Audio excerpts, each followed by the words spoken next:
Nigga, what are you doing? I'm just fucking streaming. I am on live now. To suck my dick. You fucking idiot. NightPlay. It's live. Nigga, what are you doing? I am just streaming. Play I some am music, on you live fucking idiot. now. Wait.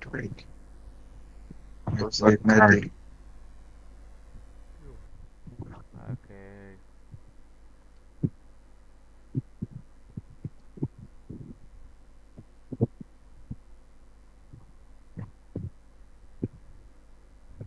Do you want to play some game or what?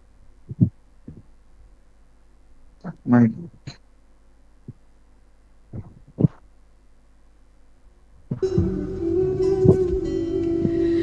बेजान वालिया इंज छड़ के ना जामी किते वादे सारे ओ तोड़ निभावी गला इश्क दी कितियां संग रातां कड़ियां ओ भुल ना Xavi We gon' keep it going. Day and night grind. Stop playing with me. Let's go. Born to conquer, can never be trampled. I'm really deep in my bag like a camel when it's saddle. It's rare to see me rattle. Don't make peace with a team in wartime. Got him in the grapple. Living water free and I'm sipping it like a Snapple. Put my flesh in the grapple. Bold far from a coward. I'm picking my own flowers. The game needed cleanup, and I'm the one for the job, not a prop. Every competition like grounded rods. I go over there. Kill. Hi. Guns are too bancho. ভালো গান পাইতেছি ওই গান Something better. আরে rap বন্ধ কর কিছু অন্য কিছু স্যার যেটা আমি জীবনে শুনিও নাই আরে কি জানি কয় ইন্ডিয়ান কোনো ভালো বাজাবি না ইন্ডিয়ান ভোজপুরি যাই হইক যেটাই ইন্ডিয়ান নাথিং বাজাবি না ইন্ডিয়ান মিস ফাক ইউ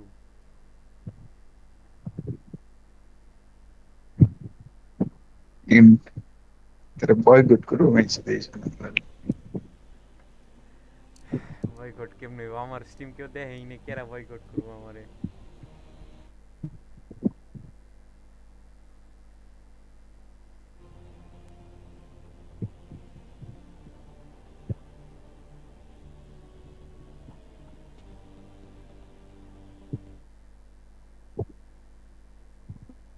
আমার স্ট্রিমে আমি কমেন্ট করতেছি জানোস ফাক মাই আমি লাইফ কমেন্ট করলে যায় না তোরে ব্যান করে রাখছি মনে হয় না বেশি ভালো কমেন্ট করি হ্যাঁ নাহলে ভালো কমেন্ট করতে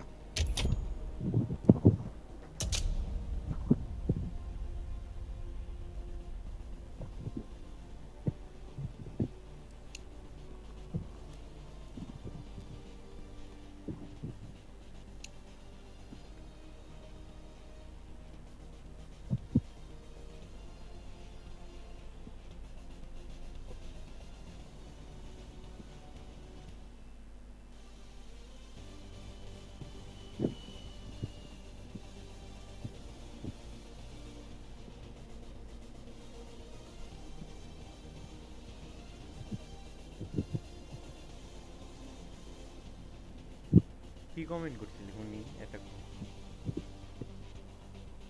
Yeah, fuck you bitches. এটাই Fuck my dick.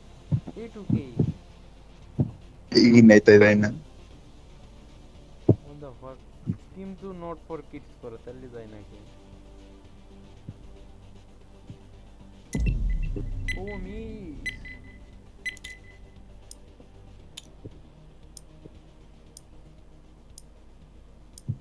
ভালো একটা কমেন্ট কর আমি কইরা দিই my nigga comment my stream what a glory for me এটা কমেন্ট কর দেখি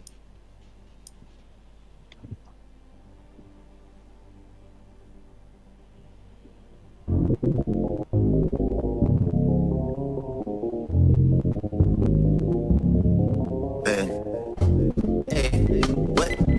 I didn't mind them, but they got them, but it's exciting, but it's exciting, but it's exciting. Hey,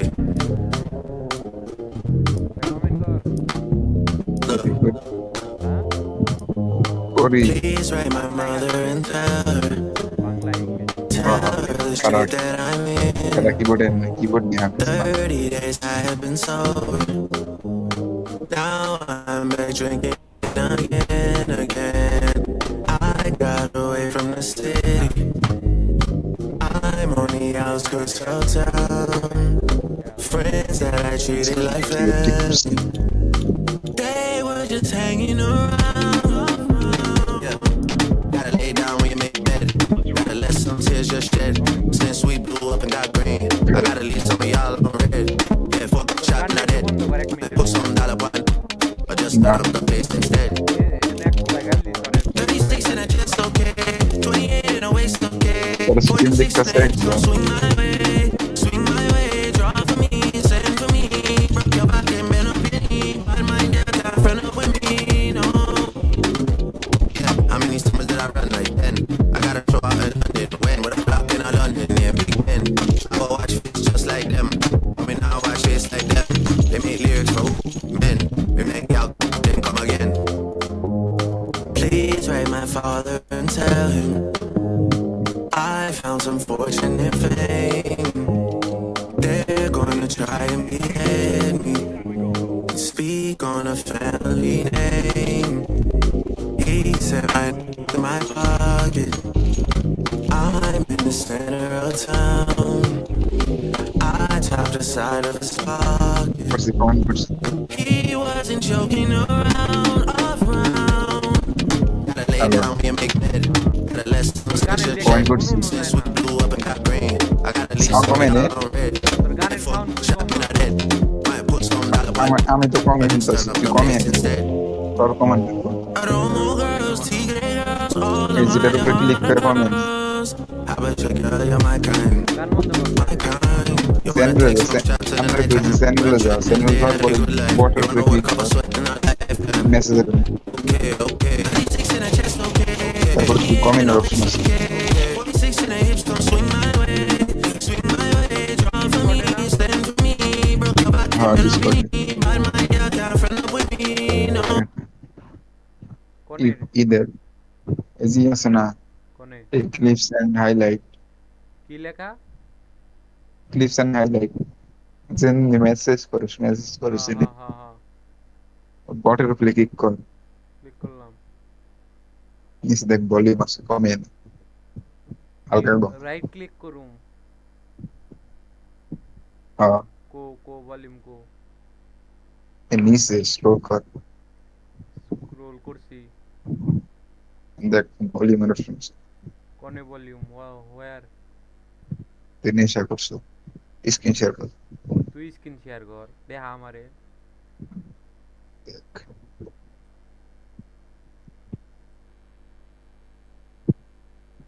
watch stream দেখছো হ্যাঁ দেখতেছি দেখা হ্যাঁ বট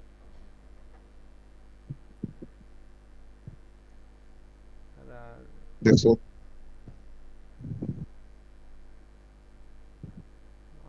তাহলে তো অপশন নেওয়ার কথা কো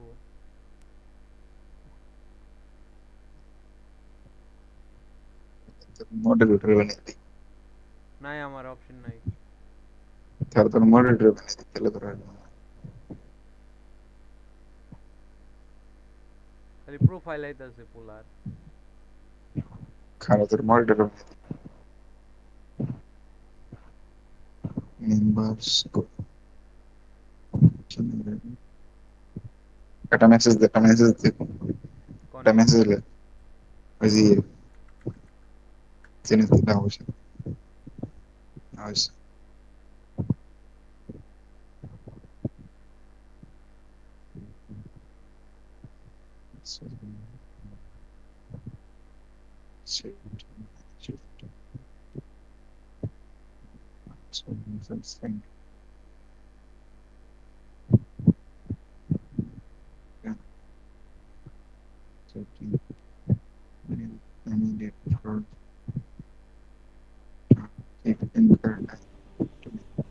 উদয় আমার ম্যাচ থেকে কিক মেরে দিছে পোলা হানে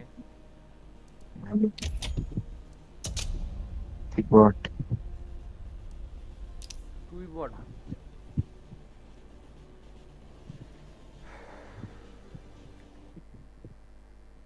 হইছে কাউন্টার স্ট্রাইক খেলতেছে। হ্যাঁ স্ট্রিম দেখবি কাউন্টার স্ট্রাইকের দেখ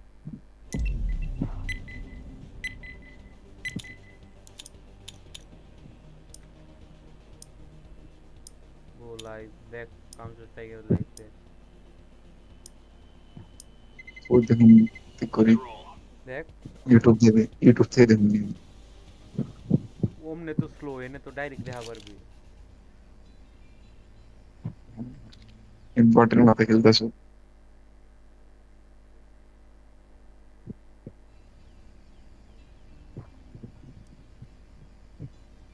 দেখতাছো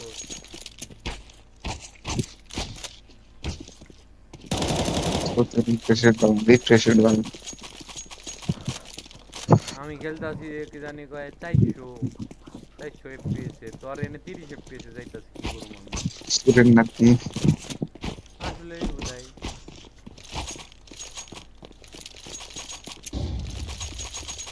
তোর ঠিক আছে যাইতাছে আমার এনে মেলা ভাগ জানতাম না।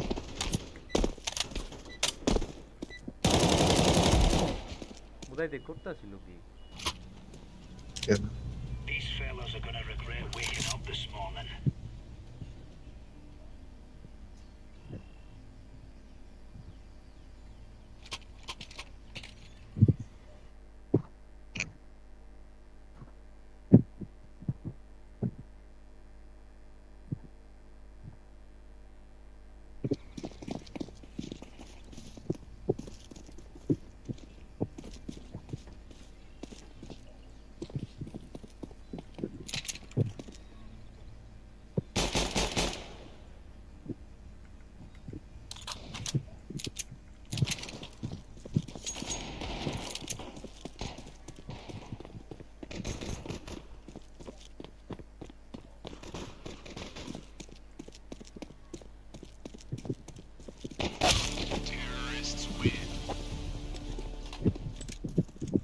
ওর স্ট্রিম হইতাছে না দেখছি যে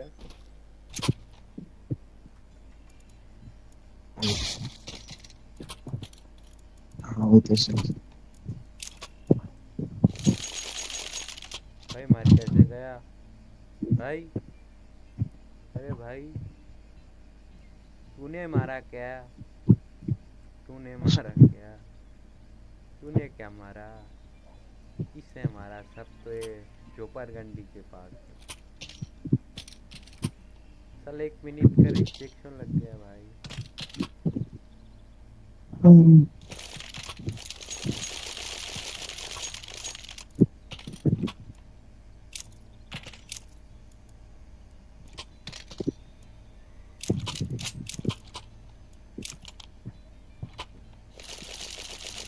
भाई तेरे पास ऐसे करने की एबिलिटी है क्या भाई तू कैसे जिंदा हुआ भाई साला जिंदा हो गया टिपोन हेलो तो तूने आंसर हो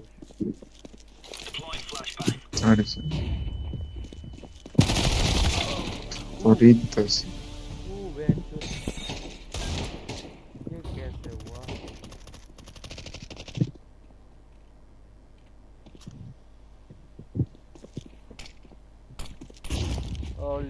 all B just one A all B भाई तुम लोग चूतिया हो क्या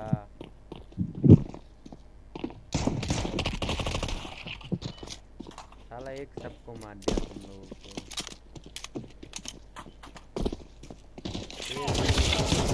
भाई बॉमर को मार दो भाई गुड भाई का टेक भाई मार दो साले को भाई मार गया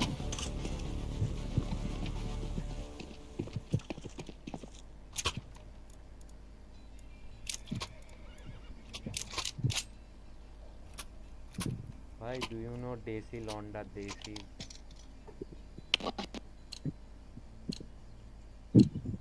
They're gonna wish they were never born.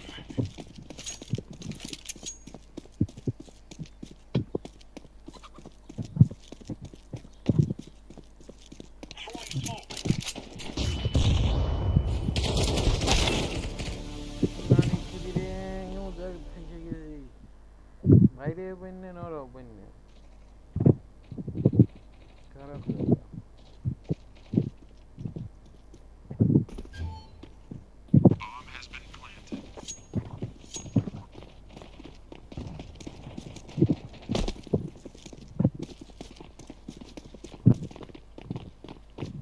কয়টা বাজে জীবন দেখছে 21টা 9টা হুম 9টা 9টা বাজে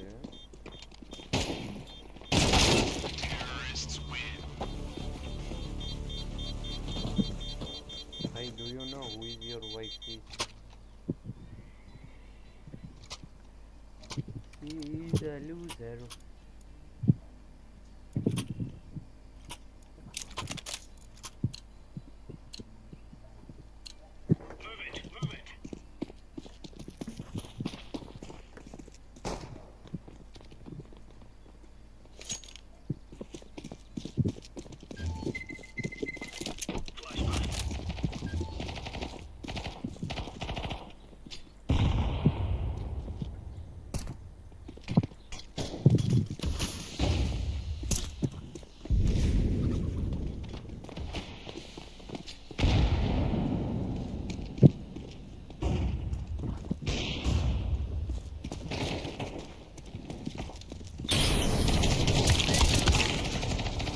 কয়টা রে এবার ভালো লাগে না সবসময় আমি বাড়িতে খেলতে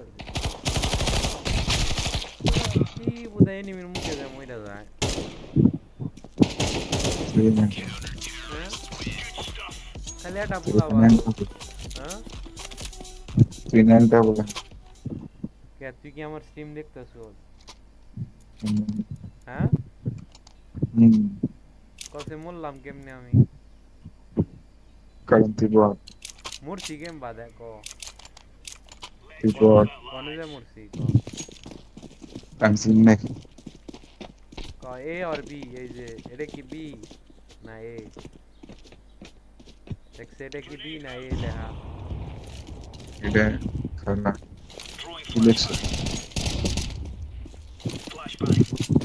কনে দিল না স্টিম লেট পেতেছে আমি দেখাইতেছ তুই বন্দুক নিতেছ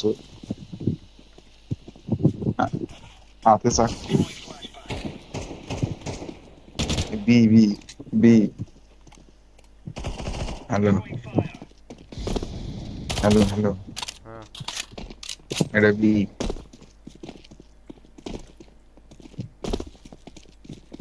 হয়েছে না হ্যাঁ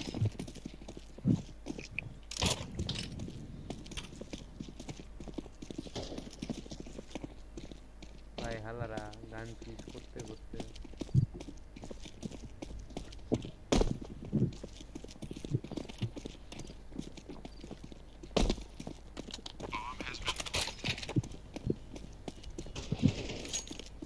ভাই ডাইরেক্ট গেলে মরু লাগবো বা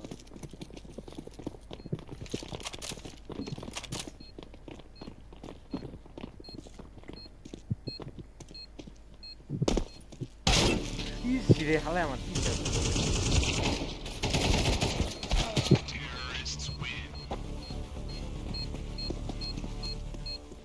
চালাক ফাঁকার হালায়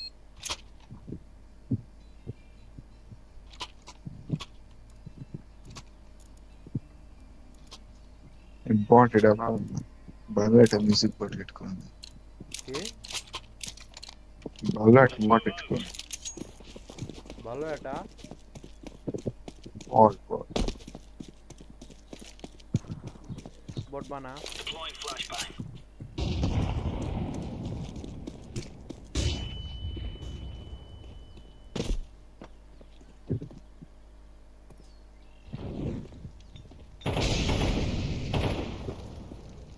আয় আয় আয় কমপ্লেন করবে রাইনা বাইনচো খালি আয় বইটা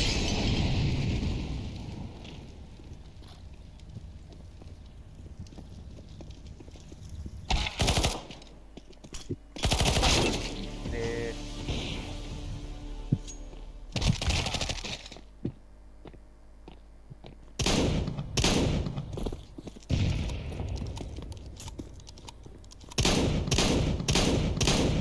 গুলাইতে কোনো কাম হবো না ভাই। ব্যাকআপ করে লাভ কি? আরে হালা কি জানি গডলি প্রে করতেছে। নিজের টিমমেট নিজে মারতেছে গম। তাও একটা 2টা শট করছে।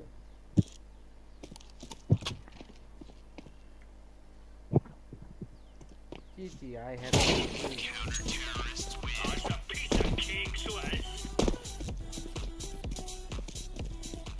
এই মেয়ে আমার চেয়ে ভালো খেলে। মামা এই মেয়ে রে ল কিডন্যাপ করে লই আহি আমাকে গেম খেলা শিখাইবো। মেয়ে খালি চাইনা যাও লাগবো।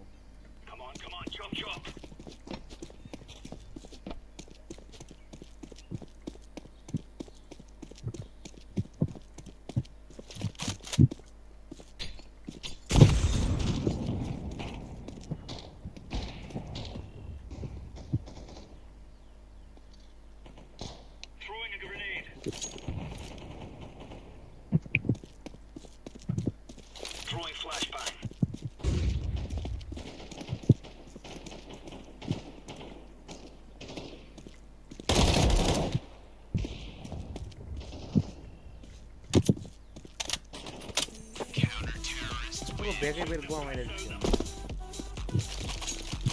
Sorry, man. Sorry, man. কেমবা Can't দিব। কি সিএস গোর কিছু বুঝছস না তুই? বুঝি না দেখতেছি না। Get the fuck out, nigga. একটা গান সারবুন না তুই বট মোড করতেছ। Bot add করতেছি। বট মডিফাই করুন যায় না? না, ভালো একটা bot করতেছি।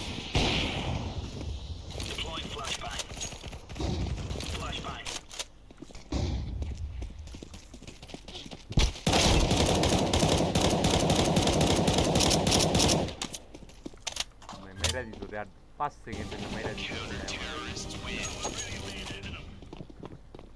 Bot. মুরগিটারে আমি বাঁকে রোস্ট করলাম রে। মুরগি কইতাছে হোয়াট দ্য ফাক, আমি নিরীহ প্রাণী আমারে খেলাই দিল।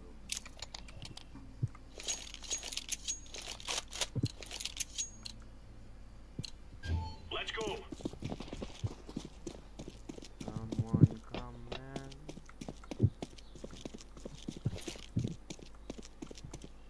Throwing flashbang.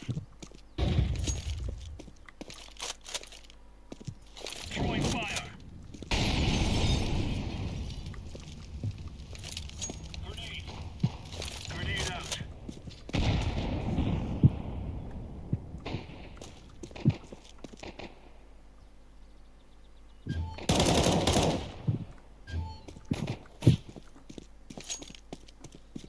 All B, come to B, man.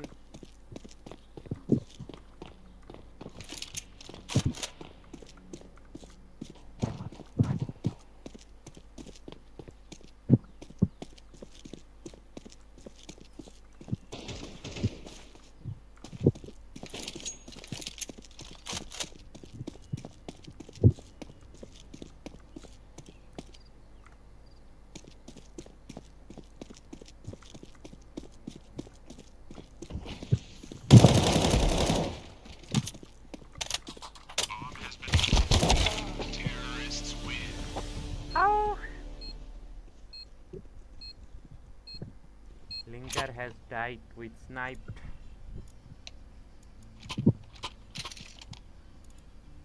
Undefeated legend. The myth. The Linker. Hey! Hey, you linker, you fucking noob, beta, huh? Why you not coming, huh? Sorry, man. All you do is complain to Sorry. us why you die, huh? Sorry. I am coming. Okay, that's right. You say sorry because we're carrying your ass. Sorry, man. Yes, okay, that's good. We forgive you. Throwing a grenade. I am B! just. B, guys. B. I don't care, beta. I don't need your explanation. Do good.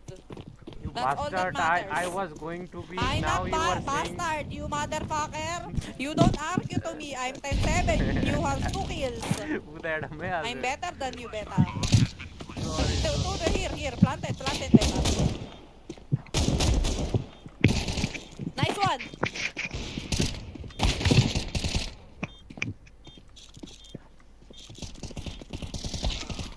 Oh my god, beta. Defuse, beta, defuse. What the fuck, bombies? Man, why the fuck are you so loud?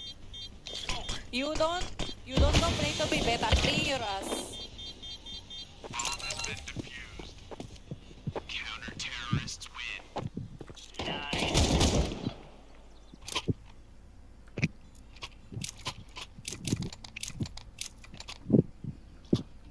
Man, are you Chinese or Japanese?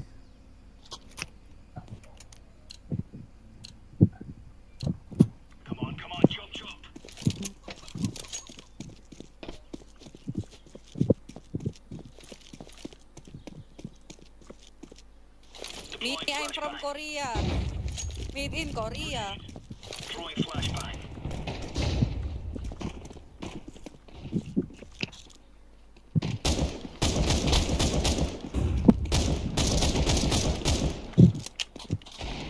A Korean nigga, nah? Wait, beta. Oh my god, that's They wishing, oh my they god. wishing on me. Yeah. By gun bondo I've been moving calm, don't start no trouble with me. Yep. Tryna keep it This peaceful one. is a struggle for me. Don't pull up at 6 a.m. cuddle with me. Is it? You know how I like Is it it when you loving on me. I don't wanna die for them to miss me. Yes, I Stop the fucking song. Nigga, fuck you. उधर हम बेटा खेलता सी बेटा तू ही हमारे disturb मत रही see the things that they wishing on me. Hope I got some brothers that outlive me.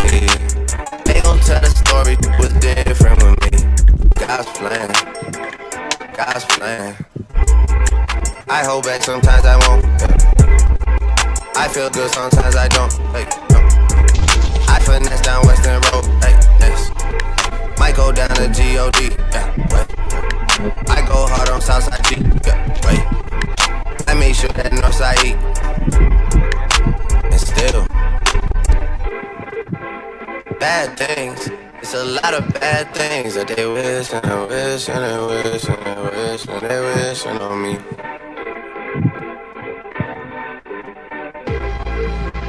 Bad things.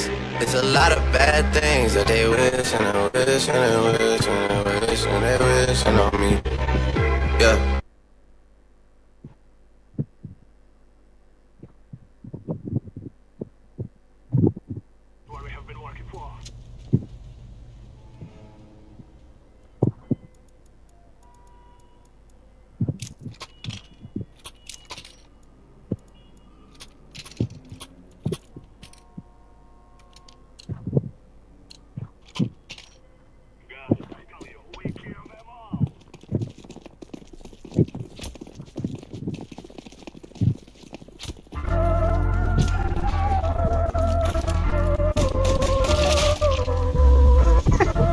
Bot.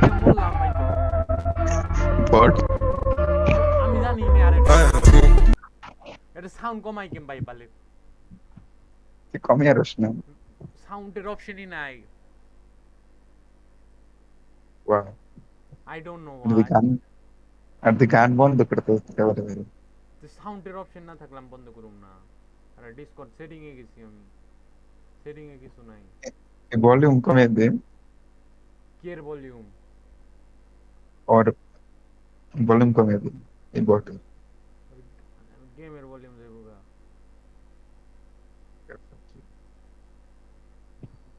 খালি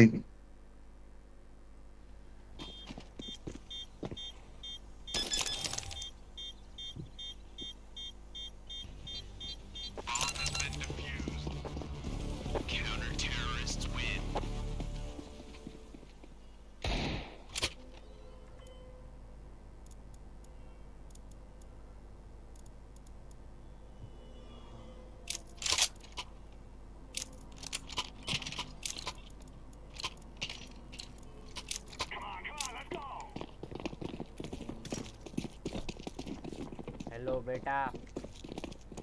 Yes, beta. Yes, beta. Why? Why beta? Beta, are you women or man? What? What, beta? What do you Beta, mean, beta? are you boy or a girl? Where you guess beta? Beta, I guess you are a gay. Yes, beta. I am gay. Yes, beta. I kiss. Beta, Oh I my die. God, beta. Oh my. I die laughing, beta.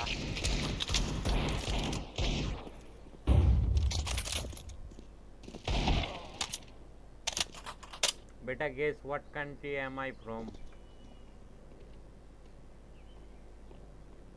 Beta, let's not play quiz. I'm clutching, beta. Don't throw. Beta, you can't batch. I know it.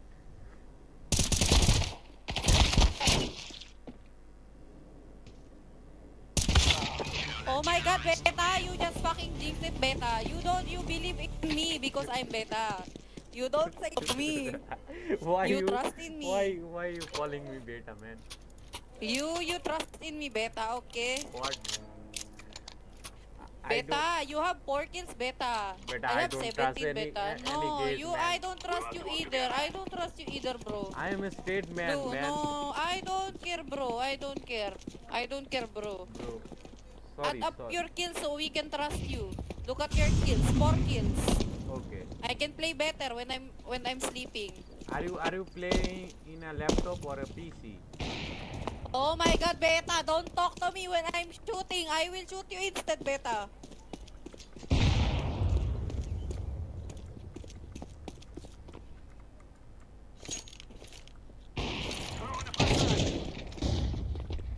Tiga pun marot.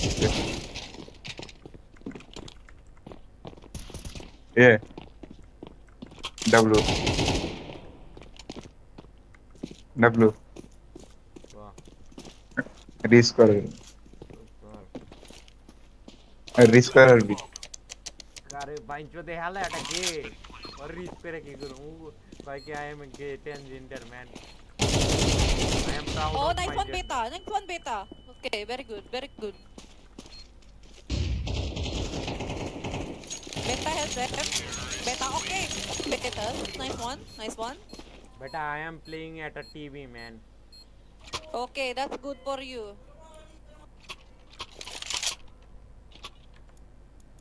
Beta, can you buy me gun, beta? Give me gun, beta. Beta, give me gun. Give your me gun, give me beta. gun. What the fuck? Beta, come on. Thank you, beta. Man, don't call me beta. Call me linker. It's good. Okay, Linker, my bad, my bad. It's just expression, okay? And I am not Indian. Okay?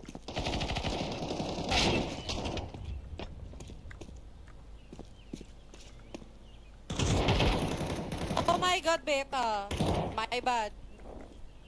तेरे क्या मैं African nigga.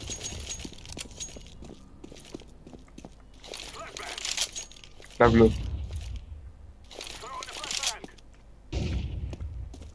W. अरे क्या मैं African nigga. Fuck beta. I am African nigga. Sorry, Kumu. Hello beta. Hello. Yes, beta. I am from Africa, beta.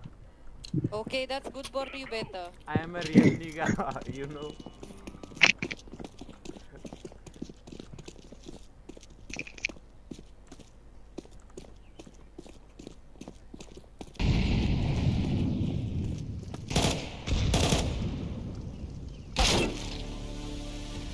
Nigga, fuck. You are a noob. Nigga, didiktasın. Ha. Discord didiktasın. Ha. Я тут лучше, я могу лучше.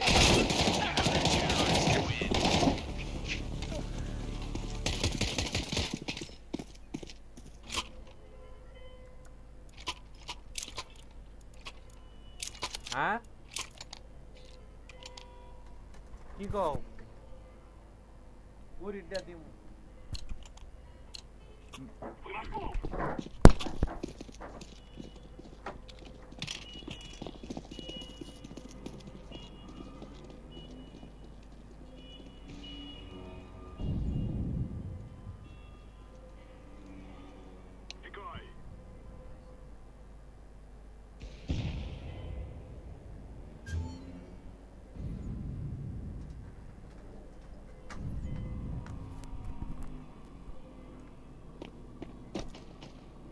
Hello.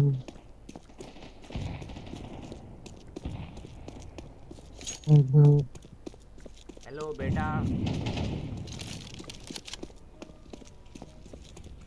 Hello. Hello. Oh Nigga, you're noob. अरे बुराई आम यो low level लिया दिखे hello बेटा hello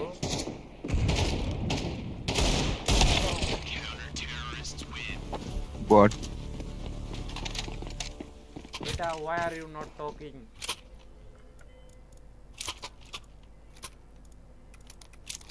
Nice try, Beta. It's okay. This is Are my first time you playing banned? Beta. okay Areka, okay Areka. But I बेटा Are play you banned? Valorant. Do you know how to play Valorant, Beta?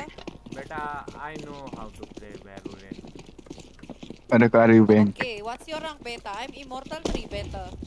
oh, you are immortal Yes, Beta. Of course, I'm very good. That's why I'm very good here too. oh you play Valorant that's why you are Yes, Arabic, Beta. Yes, Beta. Arabic I mone play tusi. Gwei, Odin. बेटा tell me real are you boy or a girl man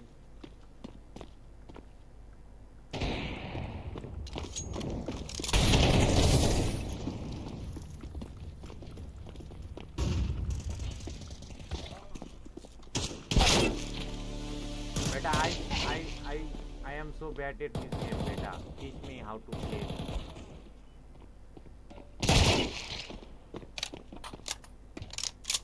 Nice.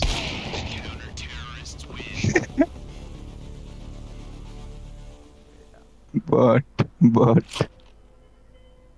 hello beta do you have Discord Yes, Beta. Do you want to add me, Beta? yes my Okay, Beta. my I drop nigga later. friend I give you. my nigga friend want to talk to you No, Beta. No, I don't want to talk, Beta. I don't know how to talk.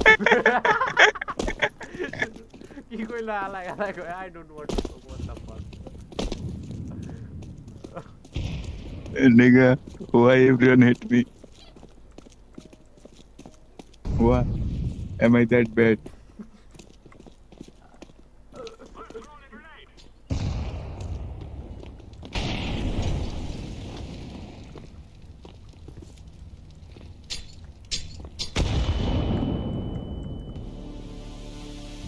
beta why don't want to talk to me am I that bad beta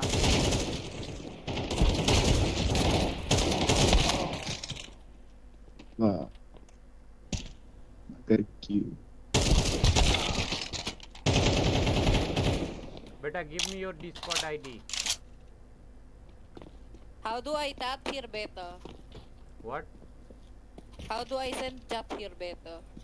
কি কয় Simon Mzur Nah, what are you saying I don't understand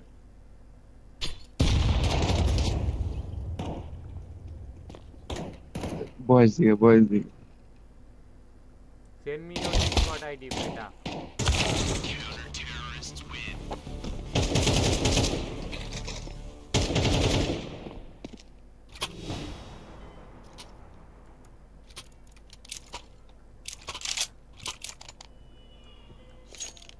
beta are you date or what Beta, wait.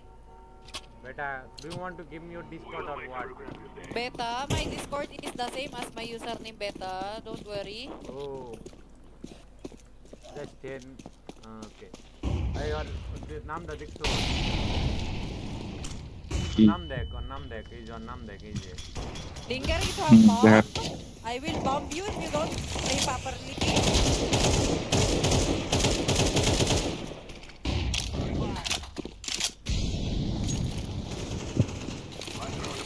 Oh my god, 2 mid, guys. Linke, oh.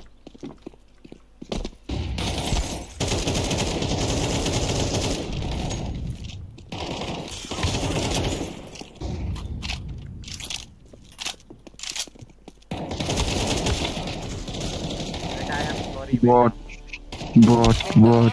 You failed me, Beta. Beta. You failed the team, Beta. beta Add me. can I add you on Discord Sure, beta. Add me, beta. Add me, beta. Give me your link, Discord ID link.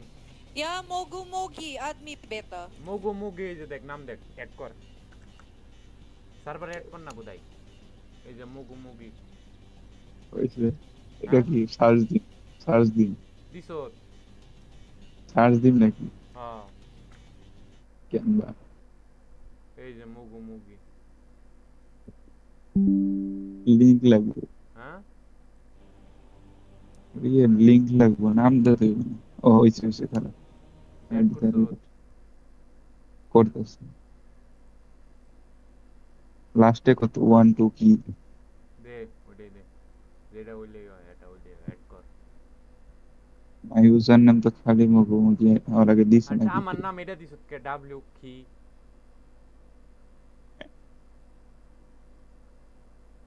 কি শিবন কি হয় বেটা কি কি দিছো দিয়ে W ওর খান add করছো করতেছে ওর ইয়ার লিংক আমার পাঠাই দে Mogu Mogi ও জি ও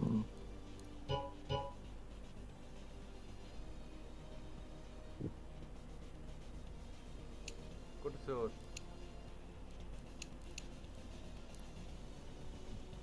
হ্যাঁ সেন্ড করছি রিকোয়েস্ট সেন্ড করছি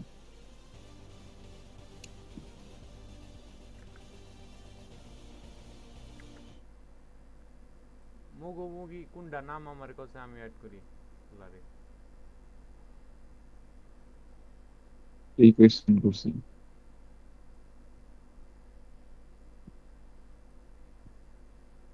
আইসে রাইট করি পোলা প্রিমিয়াম নিয়ে নিয়েছি লাই বড় লোক অ্যাড কর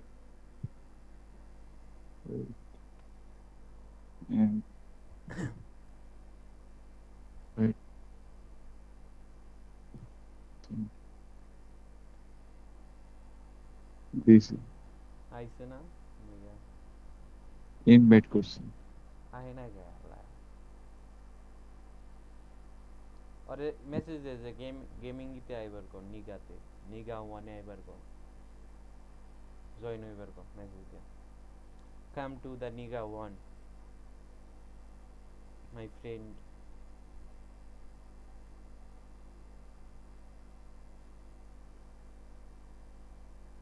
आइसे ना लॉबीते ইনভাইট দিয়েছি কি ঢুকবো না অনলাইন হ্যাঁ অনলাইন और ইডা দে ওই মুগু মুগি এর আমার একটু পাঠাই দে লিংক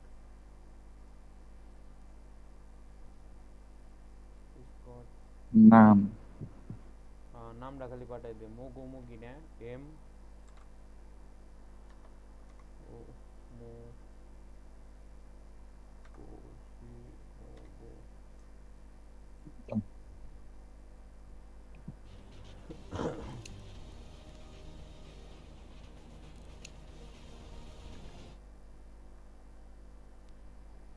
पटा नाम দিয়েছি তো कोने মেসেজ मैसेज ये की दिसो मेलाडी मुगु मुगि ওটাই দেখে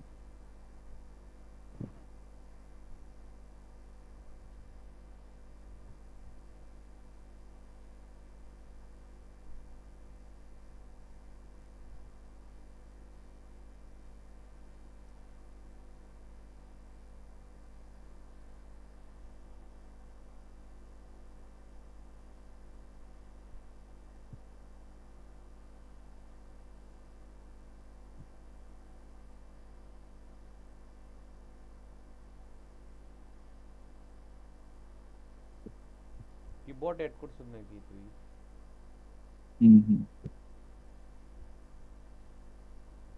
কো মেসেজ কো মুগু মুগি এটা নাকি দেখ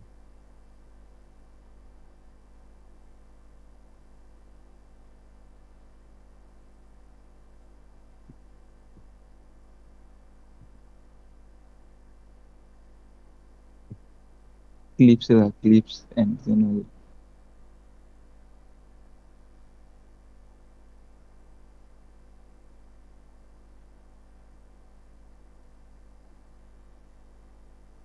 কপি হইতাছে নাকি বাল তোর মেসেজ? হ্যাঁ তোর মেসেজ কপি হইতাছে নাকি? কি এমওজিও এমওজিআই গেম খেলতেছ M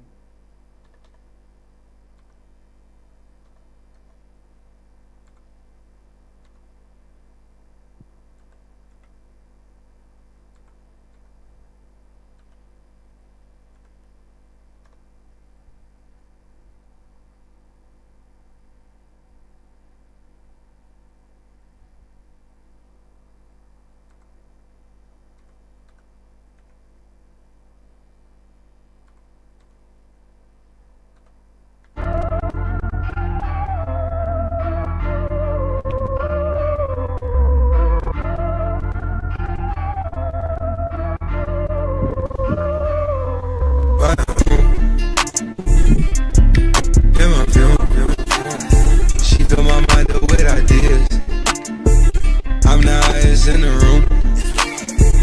Hope I make it out of here.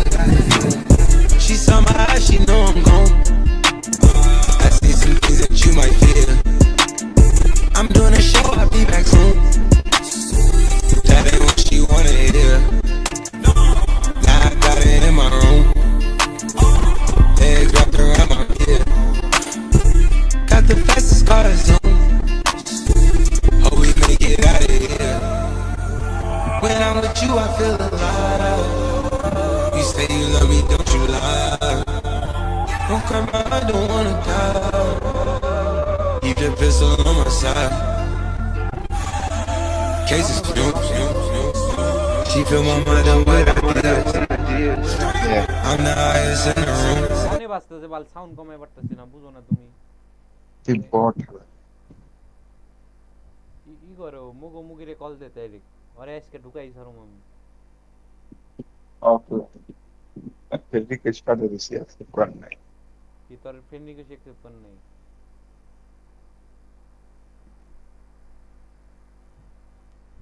আমার দেখা আছে ও তো কই লিতে ছবি আর কাউন্টার স্ট্রাইকার ছবি এর ছবি এক একটু ই করে স্ক্রিন শেয়ার দে দেখা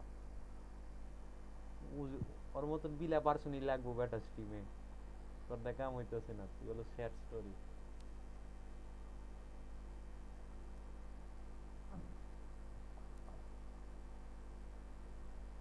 নিগা কি হলো হ্যালো এ কে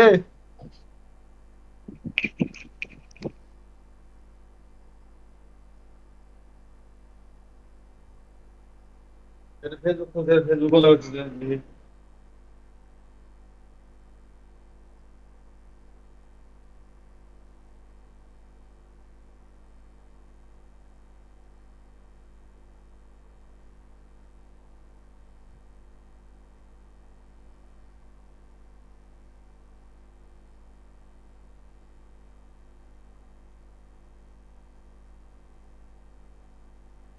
হ্যালো শিবন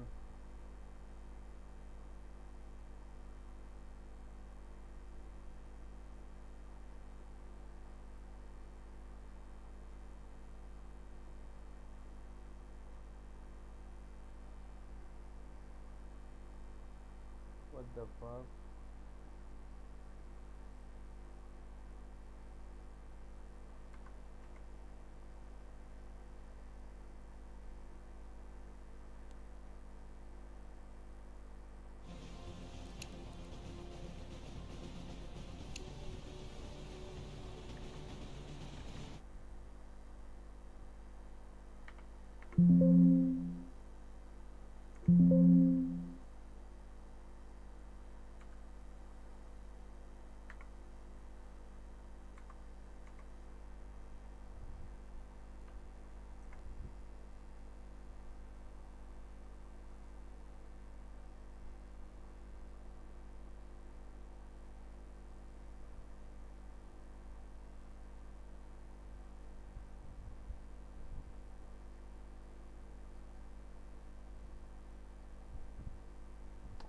ডিসকর্ডে ছুটিয়া ভাগ করতেছে আমার হাতে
सजन तू दिलदार सजन तू मैनू कोले लुका ले कल सीने ला ले आ जा माही फिर ना जा माही तेरे तरले पावा तेनू किंज सम Maybe you missed it, but several months ago, ASUS released the best RTX 4090 ever, the ROG Matrix. This represents the pinnacle of ASUS's manufacturing capabilities, with higher clock speeds than any other 4090, liquid metal on the GPU die for maximum cooling performance, and a 360mm radiator all-in-one water cooler built right in. The only problem? It costs $3,200 US. That is twice the price of the Founders Edition card. Republic of Gamers? More like Republic of Out of Touch? I bet you could take that $1,600 premium and put it towards building your own custom loop. I mean, you could probably even pay yourself a fair wage for the research and building the darn thing.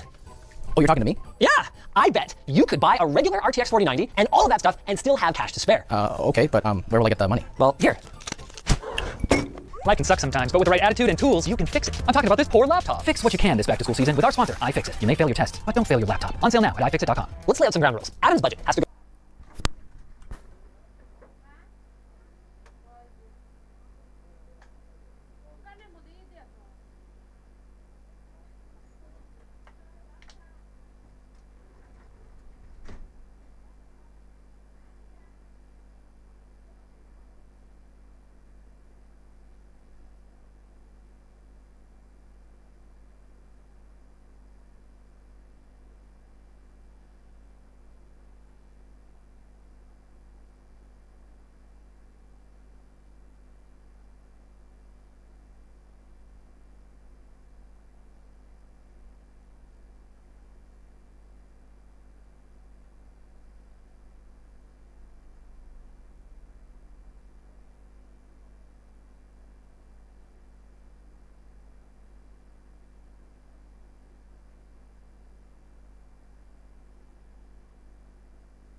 Go towards a 4090 of his choosing, planning and purchasing all components for a water cooling loop, and paying himself to assemble it. He's going to be paid the median wage of a Geek Squad repair agent, which, according to Glassdoor, is $21.63 per hour. Ready?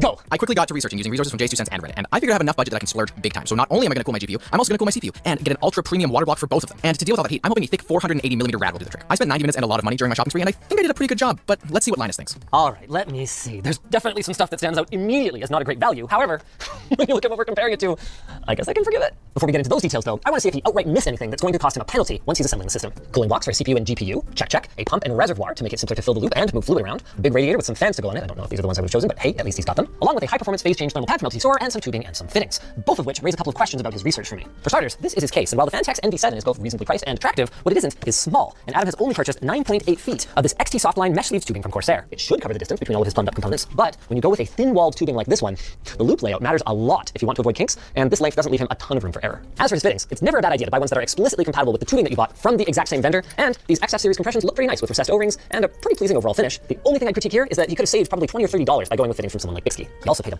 ton of money for this 4090 water block, probably about double what I would have spent, but who knows, maybe it's, okay, it's very, very pretty. And in fairness to Adam, even these excessive purchases above and beyond buying an RTX 4090 have put him nowhere near the cost of the RG Matrix Platinum. I mean, he's still got 7 hours of budget left to pay himself to build it. Maybe he shouldn't have sprung for a $200 CPU block. Overall though, not exactly how I would have done it. These quantum surface radiators from UK have a very dense fin arrangement, and I see nothing to indicate that these thermal take fans have particularly high static pressure to take advantage of that, but it should still offer good performance for both his GPU and his CPU, and I don't see any other things here that promise to be a major showstopper. And he passed one of the biggest stumbling blocks when he bought a block that was explicitly compatible with his exact model of GPU. Okay. So now we're gonna mount our water block. I got this cool water block from EK. I bought it because it looked cool. I could have gotten something that was like literally half the price and still would have been a great performant water block. But I was so confident about my budget that I felt that we could do this anyways. We got our PTM 7950. You know, there's a video on ltstore.com of the best way to put this stuff on, and I have not watched it. Water block on. So here is our Tough Gaming 4090. While the RG Matrix Platinum is based on the Strix platform by Asus, I figured that if it only gets like an extra 6% performance, I might be able to squeeze an extra performance out of their Tough series if I get lucky. But now I just take off all of this cooler to put it into this, the Optimus water cooling. I don't know what the exact model is, but holy cow, it's heavy. These guys are from like Chicago or something. They're a pretty small company, and apparently this is one of the best water blocks on the market. Do you know how I know that? I googled best 4090 water block, and everyone said it was this. I was just thinking, wow, I wish I had a way to organize my screws. But then I remembered that we have these handy dandy mod mats that are going to be coming soon to lttstore.com that are the perfect thing for what I am doing. This is not going towards my budget, okay? I know I might look like the kind of guy you could take home to your mama, but I'm a bad boy. I avoid the warranty. Fun fact about these stickers. Manufacturers put them on devices to intimidate you and make you feel like you're not allowed to tinker with devices you own. But these warranty void stickers are not enforceable by law anywhere in America. So if a company's refusing to give you service, you can always, complain to the FTC about it because it's complete BS. You bought the thing. You should be allowed to service it. For the case, we got this big old Fantex NV7. It's massive. It's chonkin'. It's got support for 480mm rad because that's what I went with because it seemed like it was the best way to get a lot of radiator for a little bit of budget, as well as it lowered the amount of fittings I needed, which 8 fittings. Oh my god, they eat into your budget. But I'm a little worried because it looks like my motherboard might not fit. Yeah, so the ATX motherboard is a problem. Let's see if we can take this little thing out and maybe we will be saved. So while this computer has this really cool set of LEDs that are actually totally cableless that line the motherboard tray, we might not be able to use at least one of them. But the good news is that I think that means our motherboard fits in. Hey, look at that. However, we do need to consider that our radiator is going here, I think. Or does this go along the top? Nope. One of these things is not like the other. One of these things is a lot bigger. It's so close. If we mounted it here, it fits. We talked an hour and change to compensate for the $15 extra for the 2 radiators and for the trip to the store. And now it went from being like, yeah, we got enough time to being like, okay, this is gonna be kind of tight. Let's figure out a pump now. We got the XD5 RGB LED LCD from Corsair. It's a pump res combo, and that was just to simplify the number of components. It's also got a cool screen, but right now it kind of looks like it's screaming. I probably won't be spending a ton of time doing any cable management because, boy howdy, I don't have a ton of time. Yeah, it's tubing time. We got both of our radiators mounted, one at the top, one at the bottom, and I think we are going to be just peachy. I use soft tubing because I don't hate myself and I didn't want to do hard tubing and I needed this to be possible. Also, the RG Matrix, it doesn't use hard tubing, it uses soft tubing. So yeah, I'm pretty sure you just kind of like shove it on there, and then these are compression fittings. So what they do is that when you screw them on, they tighten the edge of it. They have these little prongs, and then they tighten around that, and then that gets your tube nice and tight and sealed, and then it don't leak, hopefully. It's not going to be too tight of a bend for this tubing. I guess I can go to the top one, and then that can go up, and that prevents the fear of kinking. Though I have no fears of kinks. My phone number is 60. This isn't exactly a precise way of measuring things, but I figure it's good enough, right? It's got to go a little bit longer than that, so I'm going to go here. And that goes on right there. Maybe it won't matter when I fill it with water? I don't know, man. Damn, look at this beauty. What the heck is this tube? Did he decide to buy this? Oh, I thought this was like sleeving. Oh god, this is terrible. Dude, look, feel it. No, yeah, it's actually awful. Like put your hand right here. Like she's done that. Yeah, that's just not gonna work. Yeah, that's also an interesting mix and match of brands here. We got some EK, we got some Corsair, we got some Optimus. These blocks are super nice. That's a really expensive pump. That's the fanciest pump I've ever seen. But then, why this tubing? Is this Corsair? These are Corsair fittings too. These are ugly. Like, everything that was built looked great except these fittings and tubes. Does he have any 90 degrees? Oh, there's not a chance that this fitting right here is going to work out in any way. Yeah, like he could make the CPU to GPU line work. It's just too long right now, but you go like that, and you're done. This box cost $40. It's the worst tubing I've ever seen. All I gotta say is, good luck, man. Because I don't have a lot of extra tubing, I need to make sure that every time I make a cut, I can only go, this cut only needs to be shortened. So I really want to have a little bit extra because if I screw up a cut and it's too short, I lose like this whole length as opposed to like maybe losing like a half centimeter or half an inch or something, Oh, I need to change this. So this top thing, this needs to go here. This is the outlet port. This needs to go to the inlet. One tiny little cut. Holy crap. I think we're done. Okay, now we just gotta turn it on, make sure everything's working. And then we're gonna start filling with water. This is amazing. An hour and 15 minutes to go. Little did Adam know, his journey was far from over. They were screwed, boys. Turns out that this pump doesn't just use USB power, it also requires to be connected to a Corsair IQ Link box that, of course, they don't include, which means I have to make a trip to the store if I want this pump to work. It doesn't matter if you don't care about any of the smart features, you can't just run the pump off of the USB header. You have to connect it to a Corsair IQ Link. I should have expected Corsair to pull this kind of bullshit. In my defense, Corsair does a great job of not telling you anywhere on the main page on their website. You actually have to go into the tech specs, I believe, and then go, no, nothing here that says it's required. If I go to guides, maybe? So I'd have to look at that, I'd have to review the manual. They also do a great job of not showing it to you on the box, except for this tiny little thing that says that IQ Link is required. It costs $60? Are you kidding me?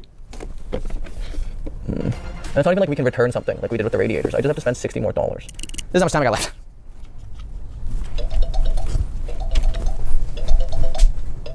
It's now counting upwards to demonstrate how much time I'm wasting and how much in debt I will be at the end of this. Okay, we have our funnel and our distilled water, and this is going to be a pain in the to pour, isn't it? This is kind of terrifying. Do you see any drips anywhere? So what's wrong here? Like, why isn't...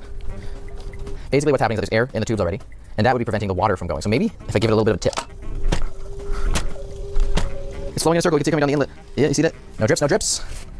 Let's do this. We're finally up and running, and I'm running Combustor and Cinebench at the same time, and I am actually blown away. I was expecting temperatures to not be as good as they are, but running Cinebench 2024, we're at like 70 degrees on the CPU, 80 degrees on the hottest core, and then on the GPU, we're running Combustor at 4K. 50 degrees Celsius. We have so much room to crank this thing. Yo, nigga. Where are you going? Come on, let's go. You know what? I kind of get it. I kind of get why people water cool. This is so cool, seeing people get it. Yeah. বেশি friend request পাঠাইছি দেখুন আবার number চাইতেছে number দিবার গেলে smartphone লাগবে smartphone আমার কাছে নাই কালকে সকালে একটা স্মার্টফোনে সিম বইরা তারপরে এইটা করু লাগবো নতুন আরেকটা খুল আরেকটা খুল আর এত ডিসকর্ড খুলা লাভ নাই যেটা আছে ওটাই চালামানি এত ক্যাক হইছে ভাই Okay, I am doing smart now. Don't worry. Just hold 1 minute.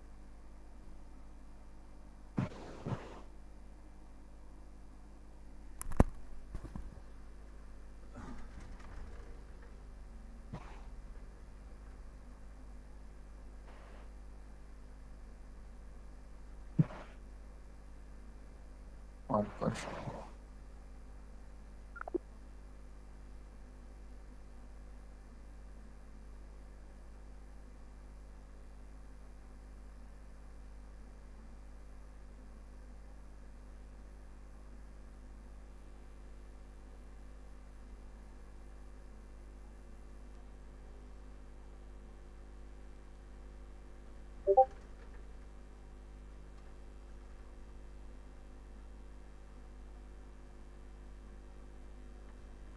Hello.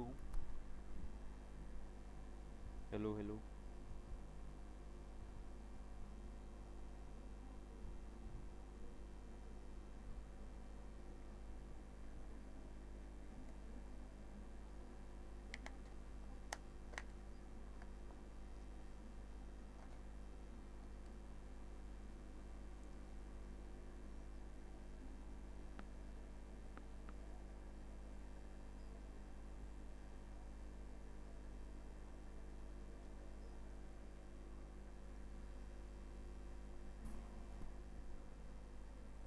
So not worth the money. So not worth the money. And this look on his face right now, it goes the other way when it leaks. You might look at the timer back there, and you'll notice that it's counting up. We went over budget. Oh no. But we were really, really close. And I'm mostly blaming Corsair. Tell me about that. So you buy their pump, right? You do. A nice What do you do? Yeah, I mean, I bought their pump. Pretty expensive pump. It's very fancy. It doesn't run at all without also buying a sold separately IQ Link hub. I saw the braided exterior tubing that you bought, and I was like, that seems like it'd be a really cool look, but I have concerns about cutting it cleanly, and then it's still looking good where you tighten the collars on the compression. Yeah, it looks like this. When you go here, it looks great. But when you get right up to the compression fittings, you can see like this one I had to do a few times. I can see that. And it's already worn. The reason why these aren't on, all these fans connect to these pogo pins, and this fitting right here interferes with this getting a proper contact to actually send a signal. They should all run. I just have to flip, just to turn them all the way over here. Yeah, why'd you choose thermal tape fans? Because I wanted RGB, and I didn't want to spend too much money on RGB. I see. I got 6 of these for half the price of 3 Corsair fans. Yep, that's fair enough. Yeah, if you had both of these rads actually running, you'd have plenty of radiator right now. You would be getting better temperatures. You can really tell whether your bottleneck is the thermal transfer between the CPU and the block, or whether your bottleneck is the dissipation of the heat to the surrounding air by just touching the side of your radiator. Or just here, touch the fins. Oh yeah, that's warm. You gotta throw some more heat into the air here. Yeah. Even your reservoir feels hot. Oh, what's the coolant temp? 43. Oh, that's getting up there. Yeah. So eventually we're gonna be getting saturated, right? And then it just keeps freezing, or? No, what happens is the bigger the delta, the bigger the difference in temperature between the surrounding air and the coolant, the more efficient the thermal transfer. So you reach a point of equilibrium where as the liquid heats up, the difference from the ambient air gets greater, and the heat transfer gets greater. So it flattens out. The GPU is still so far below its thermal limits. Okay, I can explain that.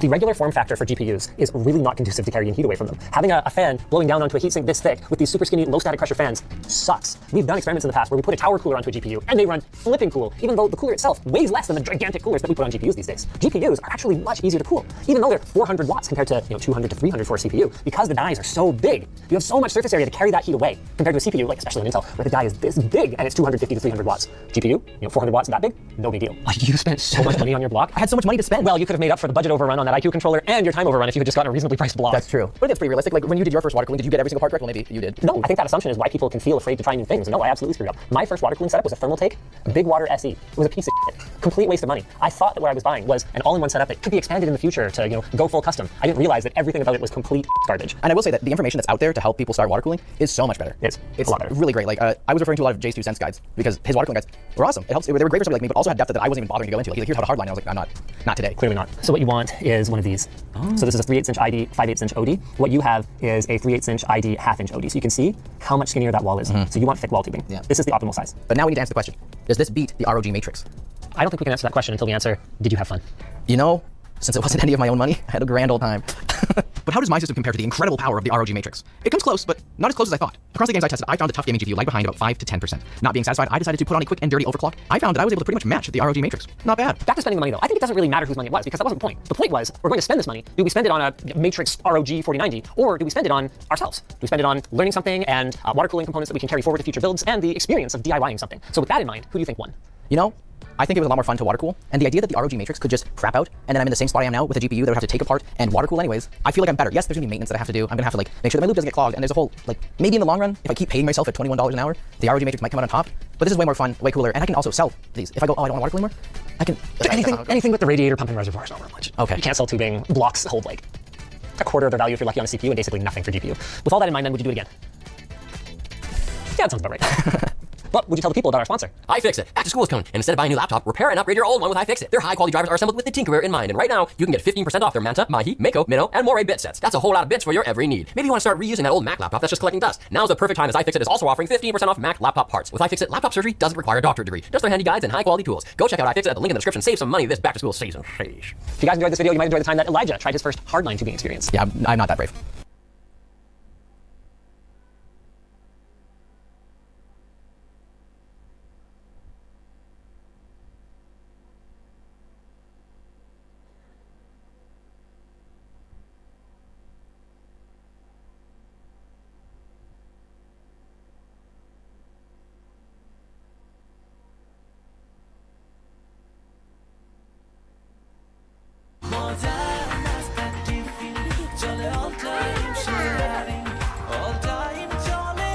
Tiffin টাইমে মজাদার আয়োজন মানে all time bread.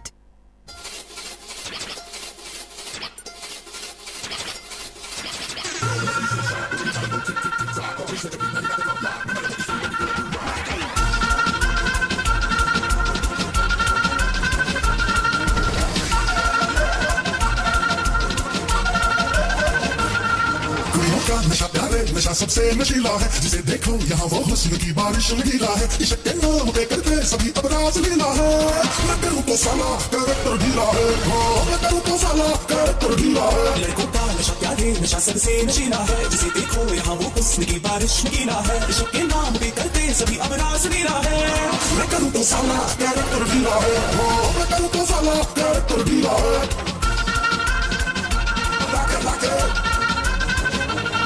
Simple सा ये formula है love का फंडा खोखला मुझे बस प्यास तो ये तो कूल कूल कूल कूल रहता है किसी का हाथ थाम के खतरे क्यों बात नाम के हम भी यो फॉर एवर कोई फूल फूल फूल फूल कहता है इसे पीने से मतलब जिनो वंचन कबीला है फर्क पड़ता है जब बाहों में मुन्नी है ये शीला है शक्के नाम पे करते सभी अपराध लीला है मैं करूँ तो साला कैरेक्टर ढीला है मैं करूँ तो साला कैरेक्टर ढीला है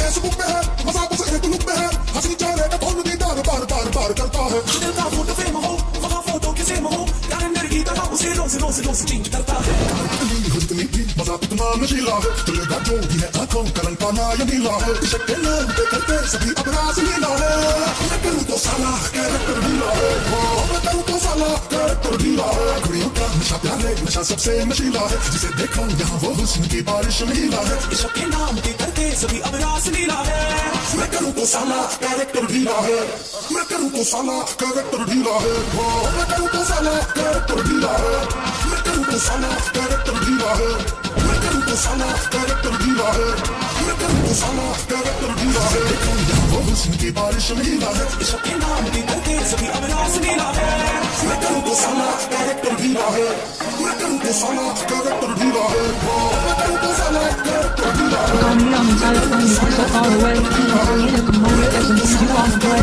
I'm always in your house, nobody's home. Don't you know you're in the other. Don't just bring out the feelings, get out of me.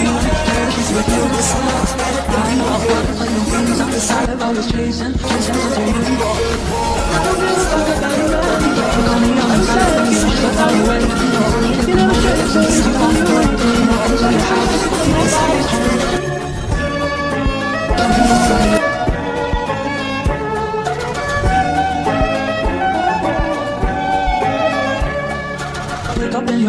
there's nothing left to say. When I try to talk, you're always playing board games. I wish I had Monopoly over your mind. I wish I didn't care all the time. We're just playing hide and seek. It's getting hard to breathe under the sheets with you. I don't wanna play no games. I'm tired of always chasing after you. I don't give a fuck about you anyways. Whoever said I give a shit about you. You never share your toys or communicate. I guess I'm trying to play deep to you. Ring around the rosy. I never know what you need. Ring around the rosy. I wanna give you what you need. I don't give a fuck about you anyways. Whoever said I give a shit about you. You never share your toys or communicate. I guess I'm trying to play deep to you. Hello, beta. How are you?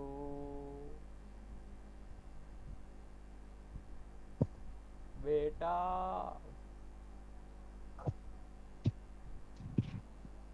How are you, nigga? Play a song. I am at last here. এত কাম করার পর এখানে এসে পড়েছি বেটা। কি আছে save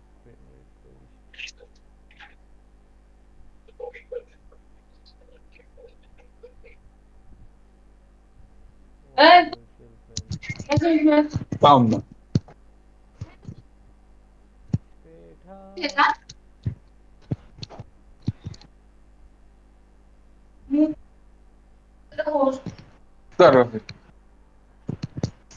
So beta, how are you? Oh. Come on, beta.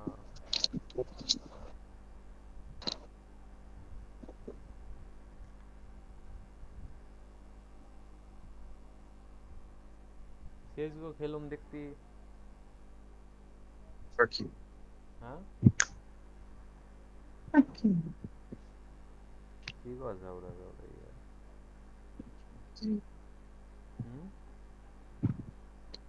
Fuck you. CSGO ভালো লাগে না? না। আমি পিরো বোধহয়। তুই ব্রড। কয়টা কিল করে লাগবে রাউন্ডে? এস করুম টার্গেটে যা। আমি সিরিয়াস হয়ে গেলাম। আমি ফাইলাম কি করে খেলতেছি। কেউ সিরিয়াস নিতেছে না আমারে।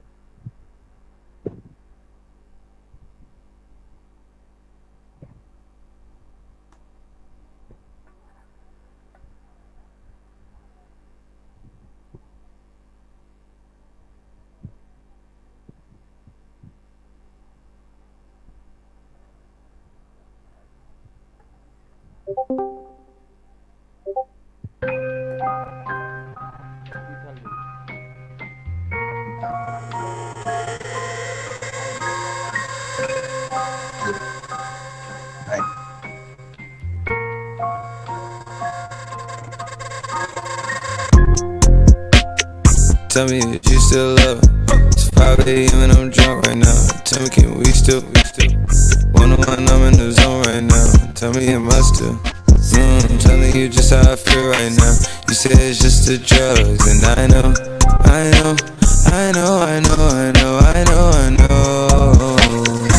I lied to way before I had you right in someone. Then again, I can be drunk. Baby, I don't wanna sound righteous. I got 20 tuck it like Bisons. I just any money roll a dice since I picked her. She ain't even really my type, and out here she been losing herself to the night shift. She been losing herself, and I get it. Oh girl, yeah, I get it. Yeah, and you've been fighting for your child, and you've been searching for your spot. Girl, I feel it. Yeah, girl, I feel it. Yeah. Oh, you think you got your groove? Oh, you want someone like you? Tell me if you still love her. It's 5 a.m. and I'm drunk right now. Tell me, can we still? 101, I'm in the zone right now. Tell me, am I still? I'm telling you just how I feel right now. You said it's just the drugs, and I know. I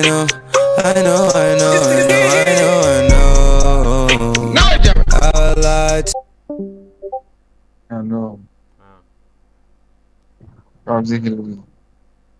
PUBG খারা open হইলে খেলুমু যদি খেলুম যাই গুলি বাইরে যদি ঠিক করস নাই? হ্যাঁ ঠিক করস নাই? চেষ্টা করছি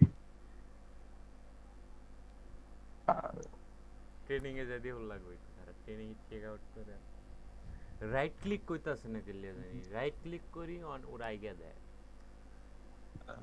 সো এখন মেনলি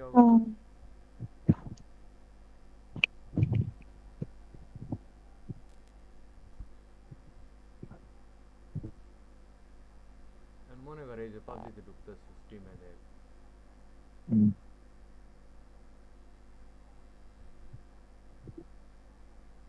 কি হলো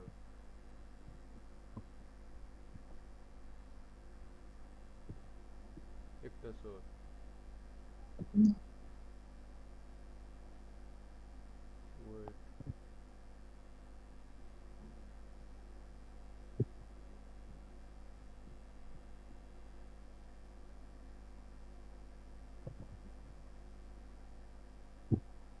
গান ছাড়া একটা গান কোন দিকে জানি কি করে গান ছাড়ুস কোন দিকে কইতাছে না পাবজি মোবাইল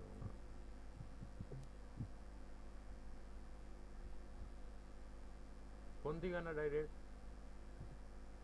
না হ্যাঁ না পারবি না ছোট বল আমার সার্ভার গুলা খালি মামা ঢুকাইছে হ্যাঁ ঢুকাইছে গেম মাইনাস হইতেছে প্লাস হইতেছে 1-2000 এমবি করে মাইনাস হইতেছে খালি আবার মাইনাস হইতেছে আবার প্লাস হইতেছে ঢুকাচ্ছে না তাড়ি বাঙালি বেশি পিসির ভালো না তোমার এই সফটওয়্যার সমস্যা বিটা সফটওয়্যার 64 বিটে তোর বাঙালি বেশি এটা কসে আমার কম্পিউটার কত বিট সাপোর্ট করে বাঙালি বেশি 240 বিট সাপোর্ট করে এটা মাত্র 64 বিট বেটা এটা কোনো ব্যাপার হলো খালি এটার সফটওয়্যার ভালো না স্টিল বাঙালি বেশি স্টিল নিগা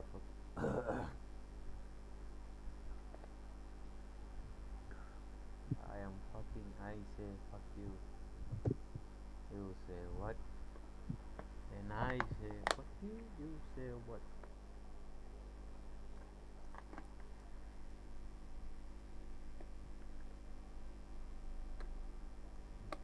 ঢুকাইছে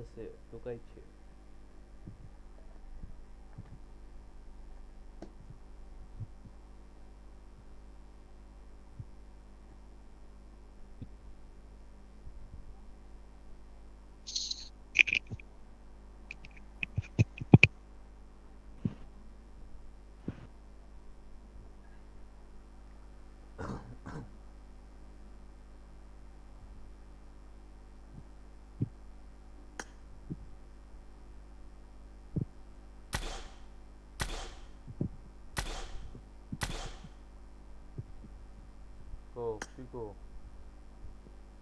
training लाने के लिए है भूल रहे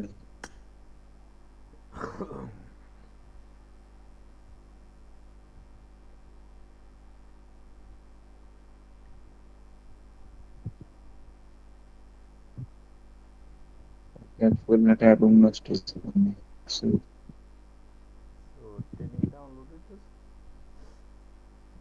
training downloaded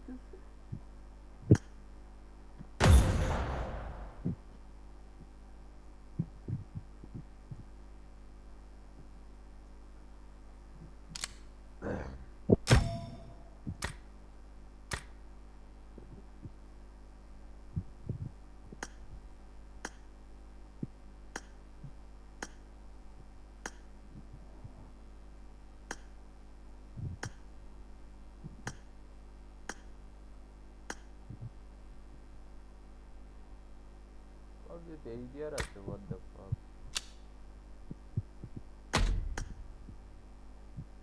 ট্রেনিং ডাউনলোড করতে 2 ঘন্টা লাগায়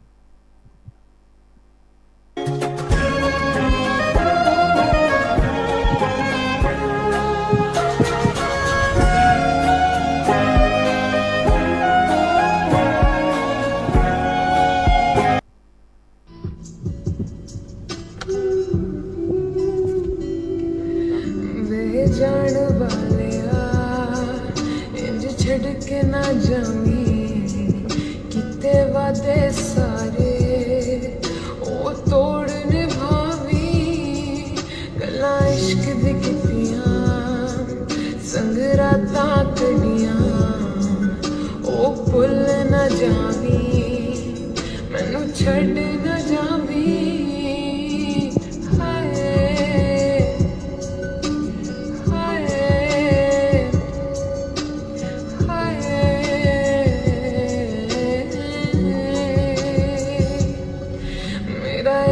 सजन तू दिलदार सजन तू मैनू कोल लुका ले कल सीने ला ले आ जा माही फिर ना जा माही तेरे तरले पावा तेनू किंज समझावा एक बारी आ जा कर फेरा पाजा मैनू लब के ले आते मेरे दिल दा रांझा रब तेरी खुदाई मैं देवां दुहाई उस बेकदरे नू मेरी कदर ना आई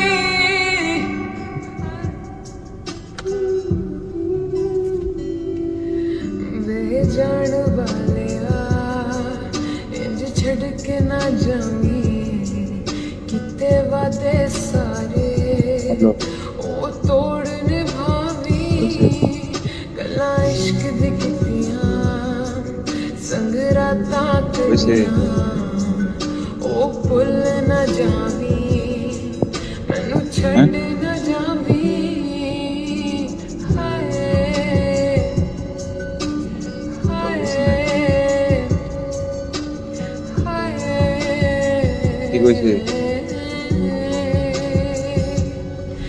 मेरा यार सजन तू दिलदार सजन तू मैनू कोल लुका ले कल सीने ला ले आ जा माही फिर ना जा माही तेरे तरले पावा तेनू किंज समझावा एक बारी आ जा कर फेरा पाजा मैनू लब के ले आते मेरे दिल दा रांझा रब तेरी खुदाई मैं देवां दुहाई उस बेकदरे नू मेरी कदर ना आई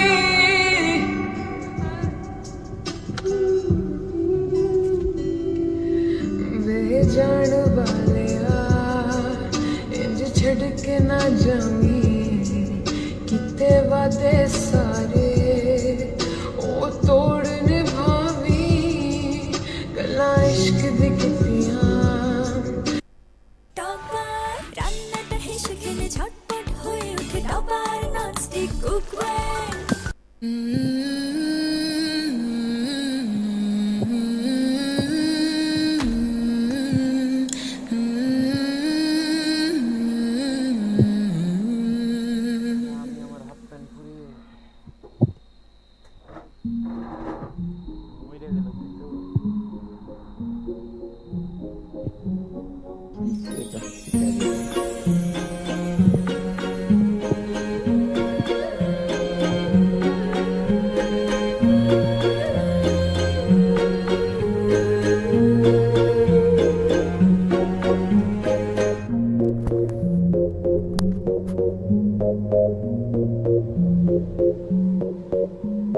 L'âme en peine, il vit mais par la peine.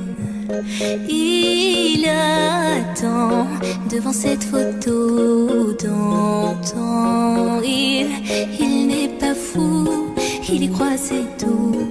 Il la voit partout, il attend debout. Une rose à la main, à part elle il n'attend rien.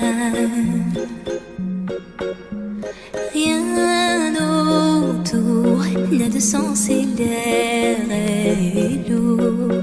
Le regard absent, il est seul et lui parle. Souvent il n'est pas fou, il aime ses doux, il la voit partout, il attend debout, debout, une rose à la main, non, non plus rien ne le retient. Dans sa love story, dans sa love story, dans sa love story, sa love story. Prends ma main, promets-moi que tout ira bien. Serre-moi fort, près de toi je rêve encore. Oui, oui je veux rester, mais je ne sais plus aimer. J'ai été trop bête. Je t'en prie arrête, arrête comme je regrette. Non, je ne voulais pas tout ça. Je serai riche et je t'offrirai tout mon or. Et si tu t'en fiches, je t'attendrai sur le port. Et si tu m'ignores, je t'offrirai mon dernier souffle de vie. Dans ma love story, dans ma love story, dans ma love story, ma love story.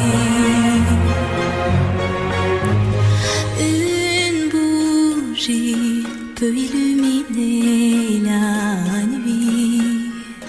Un sourire peut bâtir tout un empire.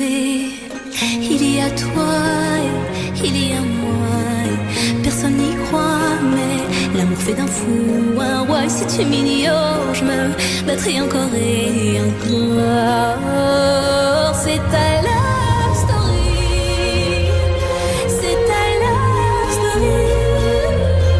C'est l'histoire d'une vie, love story.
সরছে আমার রুমে আমার বুঝলাম না বুঝছি তোর মাল্টিপ্লাক নিয়ে সরছে মোরবি নিয়ে তুমি মাল্টিপ্লাক কো মাল্টিপ্লাক খাটে উঠে সরছে রে কোনে খাটে কো আমি দেখছি দিনকে where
Let's roll.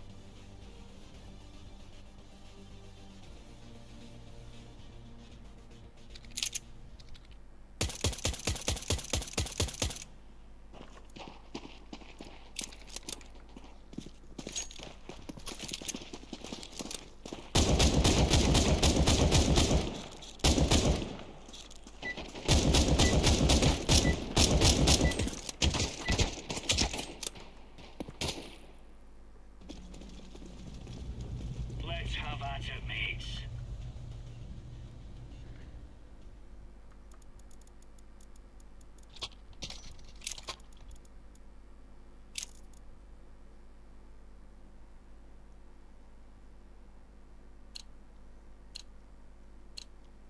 Come on, chop chop.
flashbang.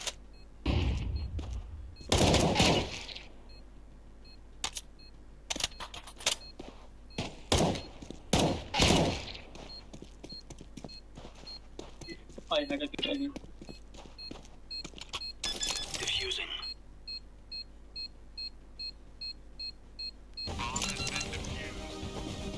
Counter-terrorists win. You're right on. You're right on.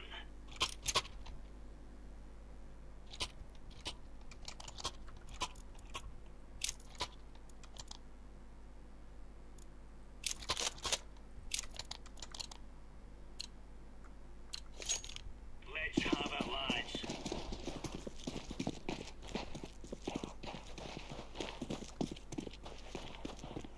Smoke.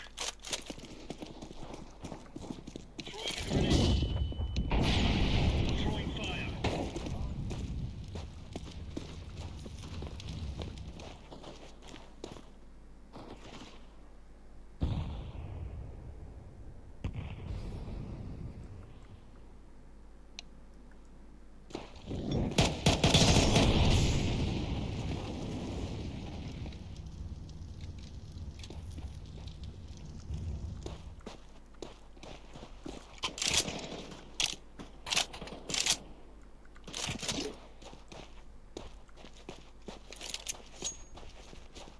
Grenade out. Counter-terrorists win. There you go.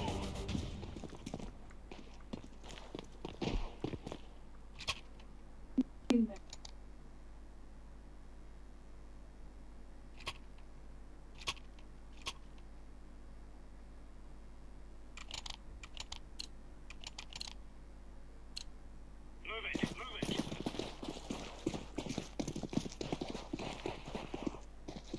Laying down smoke.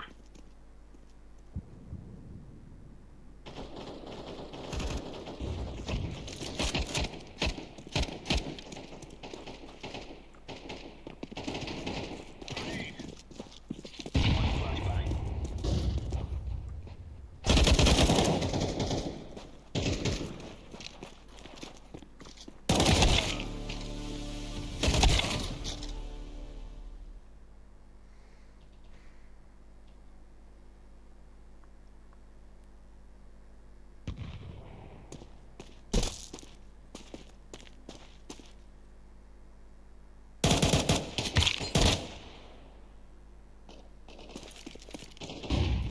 Decoy.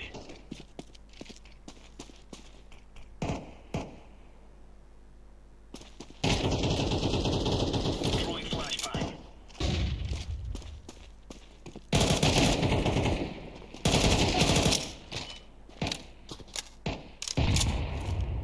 Deploying flashbang. Terrorists win.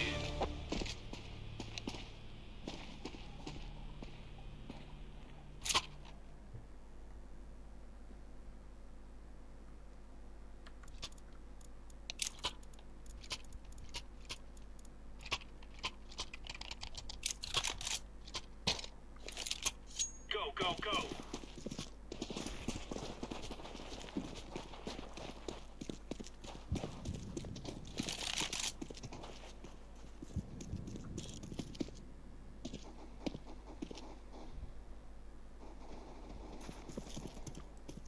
Grenade out.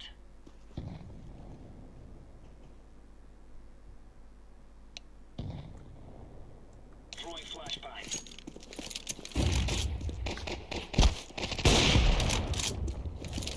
Flashbang.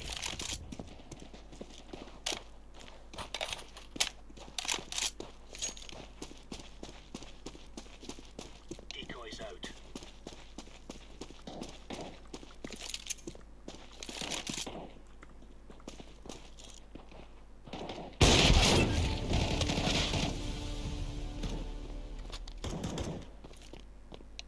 Throwing a grenade.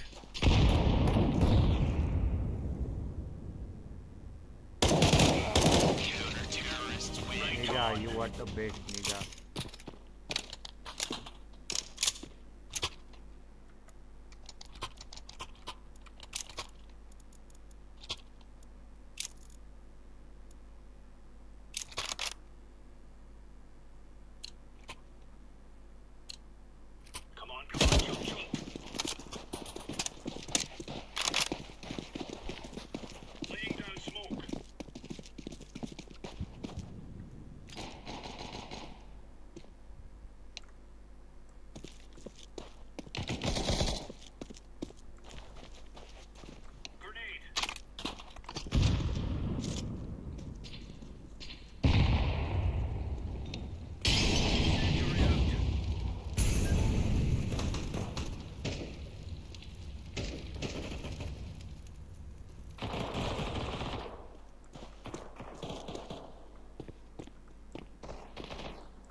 Smoke.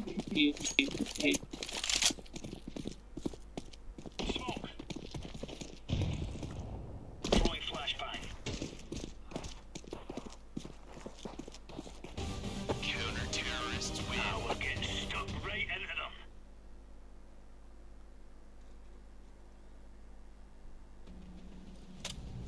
Pink. Let's work together.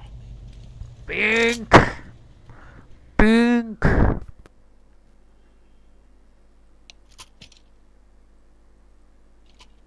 I'm ready.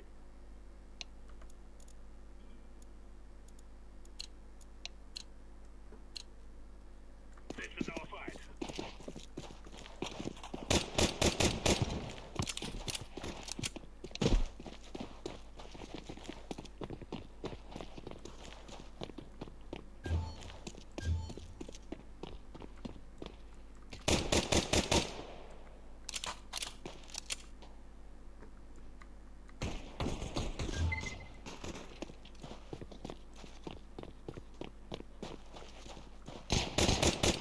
Help me. Counter-terrorists win. Papi Benjo.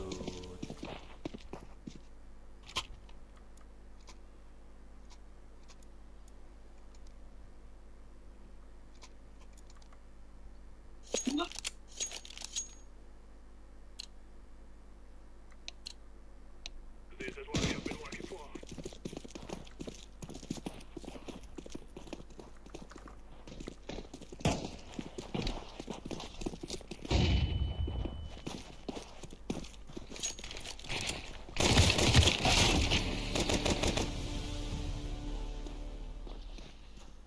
Why you can't kill you, idiot? Why you killing?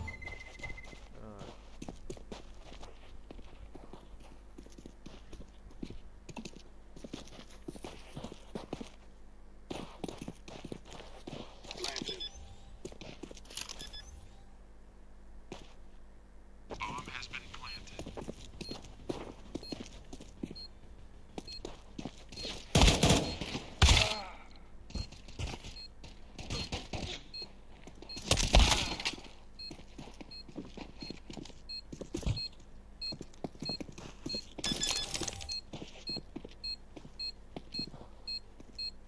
Bomb has been defused. Counter-terrorists win.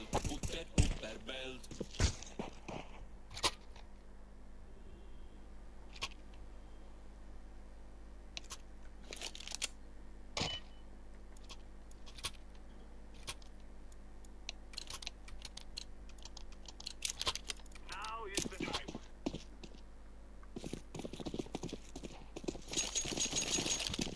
Flashback.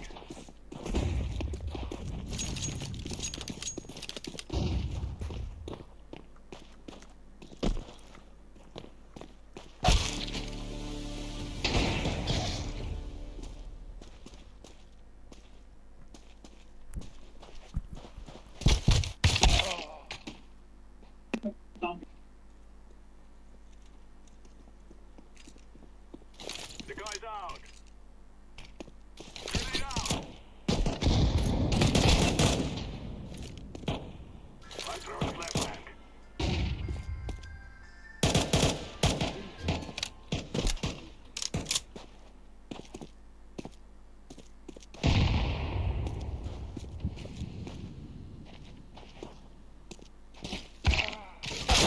Counter-terrorists win.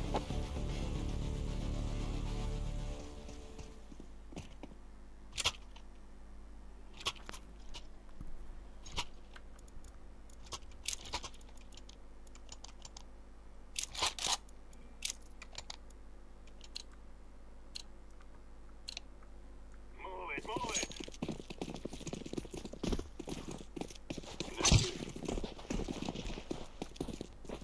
Hold. I'm throwing the flashback.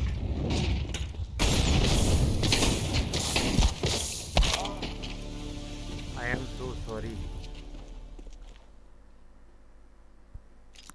I am sorry for my existence again.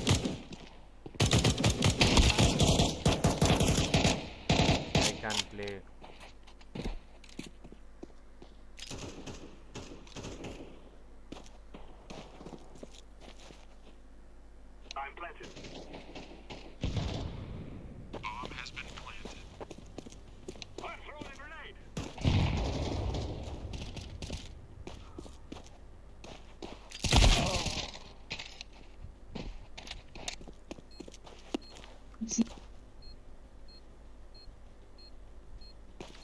We would come from short.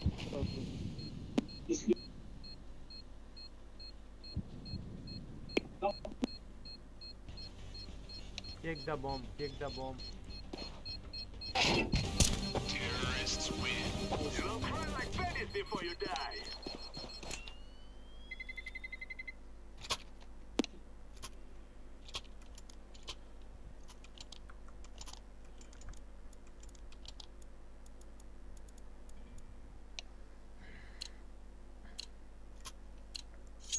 No more talking. Now we fight.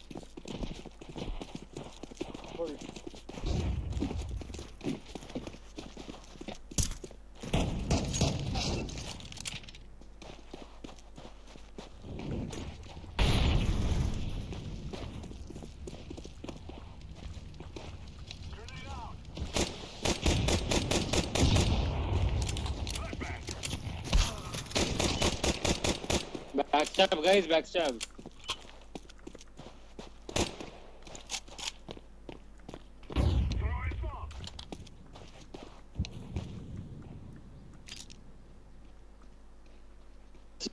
Bro, please plant link.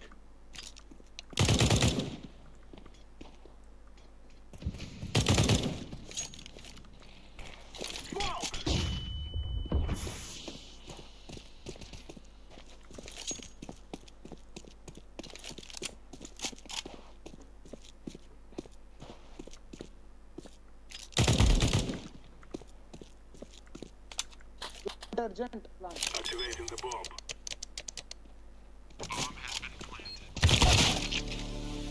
Fuck.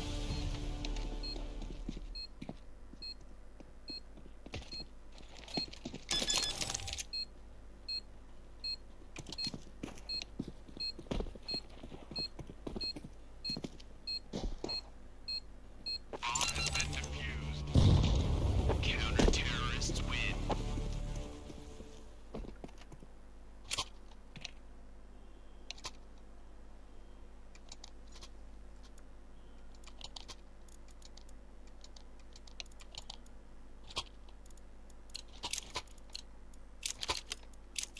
This is easy. We kill them, and then we go home. Throw the flashbang.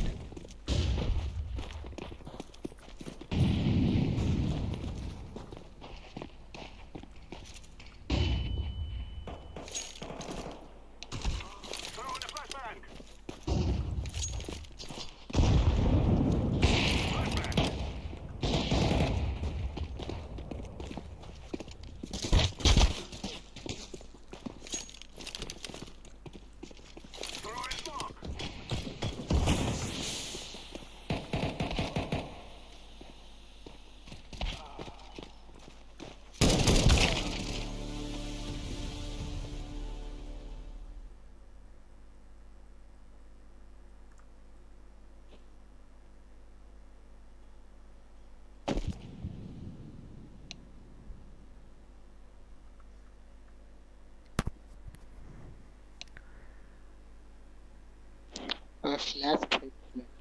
Kalash.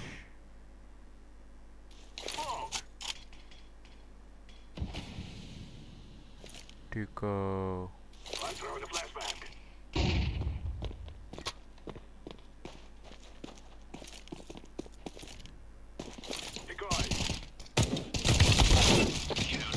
Fuck, man.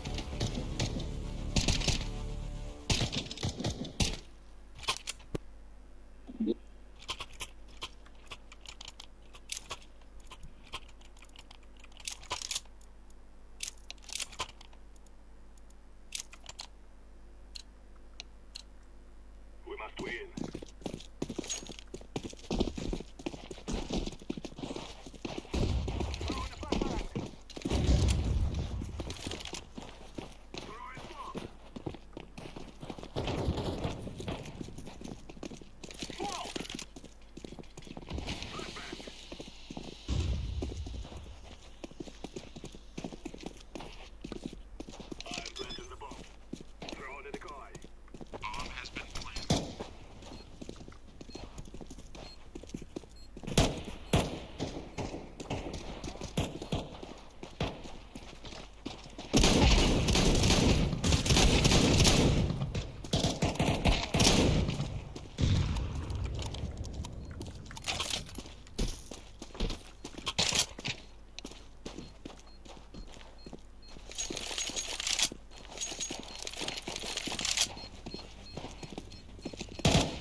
We just fucked them.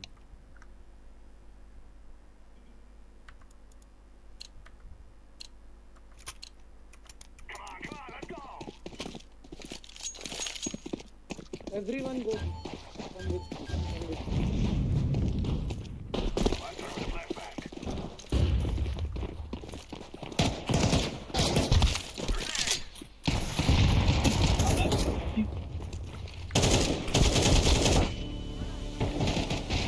They all be shot.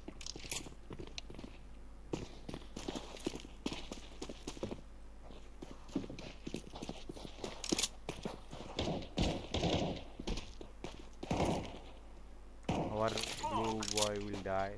Save him. अरे bomba हम फाड़.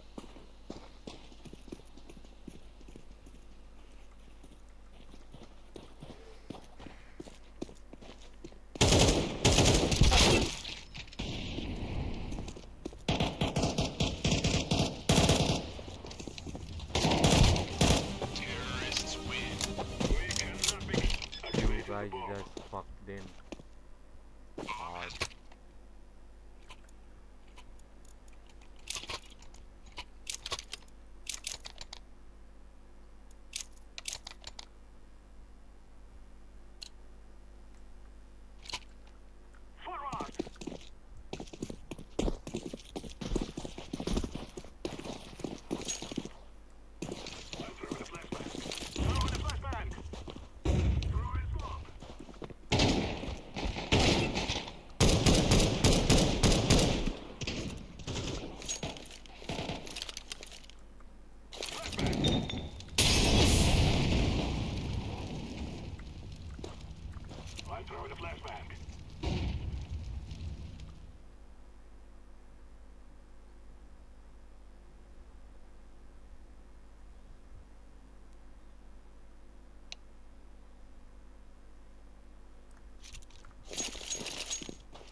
Plant, bro, plant.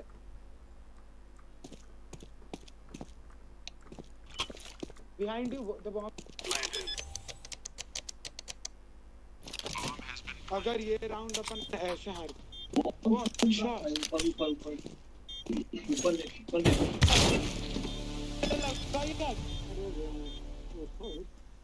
मुझे लगा है 1v2 था जिसमें इसने 1v1 ला दिया 1v3 था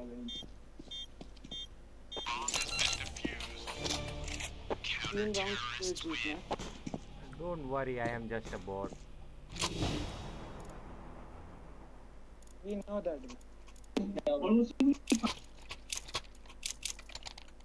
I am not a pro. I can fuck up always. You are fucking up.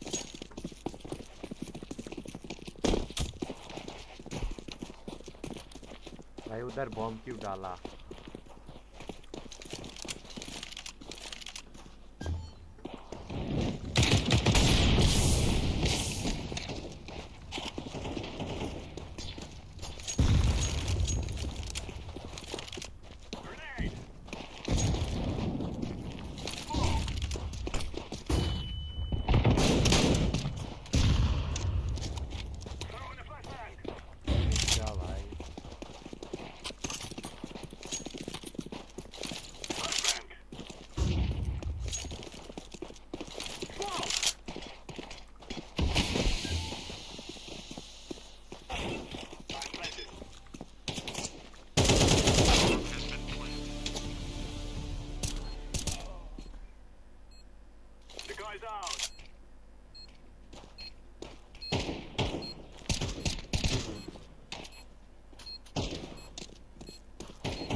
one.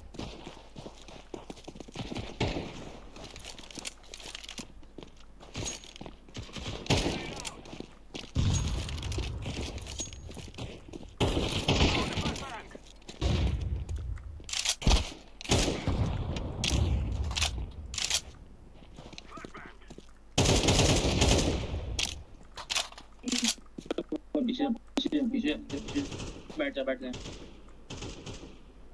बढ़िया अब जा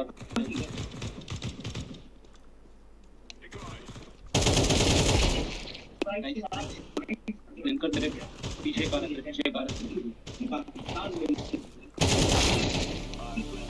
सॉरी भाई सॉरी भाई भाई गुड शॉट का लॉन्ग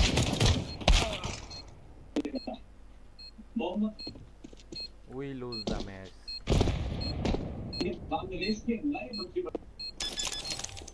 भाई टीवी पे क्या भाई बांग्लादेश का न्यूज़ चल रहा है।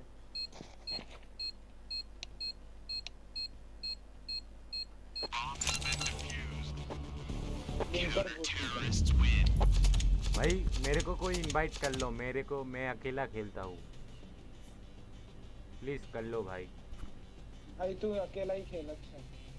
तेरे माँ का बहन चोद।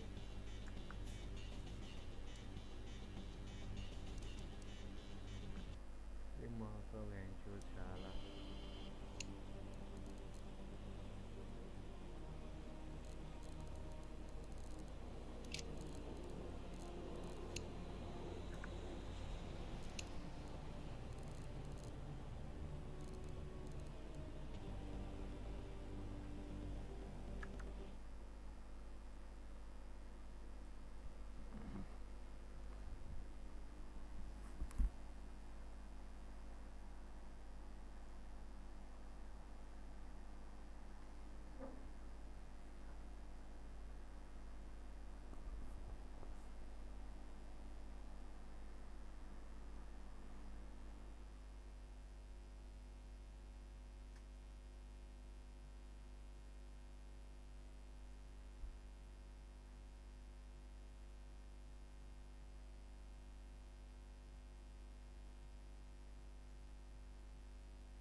no.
Better be ready, because it is game on, full-on tutorial time. Now, hey, first things first, all right? Go grab ourselves a car. God, now we're officially in the shit. I should let you know something. Here, take the wheel. What the? Oh my god, that was you. Shut the up. Well, I try to teach you something. We're here for the tutorial, baby. I'm f***ing hard. I'm ready to You ready to Two, everything you see is fake. It's just computer bullshit generated by some underpaid, overworked social rejects. Just hey, you can't park here, motherfucker. It's just another possibility given to you by those bastards. Okay. This is way too much. Tutorial over. I'm good. Thank you very much. God damn it, how the f do I get out of here? Right now, you better be ready, because He may look like us and sound like us, but he's never bled. Not once in his whole life. He's never been cut or broken a bone or had a bruise. And now he's hurting people. They found his head in one room and his torso in another. Homelander? You think Homelander did that?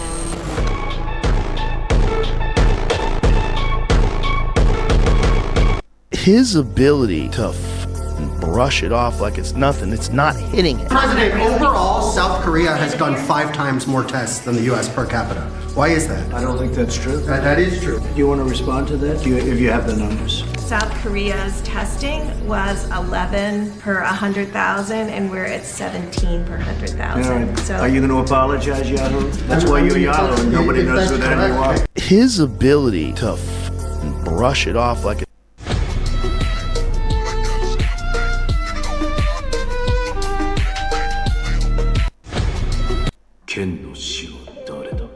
一心様です。人を切りたいなどはついほども。ただ、鬼など出れば切りたいと思っています。鬼。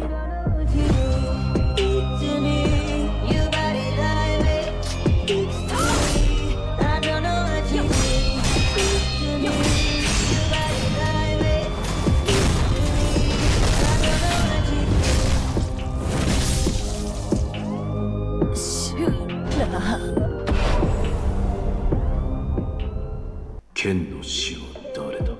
一心様です。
You told me we had fun.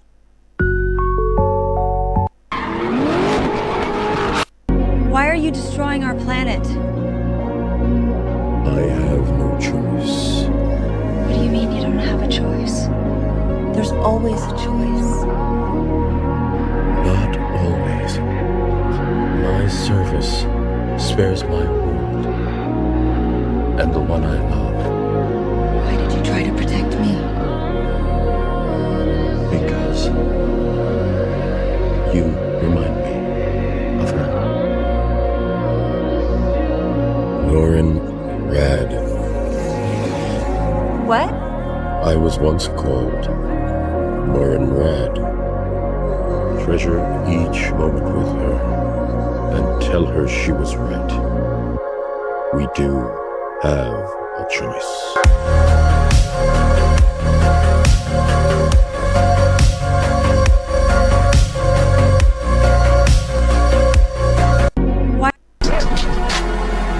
Oh, come on, really? Give me a break.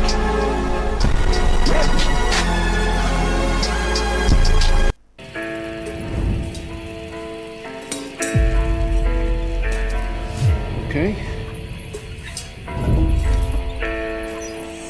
Hey, can I help you? Nope. Just giving your dog some water. I must have knocked the bowl over because I gave him water this morning. Oh, you didn't? Bowl was bone dry.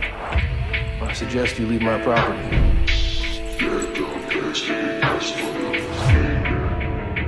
Come on. Carlos coming. Enough of this. Told you to get off my property! Don't worry.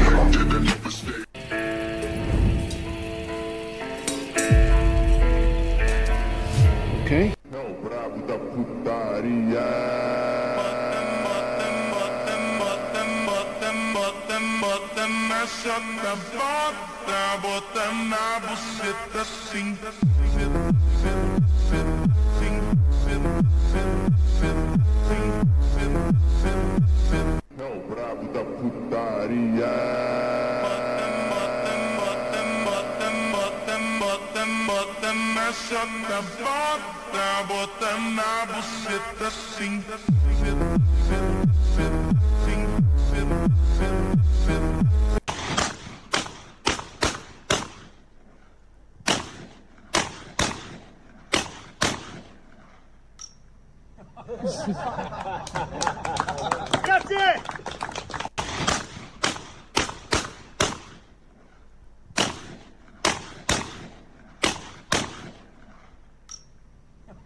There is no nobility in poverty.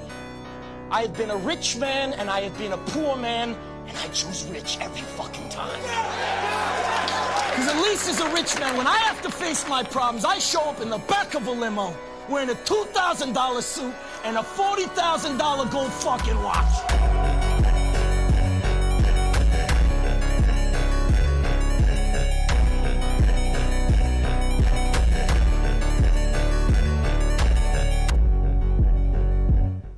There is no nobility in poverty.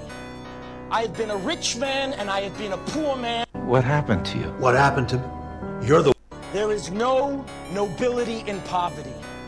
I have been a rich man and I have been a poor man, and I choose rich. What happened to you? What happened to me?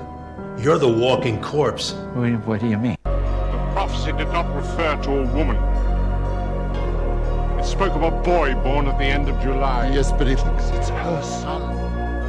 He intends to hunt them down and kill them. Hide them all. What will you give me in exchange, Cerberus?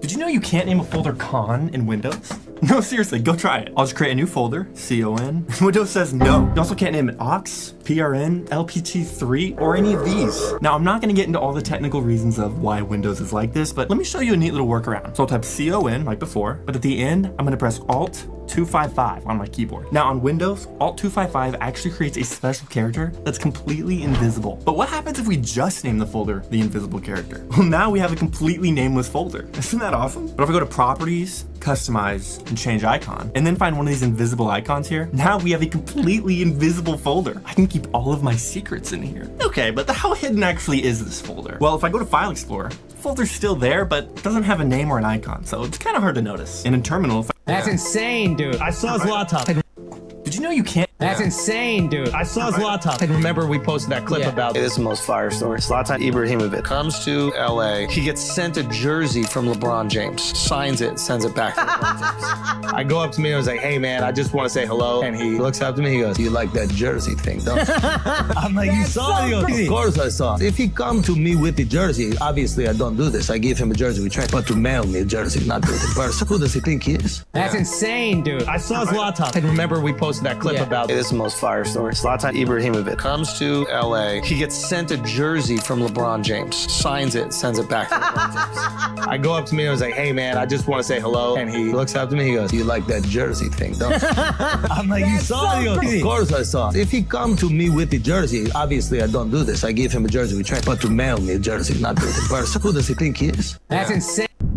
What the hell is that thing? It looks like a dog. Oh, that's a raccoon. What the heck? Ah, it looks like a little raccoon. Man, there's sharks in these waters. Relax. What's up, brother? Whoa, no biting. We don't bite. I'm just helping you, man. You want to get to the island? I think I'm going to take it to that one, because that island goes for a few miles. See, that dark spot's a shark. You hear me? Big old shark. All right, I think this will work.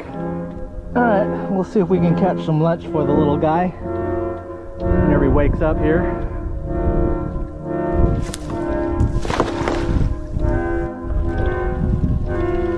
There we go. Caught a little sleepyhead. Vicious.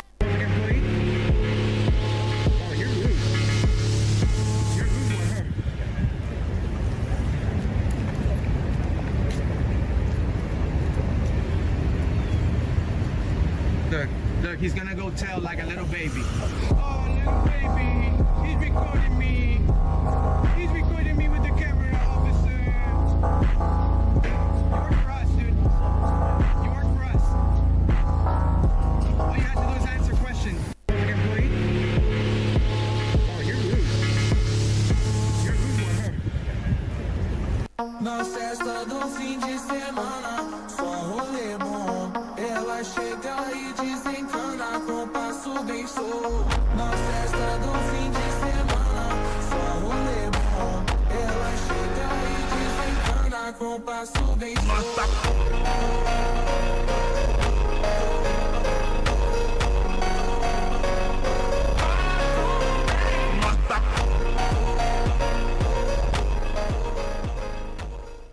Stay close. Aye, aye, Captain. Got this. Cassandra is gonna be giddy when she sees what we caught. You can't run. Everybody knows that. You see anyone running for brains? You're not gonna love what happens next. Okay. Oh my god. Oh my god. Oh my god, he's gonna say it. Ah. Oh my god, he's gonna say it! Say what? Avengers Raymond! Sorry, what now?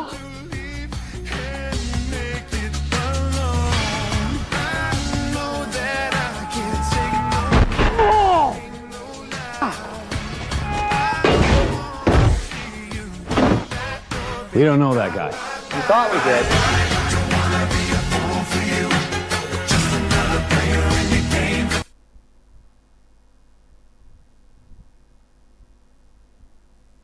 রোদ তো চেহারা sunglass পরিয়ে দিল। নতুন glow and lovely face wash এর 3 গুণ multivitamins ত্বকের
There are 206 bones in a human body.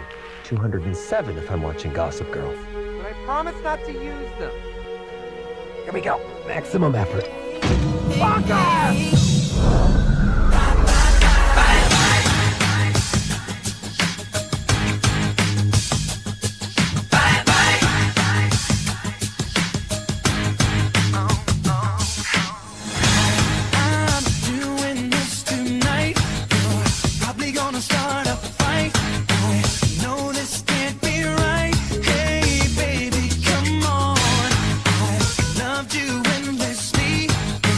You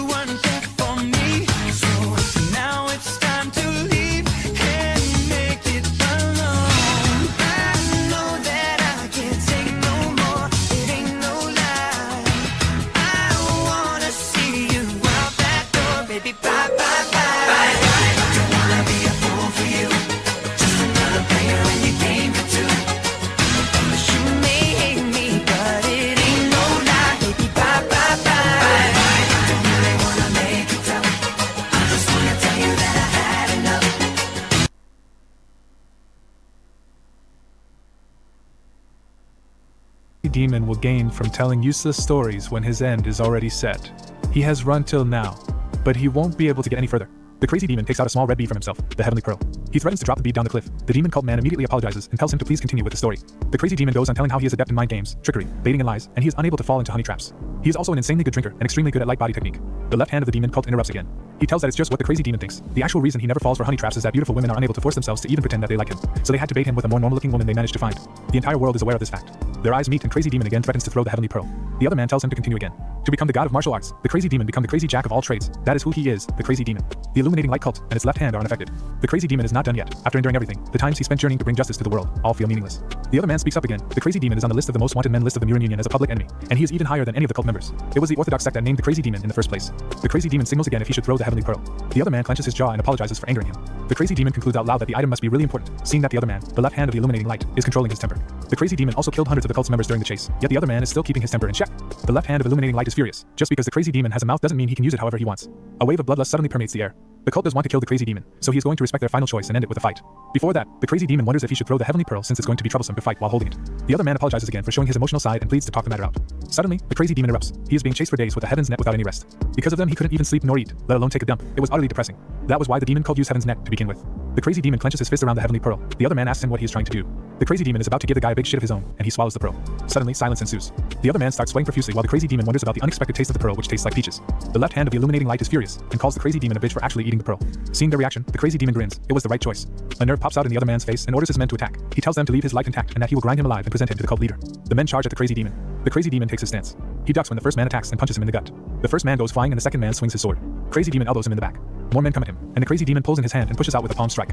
His palm strikes the abdomens of the men one by one, and they all thump to the ground. The crazy demon dares the left hand of the illuminating light to come to fight him himself. He's been letting his underlings die for him endlessly. He has also sent days of goons after the crazy demon to drain his strength. He should step up now. The left-hand man is infuriated and grits his teeth, stepping forward to fight the crazy demon himself. He orders his men to stand back, awfully full of himself for someone who didn't even show himself when the crazy demon was at full strength. A blue ball of energy appears in the left-hand man's hands, and he charges at full speed. The crazy demon also takes his position. He locks his knees, and auras of orange energy appear in both his hands. He dares the other man to do whatever he can. The crazy demon is hurt from all the fights before and gathering energy toward his internal energies, but he is determined to take this left-hand bastard with him. He uses his attack of the journey through steel lance. Both men clash in an explosion of energy and blast everyone away. The crazy demon falls over the cliff, spurting blood from his mouth. He was too weak in the current state of his body. On the cliff, the left-hand man kneels, defeated, because the crazy demon was so strong even injured, stronger than what was known of him. He sits there with a crushed and purple hand, screaming at the top of his lungs when he sees the crazy demon fall to his death because he had swallowed the pearl. Dying isn't so bad either. While falling, the crazy demon curses them all to a sad demise at the hands of their leader with a final fuck you. The left-hand man orders his goons to go down the cliff. They need to at least find his body. On the other hand, darkness greets the crazy demon. At least he was able to fight before dying. He killed many elite demon cults in his time, and he stole and ate the sacred item of the demon cult. So his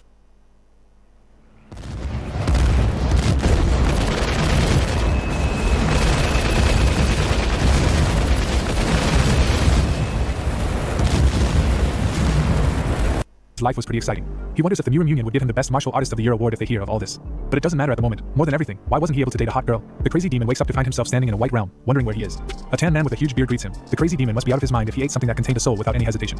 The crazy demon turns and freezes. This new old man is extremely strong. The white-robed man tells him that is not important right now, and that the heavenly pear he just ate contained the soul of many important martial artists.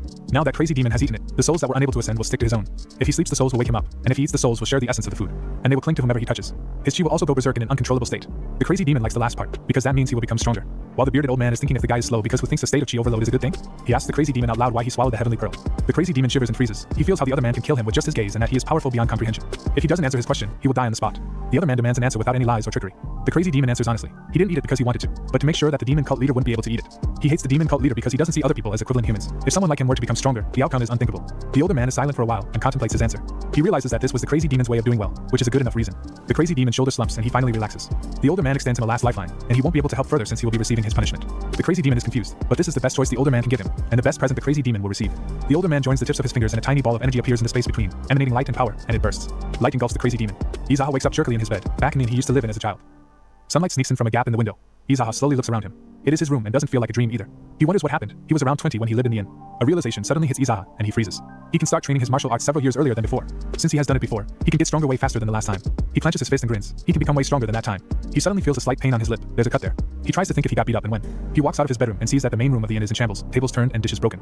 A realization hits Izaha, and he remembers which time he is in. He loses himself in the memory. Izaha was serving 2 men at a table. They had heard that Izaha was eager to save money, so they asked him what he was saving up for. He couldn't respond that he was desperate because his parents were dead. He fumbled around for an answer. It was a passing comment, so he tried to respond with a joke as well. He told them that he dreams to listen to a song by Chaehyang at the Plum Blossom Brothel, a humble dream of an errand boy. A rumor spread that the errand boy of the Zaha and wants to sleep with Chaehyang, so he's desperately saving money. Whispers started, everyone drawing up the same conclusion to his reason for earning money, calling him a loser and whatnot. Izaha snaps back from the unpleasant memory. He made a joke about Chaehyang, who was getting popular in Iliang Prefecture, and a twisted rumor spread. Looking at the state of the inn, he has come back to that time. Everything has been smashed. Thinking about it makes Izaha mad again. They beat him up and ruined the inn because of a rumor. He decides to inspect the state of his body and then pick what he is going to do. He sits on the floor of his bedroom, deep in concentration. He starts with relearning the art of journey through the steel lands he used in his time as the crazy demon. He closes his eyes, and immediately chi flows into his palms. He is confused about why there is chi in his body, as he didn't have any at this time in the past. And there is a lot of it too. He doesn't know the reason for it, but this is a fortunate event. He goes ahead and progresses with the art of the journey through the steel lands. He takes a deep inhale and starts. The sun goes down, and the day gives way to night. Izaha finally opens his eyes. He can't believe his eyes. Even if he was familiar with it, he reached the first stage of the journey through the steel lands very fast.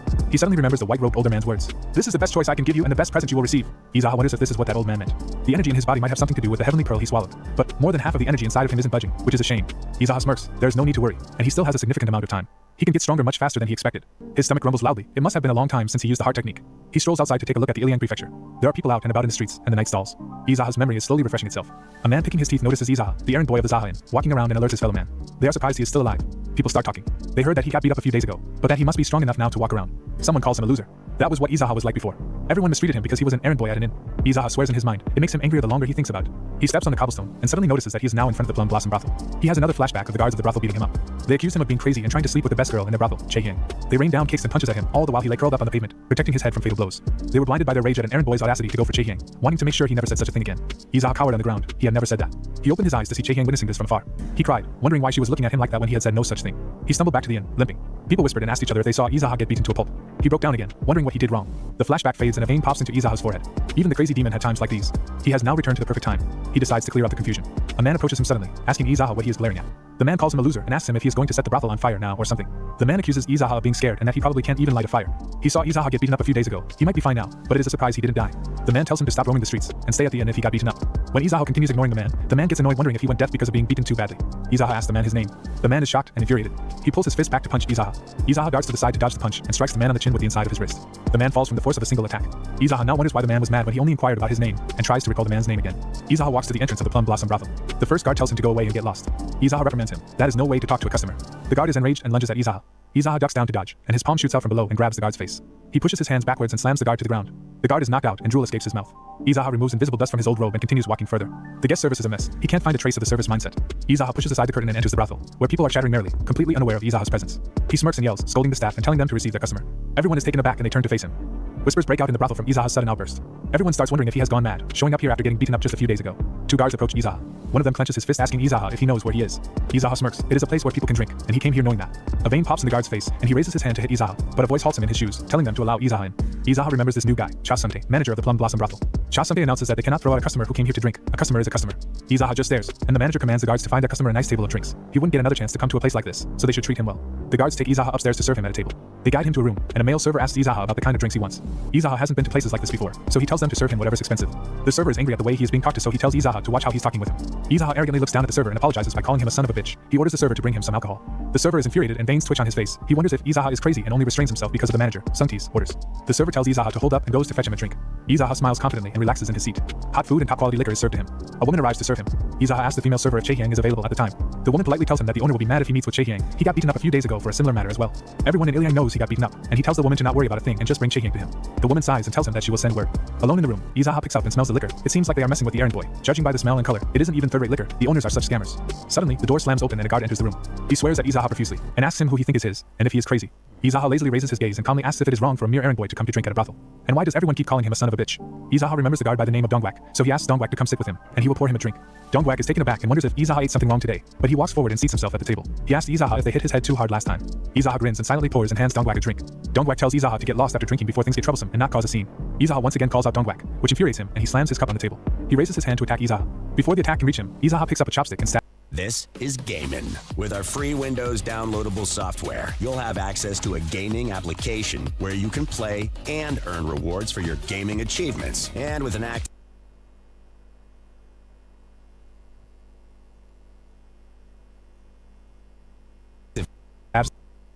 Dongwak's palm straight through and smirks.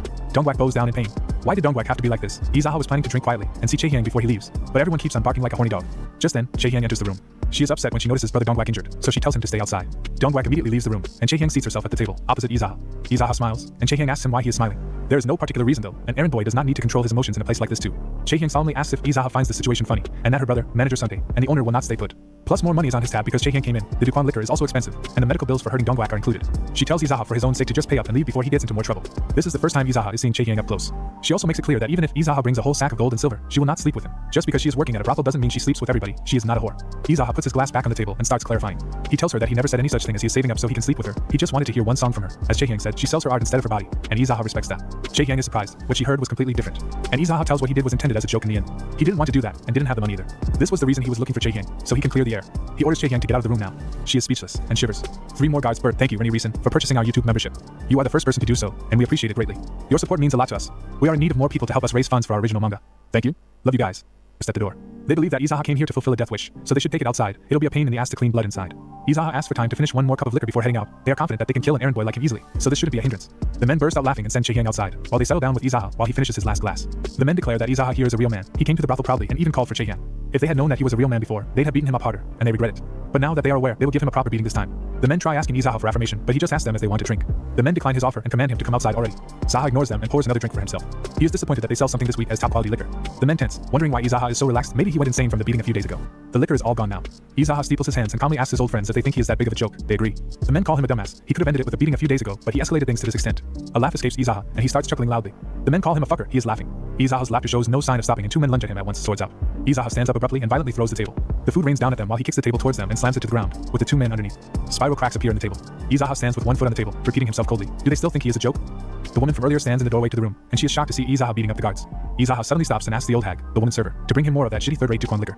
The woman is offended but doesn't show it, and tells him that the liquor is a high-class Duquan liquor and not third-rate. Izaha glares. Who does she think she is fooling? He doesn't hit women who don't know martial arts, but she should think before she speaks. The woman scoffs but turns around to go fetch more liquor. Izaha faces back at the injured guards on the floor. Those fuckers should laugh more if they thought he was a joke. They aren't laughing in front of the funny guy anymore. Dozens of red-robed guards enter the room again, with the manager of the Plum Blossom brothel, Sumte, in the lead. Izaha greets him. Sumte checks the state of the room. Broken dishes and furniture are everywhere, and asks Izaha if he is crazy. A vein pops in his cheek while he glares. Izaha is going to die at this rate. Izaha stands from his crouch on the floor and laughs. Sumte is enraged and lunges at Izaha, shooting out with his palm. Izaha darts sideways, picks up the empty liquor container from the floor and smashes it on Sumte's head. Sumte's right eye starts bleeding and the guards gather around him. Izaha dares anyone else to come to fight him. They grit their teeth in anger but no one comes forward. Blood splatters from Sumte's head to the ground. It seems that Izaha has a death wish, and Sumte starts pulling out his sword from the scabbard. Before he can completely unsheath the sword, Izaha warns him to think before he acts, because if he finishes drawing out that sword, he will die. Sumte shivers in fear and freezes. He gets the feeling that Izaha is not lying and that something drastic must have happened in a span of a few days. The most socially adept person in the Iliang prefecture, Cha Sumte, is perfectly aware of the situation. The guards on the ground aren't lying defeated because they were unlucky or something, and Izaha wasn't able to injure Sumte's eye just because he was lucky. If he doesn't want to die, Sumte should think before he acts, otherwise he can pull out his sword and die. It is not an empty threat. Sumte couldn't even see Izaha's movements. Sumte stares and then orders his men to retreat downstairs and wait. He sheathes his sword and asks Izaha about his plans, as it doesn't seem he will leave after a drink. Maybe he is trying to get an apology from the owner for what happened a few days ago. The idea sounds appealing to Izaha. If he wants an apology, then the owner, Joga, should come to him. Sumte agrees to call the owner. Izaha asks if Sumte's eye lost its sight. Izaha didn't lose an eye when he was beaten up a few days ago, but he did feel like he was going to die. Sumte turns to a server in the hallway and tells her to set up a table in the next room. Sumte asks Izaha's permission to heal the injured guards if he's not going to kill them. Townspeople killing each other is a bit uncomfortable. Izaha's expression stays aloof all the while, and Sumte is taken aback. The injured guards are taken to a healer, and Izaha is shifted to another room where he dines with Sumte. Sumte can't make sense of the mess. Everything happened out of nowhere. He asks Izaha if he got lucky somewhere or with something. Izaha remains silent and stares at the different bottles of liquor than before on the table. Sumte pours Izaha a glass of the top quality Duquan liquor. Izaha calls Sumte out, stating that this liquor is different from the Duquan liquor he was given earlier. Earlier they brought him something shitty and claimed it was Duquan liquor. Sumte is shocked he noticed that, and pacifies the situation by telling him that they must have brought it out by mistake, and they need to profit from the business somehow. Izaha commands Sumte to quit talking and drinks first to check for poison. Sumte drinks first and Izaha follows. Sumte asks if Izaha has always been this good at fighting as he has never heard of his skills before. Izaha tells him that he just held himself back because his father told him not to fight. Sumte calls bullshit. Sumte apologizes for earlier as he understands Izaha wanted to retaliate as his underlings humiliated him. Izaha slams his cup back on the table and thanks Sumte, the son of a bitch, for understanding. Izaha is starting to get annoyed. The way Sumte apologized irritates him. Izaha's hand shoots out ready to break a few bones to change that attitude. Suddenly, a chair screeches back and Sumte prostrates on the ground, apologizing profusely. Sumte is kneeling for the first time in his lifetime. He is sorry. Chae-Hyang enters the room at that exact time and she is shocked to see her scary brother Sumte prostrating before an errand boy, and with a wound on his face. Sumte scolds Chae-Hyang and tells her to get a grip. She takes the liquor bottle to Izaha to serve him as if it wasn't for Sumte. Chae-Hyang pours Izaha a drink with trembling hands. Izaha tells her that an errand boy has pure love, but that love was never directed towards her. He orders her to leave the room. She is ruining the mood. Chae-Hyang stills, but Sumte tells her to hurry and get out. Chae-Hyang stands up on shaking legs and leaves. She is crying just from hearing that. Izaha calls out to Cha Sumte and commands him to stop talking so impolitely, especially because his eye slit is making Zaha more uncomfortable. Sumte understands and shuts up. Both men engage in a staring battle. Sumte bows in gratitude. He is very good at being polite. Liquor swishes in the cup while Izaha awaits the owner's presence. If the owner is in the middle of serving the experts from the Black Cat Union in the Pear Blossom Brothel, it will be difficult for the owner to come right away. The Black Cat Union are unjust guys, but a union will be established in the Iliang Prefecture with their approval. That is why the owner is trying to get on their good side. With what happened today, even if Izaha subdues the owner, the Black Cat Union will step into the matter themselves. Izaha slams his cup on the table. Having a drink and a nice chat with the owner will not solve every problem. Sungtae asks Izaha about what he wants to do. Izaha says that the owner and his brothers can just work as his underlings. That way the Black Cat Union won't step into this. But Sungtae doesn't think the owners will be willing to do that. Speaking of this, maybe Izaha can create a sect in the Iliang Prefecture himself. The brothel people can join as his subordinates. Sungtae is taken by surprise. Izaha will give them a choice, so they should make a decision wisely. If they think that the Black Cat Union will win, they can fight alongside the union. But if they don't think so, then they should join Izaha. Sungtae wonders just what changed Izaha so much. No errand boy speaks of creating a sect so casually. Izaha slams his liquor back on the table and stands up. Sungtae thinks he is heading out, so he tells him to stay a little longer. Izaha is not running away though. Sungtae is asking for a beating just drawing that conclusion. They have another stare down, and then Sungtae bows his head, wishing Izaha a safe trip back. He will let Izaha run a tab for his drink today. When Izaha exits the room, dozens of guards are just standing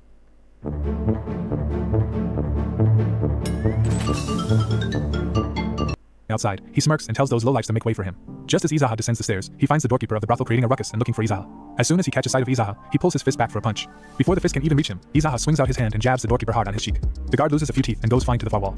Silence ensues in the main room. The other guard should have explained the situation to the doorkeeper already. He had to get beaten up once again. Not like he expected any better from such inconsiderate bastards. Izaha calmly makes his way to the front door and takes his leave with a final wave. The errand boy had fun at the brothel today. All the men are infuriated, but none of them move to stop him. While walking back to the inn, Izaha stops at a swordsmith's shop, Dragonhead Smithy. He will need a weapon if he wants to fight against the Black Cat Union. He makes his way inside the shop where men are hard at work, hammering and cooling weapons. The vice master of the shop, Guak Yonge, greets the errand boy from the Zaha and then inquires if he is here for credit repayment. Izaha wants to buy some items, and not a sickle or a kitchen knife either. He tells the vice master about his plans to fight against the Cho family, and that he is looking for a couple of weapons. Guak Yonge tells Izaha to cool down and not let the beating he got a few days ago get to his head. He shouldn't risk his life. Izaha orders him to shut up and brings him the weapons. Any light sword, whip or decently sharp dagger would work. Guak is confused about his choice of weapons, but they're Izaha's preference, so they should be respected. The vice master orders his men to bring out the black dragon sword, the white dragon whip, and the cloud dragon dagger. While they wait for the weapons to arrive, Guak tells Izaha that he used to like Zaha's grandparents' noodle soup, but Izaha's soup tastes terrible. Izaha ignores this statement and tries to change the subject, but one cannot just talk about the unification of the Niran word with an errand boy. Both men glare at each other. The other men finally arrive with the weapons. Izaha buys them all because he is in a hurry. The vice master demands 90 niangs for all 3 weapons, which is a discounted price because he is from this town. Izaha negotiates. He will pay 50 niangs to borrow the weapons, and he will return them when he is finished with them. Guak the vice master is annoyed. Borrowing them is the same as daylight robbery. Just then, another set of footsteps reaches them, and a voice booms. The master of the shop, Kam Chulian, approaches the group and everyone except Izaha bows to him. Guak tells Master Kam that Izaha is planning to have a war with the 3 brothers of the Cho family, and he wants to borrow the weapons for 50 niangs. The master asks Izaha if he is the grandson of the Zaha, and it had been a while since they saw each other. The master tells the same thing as Guak to Izaha. He liked the chicken noodle soup his parents cooked, but his taste is terrible. Kam Chuliang tells Izaha that he will stop the Cho brothers from bothering him if that is why he is going to war with them. And if they refuse to listen, the master will protect Izaha. He had ties with Zaha's grandparents after all. There is no reason to make a bigger deal of anything than it is. Izaha wonders if the master was always like this. He doesn't remember the smith master saying these things in the past. Maybe the future changed because he changed. Izaha appreciates the consideration, but he wants to handle the situation himself. The smith master, Kam Chuliang, asks Izaha about what he is planning to do. Izaha tells him that they should gather the forces from all blacksmiths from this area and establish a steel dragon sect. The master is surprised.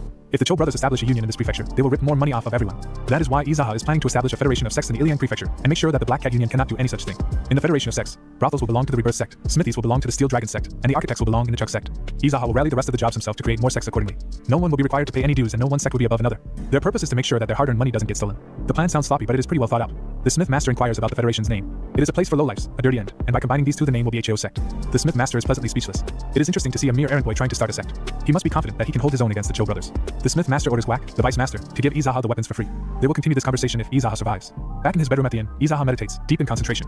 He finds men digging a hole behind the inn. The second brother of the Cho brothers, Cho Eagle, greets Izaha. He was going to call Zaha out after they were finished digging the hole. Cho Eagle slams his dagger on the table and commands the errand boy to come and sit with him. Izaha glares apathetically and silence reigns. Izaha and Cho Eagle talk while the goons dig a hole in the background. Today was a good day for the Cho brothers. They were able to get the Black Cat Union's approval to build an official union in the Iliang prefecture. And yet, a scumbag of an errand boy, who can't even make a noodle soup properly, caused a scene in their brothel. What is Cho Eagle supposed to do now? He asks Izaha to state 3 reasons he should stay alive. Izaha laughs instead of crying, which infuriates the other man, so he swings his hand to attack the errand boy.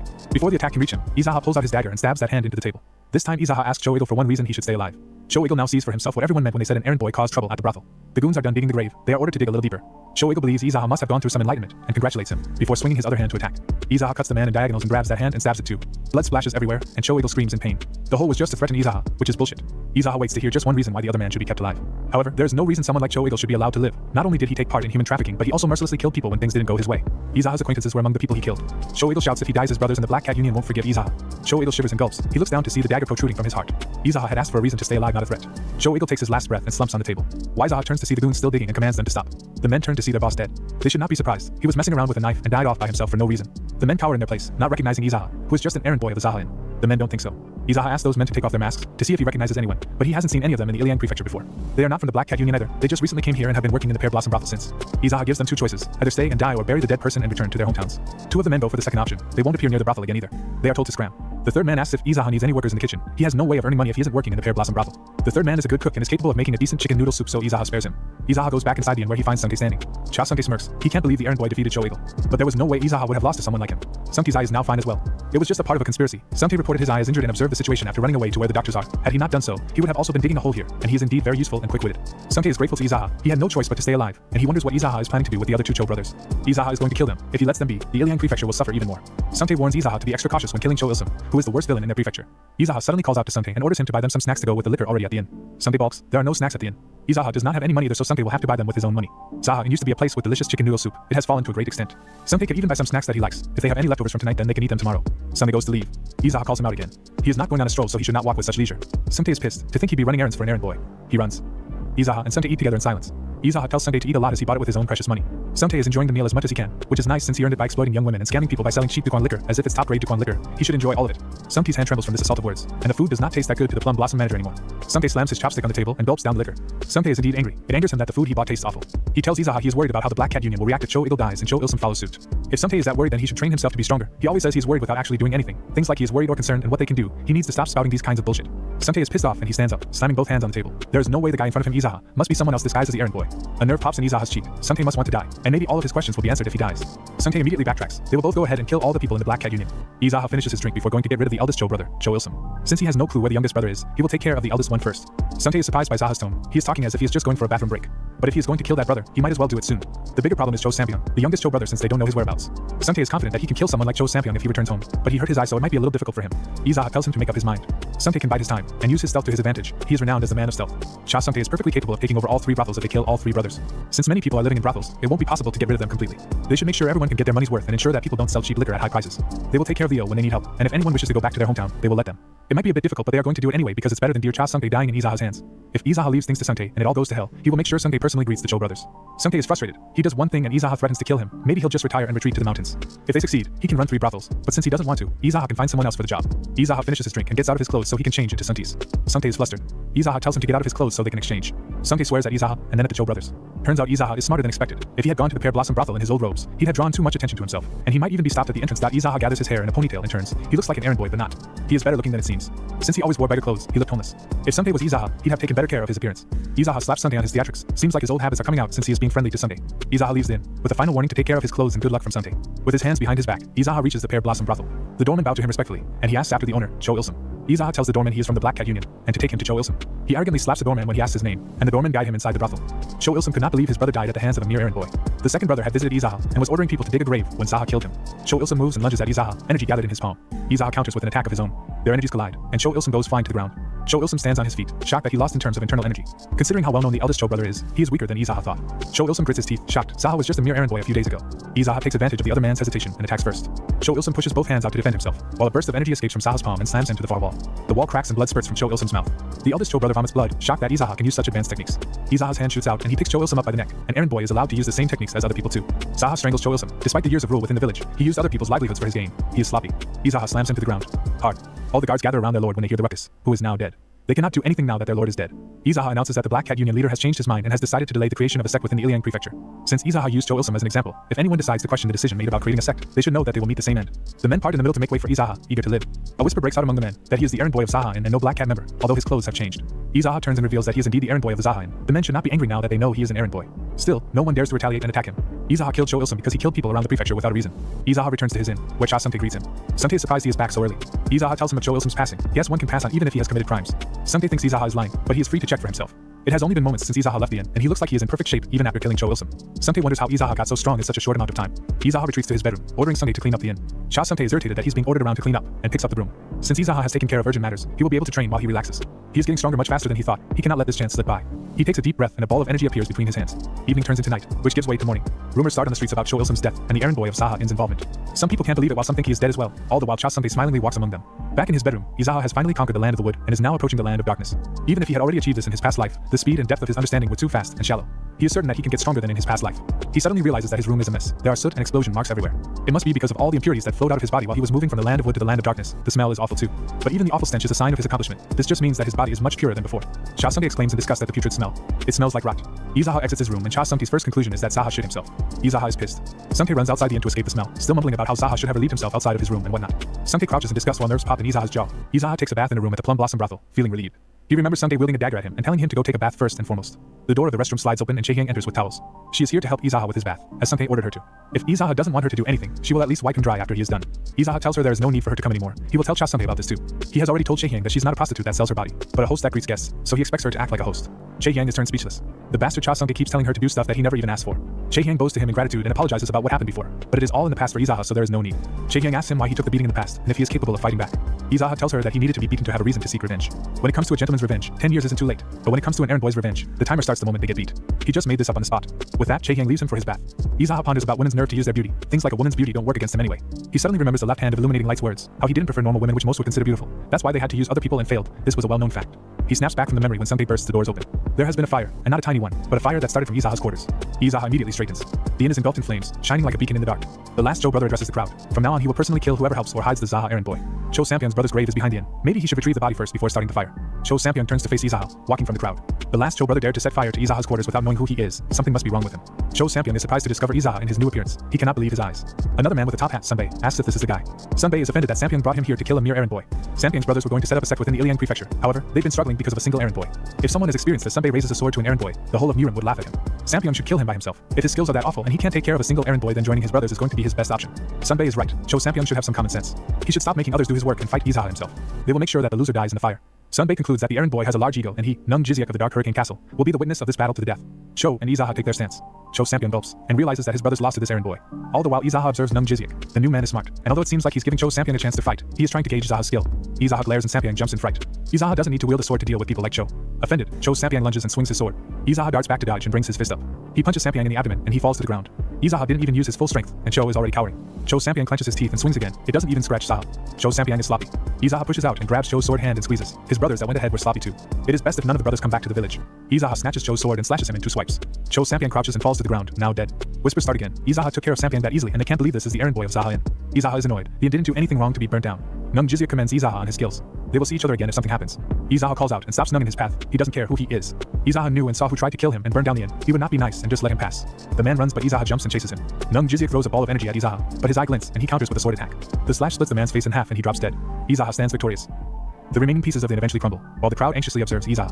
Cha Sung-tae stands among the crowd, surprised that Izaha got rid of both the last Cho brother and the other Jiziak man, who they do not know. Izaha asks the Cho underlings about who told them to burn someone else's home. Maybe they want to burn him too. The men cower in fear and apologize, begging for their life. Izaha asks them again about the reason for burning someone else's home. Sung-tae comes out of the crowd and contributes that perhaps they burned it because it smelled like shit. When he smelled it, his first thought was also to burn it down. The crowd starts whispering hearing this, wondering why it smelled like shit, and that someone might have taken a shit inside or something. Izaha is pissed and veins pop in his face. He cannot decide if he should just kill Cha Sung-tae. Izaha orders Sung-tae to take all the men here and rebuild the inn. Sung-tae is getting certain that he wouldn't harm him just because Izaha has been too nice to him for a few days. Cha Sung-tae's eyes twinkle and he decides to make it better than before if they are rebuilding it. Since they have enough space, they will make it an impressive 2-story building. Izaha explains that they will build a wall around the outskirts so that there is enough space, build a gymnasium, and include some space for training. Sung-tae is confused, so Izaha orders him in clear words to make an inn that is also a martial arts training space. Sung-tae will keep that in mind and will be sure to name it the Zaha Training Inn. Izaha tells Sung-tae to keep an eye out for anyone with talent while working on the construction, for starting that organization they were talking about. If the Black Cat Union interferes and does not stay still, Izaha will take care of them himself. They are just called an organization, and as usual, they are going to continue to do their work. Izaha's organization is going to be called Hamun. It was the first organization Zaha started in his past life, and it gets created here. Sung-tae wonders if he should call Izaha the Mun owner now. Sung-tae asks why now that Izaha is a different person, he lets Sung-tae live. Izaha tells him he lets Sung-tae live so that he can mess with him. Sung-tae guesses that is better than dying. Back in his room in the Plum Blossom Brothel, Izaha trains. He needs to build up his inner body techniques. He knows how important it is to build them up to save others since he experienced it in his past life. All the while Sung-tae pores over scrolls and handles construction. Come morning, 2 men arrive at the Plum Blossom Brothel from the Black Cat Union. The Cho brothers used to treat them well. Since they have always treated those men well, Sung-tae wonders how they should deal with them now. Izaha jumps from his bed to go greet the Union men. They will most likely turn a blind eye to Zaha killing the Cho brothers and tell him to pay them their dues. They will also suggest that Zaha join the Black Cats and introduce himself. Sung-tae runs after Zaha, pondering what Zaha would do. It'll be difficult for Izaha to deal with the Black Cat Union if he tries to do anything now. The Black Cat's men will try to kill Zaha first before they do anything to everyone else, but he will not die. Izaha arrives in a guest room and settles himself down to greet the Union men. The first man is a Black Cat Union Peak Office affiliate, Jianpeng. The second man is Hanbo Wook from the Golden Peak Office. Izaha doesn't grace them with a response, and the men get agitated. Jianpeng slams his fist on the table and confirms that Zaha was the one who killed the Cho brothers. It is the truth, though Izaha wonders if they are asking this because they might be related to the Cho brothers, but they have different surnames, so that can't be true. Both men glance at each other and think about why Izaha is being so cocky. He must think he can beat anyone because he took care of the Cho brothers. Otherwise, he must be very confident in his skills. Zaha asks the men why they are being so quiet. Izaha is impressed that the men are so calm. Maybe it is because they are here to collect funds. Jianpeng starts talking. Cho permitted them to create a sect within this prefecture, but Zaha killed him. If they report this back to the Black Cat Union, things will become difficult for him since he has disrupted the work of the Black Cat Union. Izaha laughs. He understands what the men mean. They want Zaha to continue to pay them with bribes like Cho had done before. The men smile and agree, and Izaha tells them that they should have a drink first. He calls Miss Sun, the purple-robed lady, to get them some of that shitty Duquan liquor and bring whatever snacks they have. Miss Sun obliges. Liquor is one thing, but Han Do-wook hopes that they can all clearly agree on the terms before they leave. Izaha smirks and tells him condescendingly to just focus on the drinks. Han Do-wook is infuriated and slams his fist on the table. They have had enough of this, and Zaha will not get away with everything. Izaha glares. Perhaps the men want to try their hand at fighting him. Both men shiver in their places, wondering why Zaha is so confident, and that he must have something in mind. Izaha relaxes back in his seat. The Black Cat Union cannot come to the brothel and save both men without anything happening. If Izaha was scared of the Black Cat Union, he would not have taken care of the Cho brothers. The men shake. Although Izaha would assume that Jinpeng and Han Do-wook's skills are better than those of the 3 Cho brothers since they were sloppy. If the men don't decide before Miss Sun comes back with alcohol, Zaha will fight the 2 men to death. He has already made up his mind, so they should think carefully. Miss Sun arrives with alcohol. The men tremble in their shoes at Zaha's cold stare and settle themselves down. Their tone changes immediately. Miss Sun is shocked. The men will be sure to put in a good word with the Black Cat Union, so there is no need to worry about it. Izaha will believe them. While they're at it, the men tell that it's great Zaha killed the Cho brothers. They couldn't stand those brothers at all. Izaha laughs and agrees.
The Union men leave the brothel running. If Izaha kills the two of them, the Black Cat Union might use it as a pretext to come after Zaha.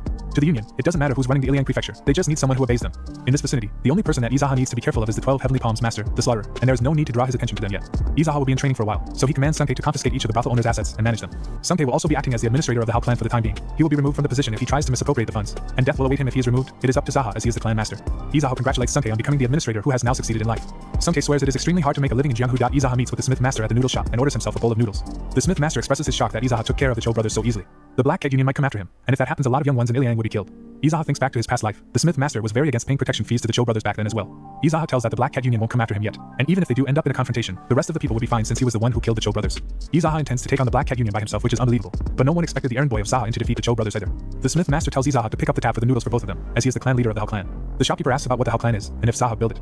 Izaha tells the shopkeeper, Duxu, that he is a part of the Hao clan too because all who Izaha knows personally are automatically a part of the clan. So Duxu is to provide his noodles to his sect leader for free from now on. Duxu glares, no customer is allowed to act like this. Just then a voice calls out to Izaha from outside. Both the Smith Master and Duxu usher Izaha out and tell him to be careful. They only call him clan leader when there is trouble. The rain is falling heavily outside and Izaha comes out to meet the man who called for him.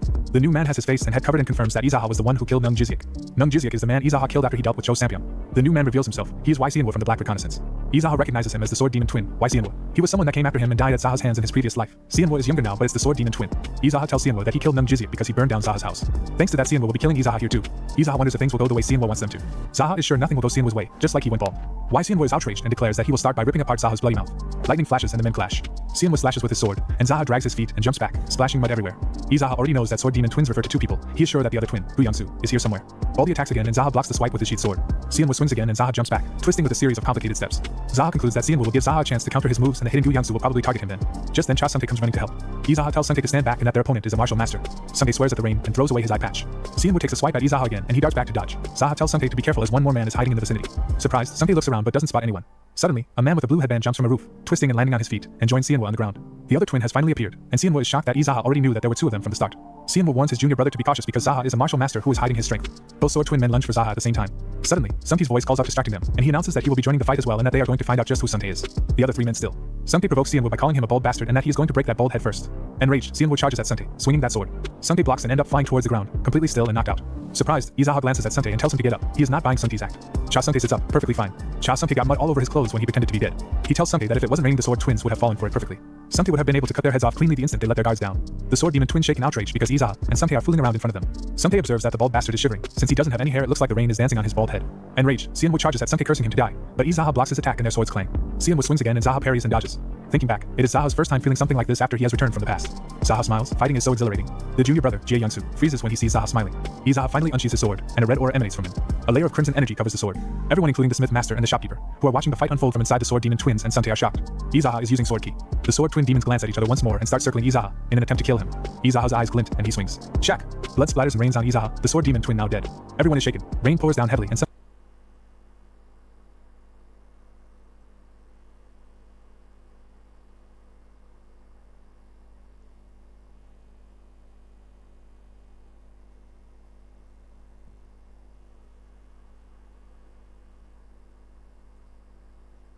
Sante bows to Izaha in gratitude. Zaha tells Sante to look up and behave like he normally does. They were the men from Black Reconnaissance who is above the Black Cat Union. This thing is getting huge. Izaha walks away, heading to the brothel to take a shower while Sante stays back to clean up the place. The Smith Master finally realizes that it was indeed Izaha who killed the Cho brothers. Izaha is in a bathtub, soaking himself in peace. He is getting stronger and faster. It bothers Zaha that the people who are supposed to die by his hands at a much later time have died now. Adding to the list of groups that Zaha has to take care of, he has Black Cat Union and Black Reconnaissance as well compared to the past. Izaha closes his eyes and notices that the sounds from outside his bath have suddenly quietened down. Suddenly, two men with swords in their hands burst open the door and enter the shower room. They are the Lee brothel owner, Song Wujian, and the Shi brothel owner, Yun Jungyu. Izaha asks them if Cha Sante put them up to this. They don't answer and charge at Zaha. Abruptly, the bathtub shatters and Zaha jumps at the men. His hands shoot out, each palm twisting the gut of each man, and he blasts them back. Song Wujian and Yun Jungyu probably attack knowing that Zaha wouldn't have any weapons since he was bathing. He wonders if Cha Sante told them. Now dressed, Izaha walks out and searches for Cha Sante. None of the guards at the brothel know where Sante is. They haven't seen him since he left a while back. Izaha turns and walks out into the streets, the rain still falling hard. Izaha does not know if Cha Sante is involved in the attack, but anyone who bears their fangs at Zaha will die. Just then, Izaha hears Sante's voice, daring some bastards to come at him. Turning around, Zaha runs towards the voice, following a trail of dead bodies. He turns a corner and spots a group of men surrounding Sante whose back is against the wall. The men are shouting about how Sante is already tired and that they should attack him together. Cha Sante is still fighting, face bloodied and sword out. Izaha is so surprised he calls out Sante's name, and the men turn their attention towards Zaha. Izaha smiles, teasing Sante that he is still alive. Sante pleads with Zaha to save him and swears profusely at the group of men. Sante shouts at Izaha to quit standing still and save him already. As the person being saved, Sante has no shame. The men turn their weapons at Zaha, and he dares them to come at him already. The men believe that they have no reason to fear Izaha, an errand boy, and attack him together.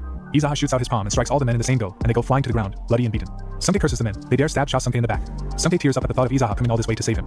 Izaha corrects him. He was looking for Sungtae so he could kill him. Izaha thought that Sungtae was somehow a part of this. Cha Sungtae is surprised and asks Zaha if they attacked him as well. Izaha reveals to Sungtae that he was taking a very nice bath. But then 2 brothel owners came at him.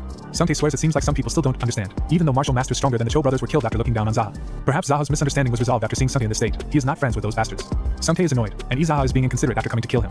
Izaha asks Sungtae how many more people Zaha has to kill from Iliang Prefecture. These guys aren't even from the Black Cat Union. Guess they are looking down at him because he is an errand boy of the Zaha Inn. Zaha wonders how many more men from Iliang Prefecture must he kill for useless shit like this not to happen again. Sungtae will take certain measures so that none of them would dare to look down on the clan leader, and he will do it right. Dang.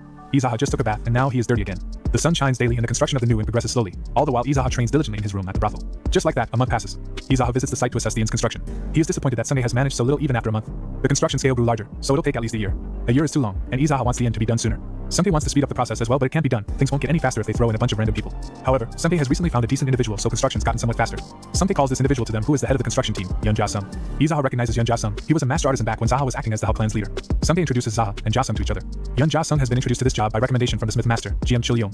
If Ja-sung performs well during this job, he'd be handed the position of the head of the architecture clan, and he wouldn't have to pay any taxes either. Hearing the confirmation from Zaha, Ja-sung promises to make the Zaha Inn into something marvelous. Before that, Ja-sung asks a favor from Zaha. They are thinking of building barracks beside the inn to use as lodgings and for meals, and he would greatly appreciate it if Zaha occasionally provided them with some food at his expense.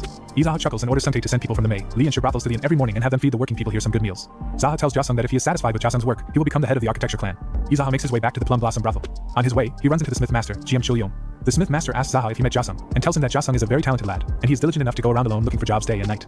Izaha cannot believe that Ja-sung had a connection with Master GM. It is indeed very beneficial for Ja-sung to be a part of the Hao clan. Master Smith, GM, would like to give Izaha a gift as a commemoration, and he asks Zaha about the kind of weapon he wants.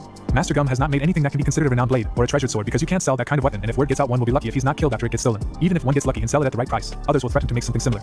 Izaha thinks in silent contemplation and then tells GM that he wants a weapon that is completely dull regardless of its weight, and it never breaks, gets bent, and can never be outclassed by any other weapon. If its sturdiness is the only thing that Izaha wants, then whether it be a staff, stick, or spear, its form does not matter. GM will keep that in mind and will present Zaha a present one day. Izaha walks away, on his way to the brothel. Down the street, 2 men in black robes and black headbands block his path. They confirm that Izaha is indeed the owner of the brothel. Izaha turns and walks away from them. The men stop him. They are messengers from the Black Cat Union and have come to deliver a message from their superiors. They tell Zaha that the Golden Phoenix Pavilion Master would like to meet him. Since messengers were sent instead of executioners, it would be in Zaha's best interest not to refuse. If the men return empty-handed, without the brothel owner Izaha, then the executioners will come. If that Golden Phoenix Pavilion Master person calls Zaha, he doesn't necessarily have to comply. If Izaha does not comply, he can just run away.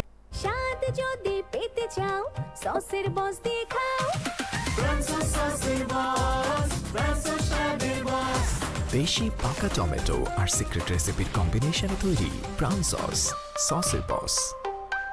There's a new super fun game in early access that has already earned some players over $4,000. All they did was grind the game's battle pass for rewards and then sell the items later. So the game is called Compete. It's an all-in-one multiplayer game with Blitz Royale, kart race, social deduction, and more game modes coming soon. It's kind of like GTA meets Roblox. It's free to play on PC and Android. You can claim the free battle pass on the main menu. It's called the Ticket. Also, if you join Discord right now, you get a free legendary skin. This will not last forever, so don't miss out. Click the button on this video to download and get started. And if he does that, he will live and no innocent lives will be lost. If Izaha wants to keep being the boss of the Iliang Prefecture, he has to bow down to the Black Cat Union. And if he doesn't, he has to leave the Iliang Prefecture. But if Izaha does that, then he won't be called a man. So, Zaha decides to meet the Golden Phoenix Pavilion Master. He won't head out now with the 2 Black Cats men, but in the evening. He cannot go meet an influential figure of the Black Cat Union empty-handed, and he also can't go in his casual wear. Izaha asks for the address, and he will arrive there himself in the evening. The Pavilion Master will be waiting for him in a cabin on the hunting grounds of Dinghu Mountain, which is pretty close to the prefecture. The man warns Izaha one last time that if he decides to run, then he should run away as fast as possible. But Zaha is not going to run. Back in the brothel, Izaha finishes changing while Sungtae panics beside him. The Golden Phoenix Pavilion Master is a money-crazed murderer, and he dared to call for Izaha, the Hao clan leader. Izaha tells Sungtae that he wasn't called. He is the one going, and Sungtae sweats. Sungtae announces that he will gather everyone. They should go to war. Izaha is fine on his own. They do not want to kill all of the youths of Iliang Prefecture. Sungtae erupts in a panic once again, crying about how Izaha will die and that the Pavilion Master will destroy him since Zaha is an errand boy who angered him. Cha Sungtae declares that he will accompany Izaha, but he is not serious. Zaha swears he will be back in a while, and he tells Sungtae to just focus on recovery. Before Izaha can depart from Mountain Dinghu, Sungtae gives Zaha his treasured red robe. It might get torn as Zaha is not going there to play around, but Sungtae tells Zaha that he can make a rag out of it. Izaha chuckles and dons the robe and leaves for the cabin. At the cabin in the hunting grounds of Mountain Dinghu, the same men from earlier today wait for Izaha. They believe that the errand boy must have run already. But from a path in the forest, Izaha comes walking and the men are shocked. Zaha didn't run away and decided to bow down and enter the Black Cat Union, a mere errand boy of an inn who is quite greedy. Izaha reaches the door and announces himself. The guard's pissed off that a mere errand boy is getting overconfident because he killed the Cho brothers. They will see how long his confidence lasts. The guard opens the door and welcomes Izaha inside. Inside the cabin, a big man sits in the middle of the yard in front of a fire, and the chair opposite him sits empty. The fire crackles and Izaha stares ahead. The big man is the Golden Phoenix Pavilion Master, Ben Sawung. The guard tells Pavilion Master that he has brought him the brothel owner, Izaha, and Sawung swears and looks at Zaha. Ben Sawung wanted to see the looks of the bastard that took over the 3 brothels, but Zaha looks younger and more arrogant than he expected. If he came to Sawung without running, then Zaha is probably going to say that he is going to manage all 3 brothels, so he wants Sawung to treat him well. Zaha does not know his place, and his greed is through the roof. Izaha just stares ahead and then plops himself down on the chair on the other side of the fire. Sawung is pissed. No one said that Zaha could sit. But Izaha does not need anyone's permission to sit down. The man from earlier is observing all this and thinks that Izaha is insane. It wouldn't be enough even if he crawled while bowing his head to the pavilion master. Sawung calls Izaha crazy and begins laughing out loud. With a smile, Sawung asks Izaha his age. Izaha ignores that question. The pavilion master didn't just call him here to ask his age. All hints of laughter disappear from Sawung's face. If that is all Sawung had to say, then it's Zaha's turn now. Izaha gives Sawung a choice to die alone, or lead his underlings to their deaths as well. Sawung is enraged. An errand boy dared to threaten him. It'll be difficult to spare Zaha now, and he pulls out his sword. Izaha's eyes glint, and he jumps up and kicks out. Sawung blocks the kick with his sword, but he still goes flying to the ground from the force of the kick, mouth bloody. Izaha has Sawung cornered now to the edge, and they face off while all the goons watch with shocked faces. Sawung, spare Izaha? That's a joke. Zaha is not someone who needs his mercy. Sawung grits his teeth in shock and his hand that is holding the sword shakes. He was blabbering like he was going to kill Zaha, but now he's just standing there. Sawung is outraged and lunges at Izaha, swinging his sword in an arc. Zaha turns and dodges. Sawung's sword shoots out, jabbing back and forth. Izaha twists back and darts. He guesses that even a pavilion master of the Black Cat Union is just third-rate trash. Izaha twists forward, hand pushed back and then it shoots out and strikes Sawung in the gut. Zaha jumps and swings his sword using the sword key technique and slices Sawung's neck. Blood rains and Sawung's last expression is that of fear, and he falls. Chills erupt in the air and all the Black Cat Union underlings shiver in fear. Izaha turns to them. This is what happens when someone messes with the errand boy of Iliang Prefecture. The brown-haired ponytail man, the one who relayed the message to Zaha, and has been observing things since his shock that Izaha defeated the pavilion master so easily. Izaha glares and dares the men to fight him and follow Ban So Woong to their deaths. The men cower from fear and none of them move an inch. A man steps forward from the underlings to converse with Izaha. The man tells Zaha that he just attacked the Black Cat Union, and how is he going to handle the consequences? That shouldn't bother anyone. They are all about to die here. The men tremble and Izaha commands them all to kneel before he counts to 3, and he will send whoever has straight knees to Ban So Woong. On the count of 3, all men are down on their knees before Zaha. Izaha recalls his training, the reason why he endured physical pain during internal energy cultivation, trained in martial arts and meditated while fasting, and held in his shit. All that suffering was for moments like this. The man who came forward to negotiate asks Zaha if he is going to spare them now, as he said he would do if they kneel. However, Izaha only said that he will send them to the pavilion master if they don't kneel. He never said he will spare them. The negotiator man begs to spare all of their lives. If Zaha is going to kill them all, then they have no choice but to fight back until they die. Izaha asks the man if he is a negotiator, and to propose after he identifies himself. The man introduces himself as the secret inspector, Sima Bai. Izaha does not recognize Sima Bai, who perhaps died alongside Ban So Woong when he was killed by the Black Cat Union for corruption. Sima Bai tells Izaha that if they knew Zaha was similar in skill to the pavilion master, they would have joined him to defeat So Woong. But since he didn't reveal his strength, Sima restrained some of the people ready to jump in. Izaha smiles. Sima is not half bad. He found out Zaha's technique, that an errand boy hides martial arts. Izaha chuckles and tells Sima he passes, as it is the law of nature for those that are quick-witted to survive. Sima Bai raises his fist in celebration, but then realizes Zaha hasn't told the fate of the other men besides him. Izaha tells him that the other men have to die, and they might inform the Black Cat Union. If Zaha goes into an all-out war with the Black Cat Union right now, it'll get tiring. Zaha orders the rest of the men to come at him together. The men start to pull out their swords with shaking hands, but Sima stops them. He tries to negotiate with Zaha. It should be fine if they swear not to inform the Black Cat Union about this matter. Zaha cannot believe this because he does not trust Sima Bai. No matter how Zaha looks at him, Sima seems to be the next in charge after the pavilion master, which is correct. Izaha killed the Golden Phoenix pavilion master, Sima's superior, and he won't be left alive if he reports this to the higher-ups without a scratch on his body. It's the same for the rest of the underlings. They just watch from the sidelines as Zaha killed the Golden Phoenix pavilion master. Even if they manage to stay alive, their reputations as traitors will never disappear. It is obvious how the Black Cat Union will treat them after that. The men are speechless and Sima's shoulders slump. Zaha orders them to begin, but Sima interrupts again by announcing that he has come up with a solution. Sima pleads with Zaha to make his decision after hearing the suggestion. Izaha is impressed and smiles. Sima must be a reincarnation of Zhuge Liang, Chinese military strategist, or Sima Yi, Chinese military general, to come up with a solution so quickly. Sima smiles brightly and contributes that they just need to embezzle the money in this cabin. They will openly commit a crime. There is a large amount of money that the pavilion master embezzled in the cabin. If the higher-ups hear word of this, then the entirety of the Golden Phoenix pavilion must die since they kept their mouths shut and helped him do it. Then they will take that money to the Iliang Prefecture and will become accomplices to the crime since they moved the embezzled money on their own accord. Basically what Sima is proposing is that since they can't report to the Black Cat Union due to being accomplices to a crime, Zaha does not need to kill them. It is better than dying here.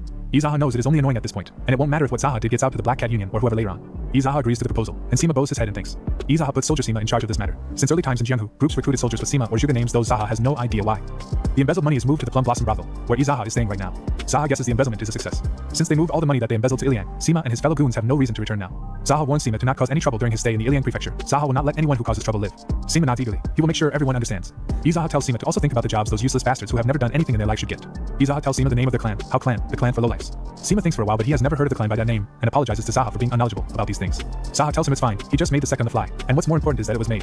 Sima is worried that Zaha is using the name Matchless, lowlife so recklessly, he doesn't know what others may say. It's alright with Zaha, it just means that they are matchless in terms of trash. Suddenly, an aggravated voice reaches their ears and Sante comes barging in. Sante asks about all the stuff that they are moving outside. He has no idea where Zaha found it. Maybe he has learned to steal as well. Zaha calmly announces that it is the wealth that he has taken from the Black Cat Union's Golden Phoenix Pavilion Master. It's the funds for the construction of new and family buildings like they're in. Sungtae is speechless that Zaha brought the Black Cat Union's money here because he felt like it. It's what the errand boy felt, what the How Clan leader felt, and what a thief felt. Sungtae is pissed. He understands what the errand boy, How Clan leader, and the thief felt like, but the Black Cat Union might invade the Iliang Prefecture because of this. Sungtae shouts at Zaha that he already knows all this. The Black Cat Union is the one who takes the money, not the one who gets their money taken. They are the kind of people who beat money out of thieves. Izaha is unmoved. He can also beat up people pretty well, so it's fine. Sungtae bangs his forehead. He is going crazy from all this. Izaha also tells Sungtae not to worry. Zaha can just beat the shit out of the Black Cat Union Master if they come to attack them. Beating him sounds good to Sungtae. Or they can capture and torture the Union Master or even make him their subordinate if the situation calls for it. Torture and subordination also sound good to Sungtae. Or Zaha can just kill him. Suddenly, a big and bright smile overtakes Sungtae's face. They can just kill him. That is such an excellent idea, and Sungtae was worried over nothing. Izaha smiles. There was never any need to worry. Sungtae swears tiredly. He would be more relieved if Zaha said something that made sense. Izaha guesses everyone would be anxious from looking at Sungtae. Zaha understands how he feels. Izaha commands Sungtae to have all the heads of the How Clan gather in front of the Zaha Inn. There are 3 heads for now. Jiang Duxu of the Store Clan, Mr. Jiam Chilyong of the Steel Clan, and Yun Jasung of the Architecture Clan. The How Clan heads, Jiang Duxu, Jiam Chilyong, Yun Jasung, and Sungtae and Izaha gather in front of the Zaha Inn. Mr. Jiam grins broadly. He heard their clan leader had something to say. Izaha has gathered them to inform them of the code of conduct of the Hao clan, and with that, he begins going over the rules. From now on, everything that happens in the HAO clan will be Izaha's fault. If a problem arises, they are to say that the Hao clan leader is responsible for it. Everyone is shocked. No matter who comes to ask them where the Hao clan leader is, they will not try to be righteous by keeping their mouth shut and just tell where Zaha is. If anyone tries to interrogate them, whatever the question is, they are to tell them that only the HAO clan leader knows the answer. That is the HAO clan's first code of conduct. Mr. GM speaks first. He asks Zaha how pushing all the responsibility to the clan leader can be called an organization's code of conduct.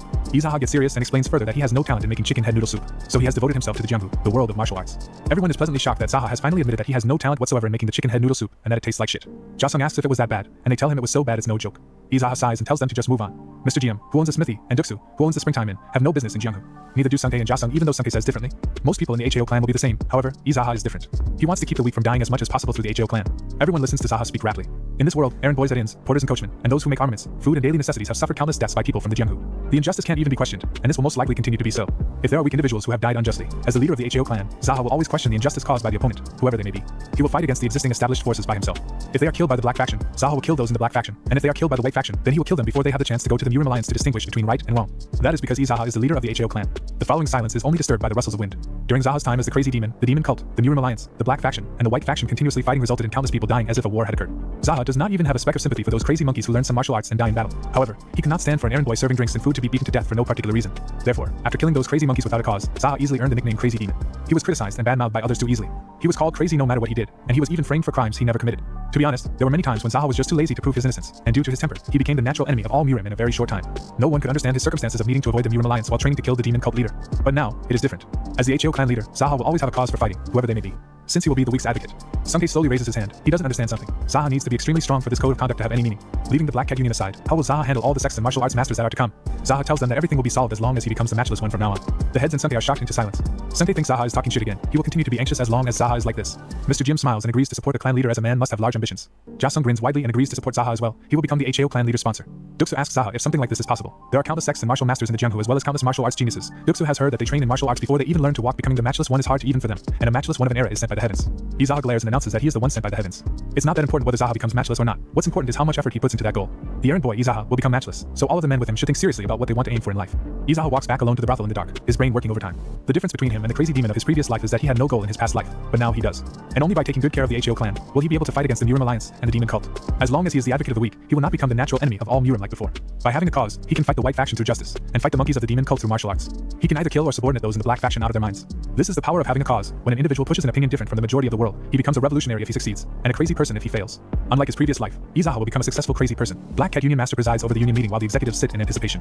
The Union Master, with a cat mask on his face, confirms from one of the executives that the Golden Phoenix Pavilion Master was involved in embezzlement and beaten to death by an errand boy, and evidence of his embezzlement, and his corpse was discovered in his safe house. After examining him, it was concluded that he died without much resistance, and his subordinates have been captured by a man named Izaha from Iliang Prefecture. The Union Master narrows his eyes and asks who Izaha is. The man tells him that Zaha is an errand boy from the Iliang Prefecture, and an executive of the Black Cat Union was indeed beaten by an errand boy. The Union Master wonders if one of the 12 heavenly generals is playing tricks on them, but that shouldn't be it. So he tells his executives that one of the heavenly generals or a martial master from another region must be posing as an errand boy. But the man corrects the master that Zaha is truly an errand boy from that area and nothing more, and he pleads with the Union Master to send him there, and that he will take care of Zaha without fail. He will kill that errand boy and take back all the money that Golden Phoenix Pavilion Master embezzled. The Union Master contemplates something and glances at a long-haired man sitting at the far end of one row. The Union Master addresses this long-haired man, Pavilion Master So, and says that he heard that So has been training diligently. It's to the Union Master's knowledge that So is more skilled than the Golden Phoenix Pavilion Master. It shouldn't take him many blows to overpower Zaha. The Golden Dragon Pavilion Master, So Gimpion, could have beaten the Phoenix Pavilion Master in the amount of time it takes to drink a cup of tea, as he wasn't great at martial arts, but there is no need to say it straight like that here. So bows his head to the Union Master and tells him that he is not certain since he hadn't fought against him before, but So would have overpowered him somehow. The Union Master then leaves this matter in SO's hands to test his skills. So flinches. Union Master wants So to fight an opponent that easily killed the Golden Phoenix Pavilion Master.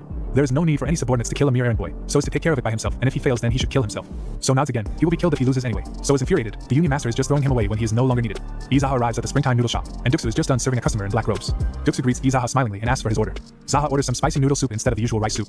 The other customer slurps his noodles and he is none other than So Gimpion himself. Izaha notices him immediately after he seats himself. He has never seen So before in the prefecture, and he seems to be quite skilled as well. And So's weapon is a Japanese sword. Izaha realizes then that So is the man of the 3,000 armors from the Black Faction who was nicknamed that because of his persistent lifespan.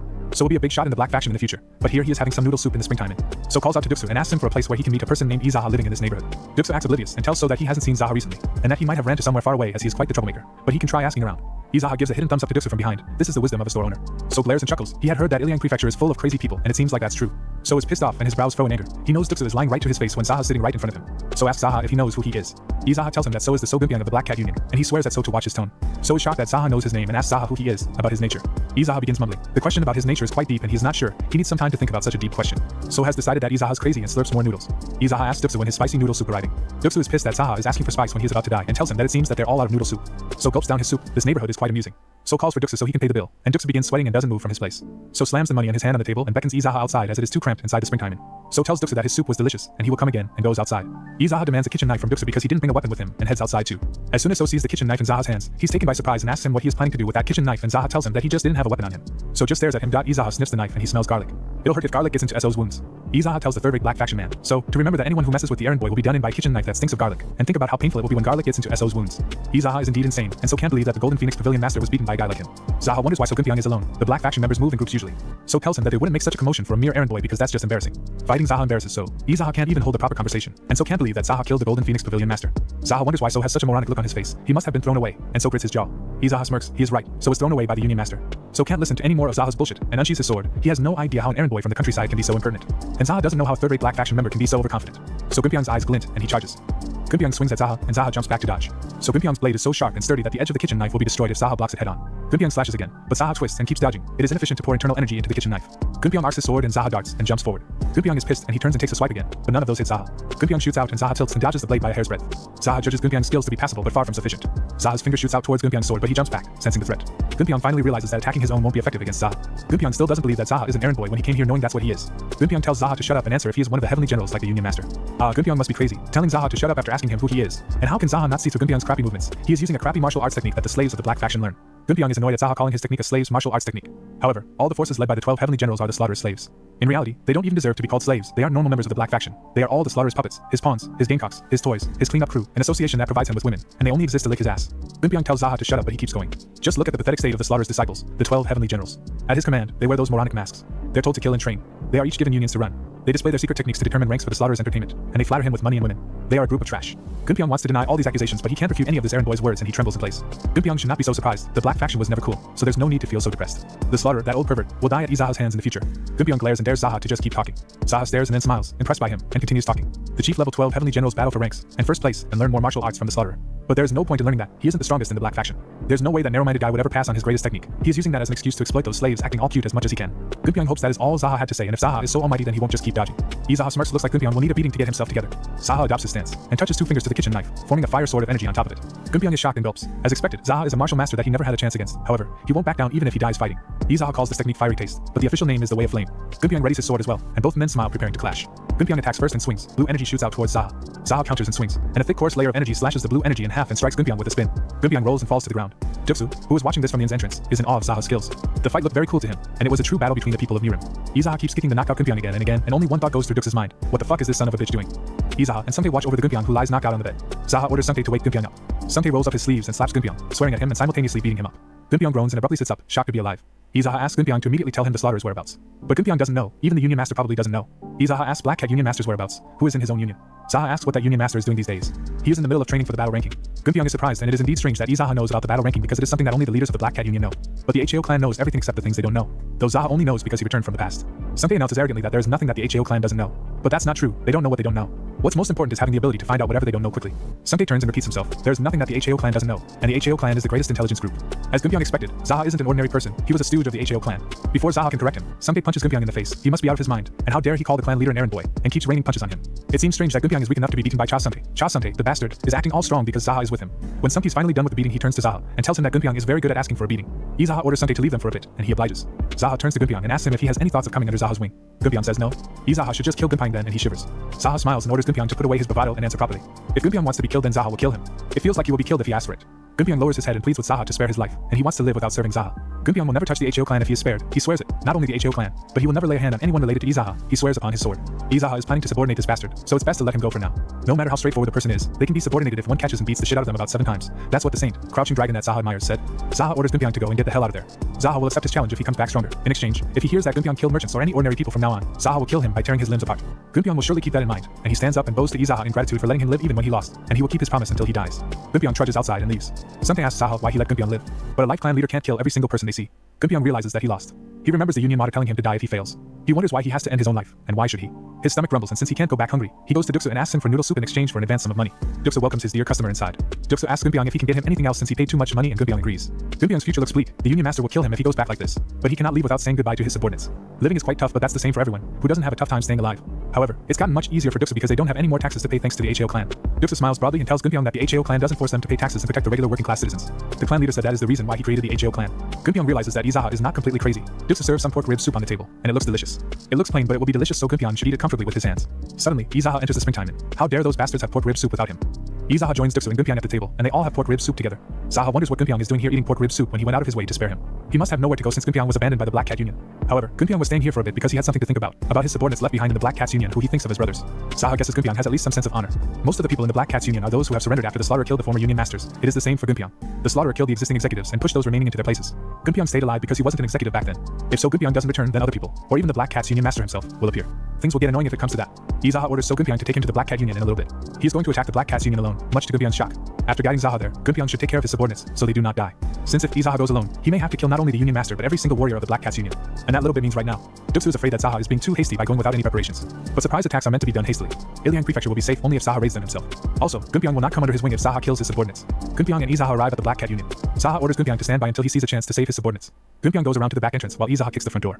A man peeks out from the door's peephole and asks for Zaha's identity. Zaha introduces himself as Izaha of the Iliang Prefecture, but the man does not recognize him. Zaha commands him to stop questioning and open the door before he breaks it open. The man tells Zaha to stop fucking around and that he will spare him, so he should be a drunkard somewhere else, and shuts the peephole. Izaha takes a step back and jumps to the top of the doorway, then jumps back down inside the place, and continues walking inside slowly. Two men abruptly turn to him and shout to everyone that there's an intruder inside. Men come running from all sides and surround Zaha, asking for his identity. He tells the bastards again that he is Izaha of Iliang Prefecture. The Union Master stands on top of the staircase, mask in place, and finally regards the errand boy who killed his men. Izaha smirks. It is the duty of those in Jianhu to answer a question with a question in a battle of nerves, so he asks the Union Master if he's the moronic elderly slaughterer slave rabbit, or maybe he should call him a rabbit slave instead of slave rabbit. All the men gathered in the courtyard start sweating in apprehension. Izaha questions how dare a mere slave-playing master in some countryside union show such discourtesy towards Zaha. The Union Master must be out of his mind. Union Master doesn't answer and Zaha commands the rabbit bastard who doesn't know his place to say something. One of the executives standing beside the Union Master speaks up and announces that Zaha is not some ordinary crazy bastard. The Union Master realizes that if Zaha's here and the Pavilion Master who Soma went to kill him must be dead. Izaha grins and tells the rabbit bastard to stop spouting shit and fight. The Union Master begins to ask why he should fight Zaha, but Zaha interrupts him and declares that if the Union Master fights Zaha alone, then he would be a good master regardless of his skill. However, if he orders his men to fight Zaha just to find out how skilled he is, then the Union Master isn't worthy of everyone to serve him. The men are stunned speechless. Not only that, they could call him the trash, the insect or the coward of the black faction. A weak-ass moron who only puts on airs and a rat bastard who hides behind a mask. And a useless bastard who only relies on the prestige of the slaughterer to order him around. So basically, Izaha wants to fight one-on-one. No Union Master falls to the trivial taunts of an errand boy. Suddenly, Gunpyeong arrives from the back. The Union Master is trying to send his subordinates to their death this time as well. The Union Master told Pavilion Master, So Gunpyeong, to kill himself if he failed but he is still alive, he must have begged for his life or something. But no one gives a damn. Gunpyeong's life is now his to do whatever with. He doesn't have any deep sense of loyalty or affection towards the Union Master to die whenever he tells him to. The Union Master is shocked and asks Izaha if he spared Gunpyeong's life. Zaha indeed did. He is not like the Union Master moron. Gunpyeong orders the Golden Dragon Pavilion to come to his side. He will put his life on the line so that the HAO clan leader of Iliang Prefecture will win. 5 men walk and join Gunpyeong. The Union Master is infuriated and shakes with wrath. How dare they betray him like that? Gunpyeong dares the Union Master to fight Izaha if he is so confident, and one-on-one without sacrificing his subordinates. All the men in the yard glance at the Union Master, and he swears to make them all pay after he has taken care of this situation. The Union Master accepts the errand boy, Izaha's challenge. Zaha arrogantly tells the Union Master to stop putting on air when he is being forced to do something. Zaha announces to everyone that this battle will be a one-on-one between Izaha and the rabbit bastard, and if someone butts in, a voice cuts Zaha, and an axe comes swinging at him. Izaha catches the axe and throws it right back where it comes from, and it hits a man point blank on his head, and he dies immediately. Izaha was going to say he will kill anyone if they butt in, so why are they butting in? The Union Master's nerves twitch in anger. The Union leader starts to give off furious energy and tells Zaha that he is being too noisy. Izaha smirks and turns to look at Gunpyeong who approaches him. Gunpyeong requests Zaha to use his Japanese sword, Nodachi. The Union Master's blade is sharp, but the Nodachi is just as good. Gunpyeong is handing over his weapon to Zaha, which is akin to the life of a person of Mirim. Moreover, that Nodachi was known to be So Gunpyeong's most treasured weapon. Izaha chuckles and silently takes the weapon, and promises to return it to Gunpyeong afterwards. Izaha wields the Nodachi and smiles, ready to go toe-to-toe with the bastard rabbit. The Union Master descends the stairs and walks towards Zaha, and unsheathes his sword. Izaha swings his sword back and forth from one hand, and 2 fingers are pushed out from his other hand, to activate his sword chi. The Union Master startles and slashes his sword forward. Izaha smirks and dodges, running towards the Union Master, fingers out, and the men clash in a burst of energy. Their swords clang and the power reverberates through the air, smashing the ground to pieces. Both men attack and parry and dodge, all the while observing each other diligently. Zaha's eyes glint, and he swings again. The Union Master counters with his attack and Zaha darts sideways and forward to dodge. Their swords meet again in a fury and their energies clash. All the executives and the underlings gathered around them are completely shocked that the errand boy is on par with their Union Master. Gunpyeong is observing from the sidelines, and scoffs because they are nowhere near on par. Izaha is still holding back. Back to the center of the space, Zaha dodges another attack with a grin plastered on his face. He was going along with the fight so that he can get a taste of the slaughterer's martial knowledge through the Black Cat Union Master's martial arts. But there is nothing more there for him to see. Done playing around, Zaha ontes up his power and swings. Their swords meet, and the Union Master's foot sinks into the concrete underneath. The Union Master's sword hand trembles with the force of Zaha's attack, and he is enraged that Zaha was hiding his true skill all this while. Zaha smiles coldly when the Union Master finally comes to the realization and jumps and attacks with a crushing force. The Union Master retreats, but it is too late already, and Zaha slashes once more. The Union Master breathes heavily and orders his men to kill Zaha. Gunpyeong shouts from the sidelines, enraged at the Union Master's obscenity. He told Gunpyeong to kill himself if he loses, and yet here the Union Master is commanding his men to kill Zaha when he has been defeated. The Union Master tells Gunpyeong to shut up, but he does not. The rest of the Union observes the exchange in fear, and Gunpyeong tells them to stand down. As long as they ignore the Union Master's order and stay still, Gunpyeong will take care of the rest. The men stare in indecisiveness. Before the Union Master can tell them to hurry up and kill Zaha already, Zaha smiles and charges at him again. The Union Master's jelly hands try blocking, and he calls Zaha the clan leader, hoping to stall. Zaha smirks evilly. It's too late for the Union Master to be compliant now. The men and their swords meet again in a series of attacks. The Union Master's hand is bloody where he is gripping his sword too tight, and swears at Zaha. The Union Master jumps and rains a heavy attack from higher ground. If Zaha dodges, so Gunpyeong and his companions will be hit by that sword sheath. Zaha's sword sheath flares up in a flurry of fire, and he swings before the Union Master's attacks can reach him. The Union Master and Zaha's attacks meet in the middle, and the power explodes. For a long while, no one can see anything because of the thick fog of smoke and carnage, but when the smoke finally parts, the Union Master lies burnt on the ground. He sits up suddenly and vomits blood after blood. Chills erupt in the air, and the Union men cower in their places. Gunpyeong sweats profusely. He knew Zaha was hiding his true strength, but he didn't know Zaha was strong enough to overpower the Union Master so completely. The wind parts to reveal Zaha standing in all his glory, strong and unscathed. So Gunpyeong saved many lives today with his words. Gunpyeong bows to Zaha in gratitude. He was able to save his comrades because Zaha gave his word beforehand. Zaha turns forward towards where a few men are contemplating an attack. Since Zaha is one to respect a man's desire for revenge, those of them who feel bad for the Union Master's loss should come forward now. Zaha tells them with an evil smile that he will open the path to ascension for them to allow along with their Union Master by his own hands. The men cower in fear and stand down. Zaha is disappointed that no one came forward. There are usually a few people who want to follow their master, saying some weird shit like it's a good day to die. They won't get many chances to challenge an errand boy like this. Chills erupt in the air and the men sweat profusely. What a shame, it was their last chance to fight an errand boy. Zaha walks forward and picks up the fallen Black Rabbit Union Master's mask and puts it on. From now on, he is the Black Rabbit Union Master. Whether anyone likes it or not, that's what he has decided. Zaha she's the Nodachi. He used it well, and returns it to Gunpyeong. Zaha picks up the fallen Union Master's sword and asks Gunpyeong the sword's name since he cannot quite remember. That sword's name is Black Rabbit Tooth. It is a dumbass name, but since it is Zaha's now, he shouldn't call it a dumbass. The Black Rabbit Union's men watch in apprehension. Zaha orders them to remove the former Union Master's corpse who opposed Zaha without knowing his place. They are to clean up the walls and floors as well. They should bear in mind that to succeed in the Black faction, everyone needs to be good at cleaning. The men agree immediately to follow those orders. To start anew. Zaha calls for a meeting of executives. Gunpyeong will join Zaha once he cleans the surroundings, so the rest of the executives head to the hall first. Zaha wields his new sword. From today onwards, he is the Black Rabbit Union Master, until he is found by the Slaughterer, the Great Rakshasa. Zaha does a series of complicated steps with the sword in the air. Everyone in the courtyard is surprised because he is using the technique of the former Black Rabbit Union Master meeting in progress. Zaha orders the men to report on the present situation. From what Gunpyeong knows, thanks to Zaha's generosity, it seems that many of the Golden Phoenix Pavilion warriors have survived and are living in Iliang Prefecture. Gunpyeong asks for Zaha's next order on what to do with the men. Zaha smiles happily, pleased by So Gunpyeong, and commands the other executives to follow Gunpyeong's example. Gunpyeong is not only smart, but he has affection for his comrades, and he bravely stood up to save their lives. Gunpyeong is surprised that the clan leader is this kind of person, and that Zaha is an unusual man, but he acknowledges his subordinates. All the while Zaha is still speaking, Gunpyeong is very durable and can take a beating as well. Zaha commands Gunpyeong to use the Union men however he wishes. Pavilion Master So Gunpyeong is the clan's talent, their brains, and the representative executive of the Black Rabbit Union. The other executives should continue to train hard, and Zaha will bestow them a golden letter, an amount of money given to someone without disclosing its amount to the receiver or a third party. It's not even Zaha's money anyway. Gunpyeong beams, ecstatic about the money. When they show no reaction, Zaha orders everyone in the meeting to clap before he breaks their hands. The men start clapping immediately, and then Zaha orders them to stop, to encourage each other, to be motivated with each other, to train together, and to become stronger by fighting together. That is what the Dark Faction is all about. If anyone starts to have emotions of hatred, affection, or desire to beat the shit out of someone in that process, a brotherhood that was never there is bound to be formed. That is what makes the Dark Faction truly powerful, according to Zaha, that is. Zaha addresses a big round man in the front of the right row.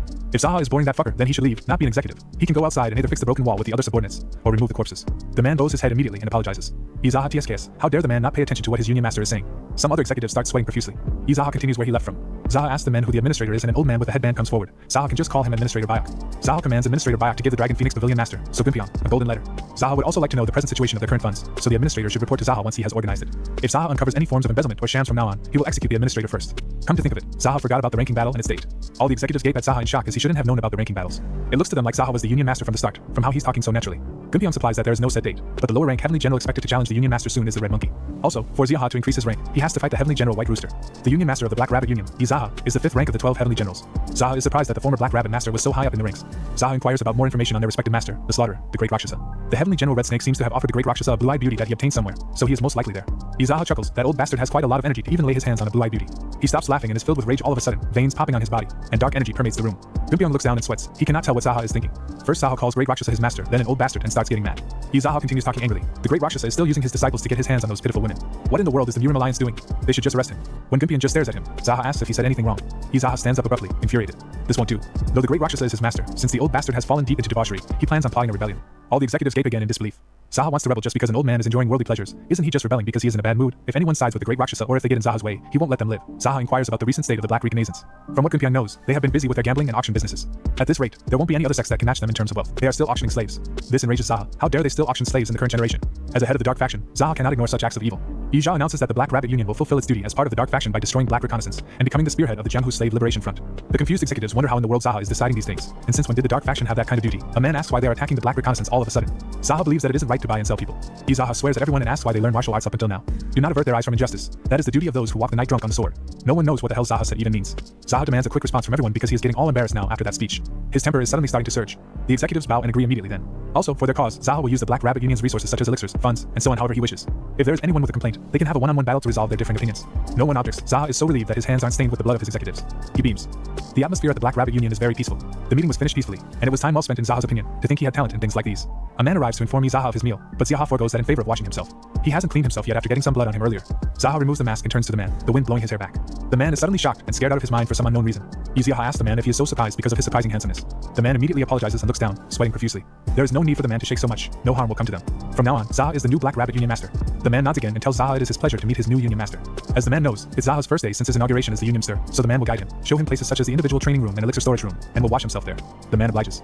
Zaha enters the elixir room, which looks quite decently stocked. He wonders what kind of elixirs are here. There are rare elixirs that people can never lay their hands on in the Jianghu and distributed elixirs that are the opposite. There are very few people who have consumed rare elixirs, and most people in Jianghu just take the distributed elixirs. Zaha opens one drawer. As he thought, there are only distributed types here, and they are not even the good ones.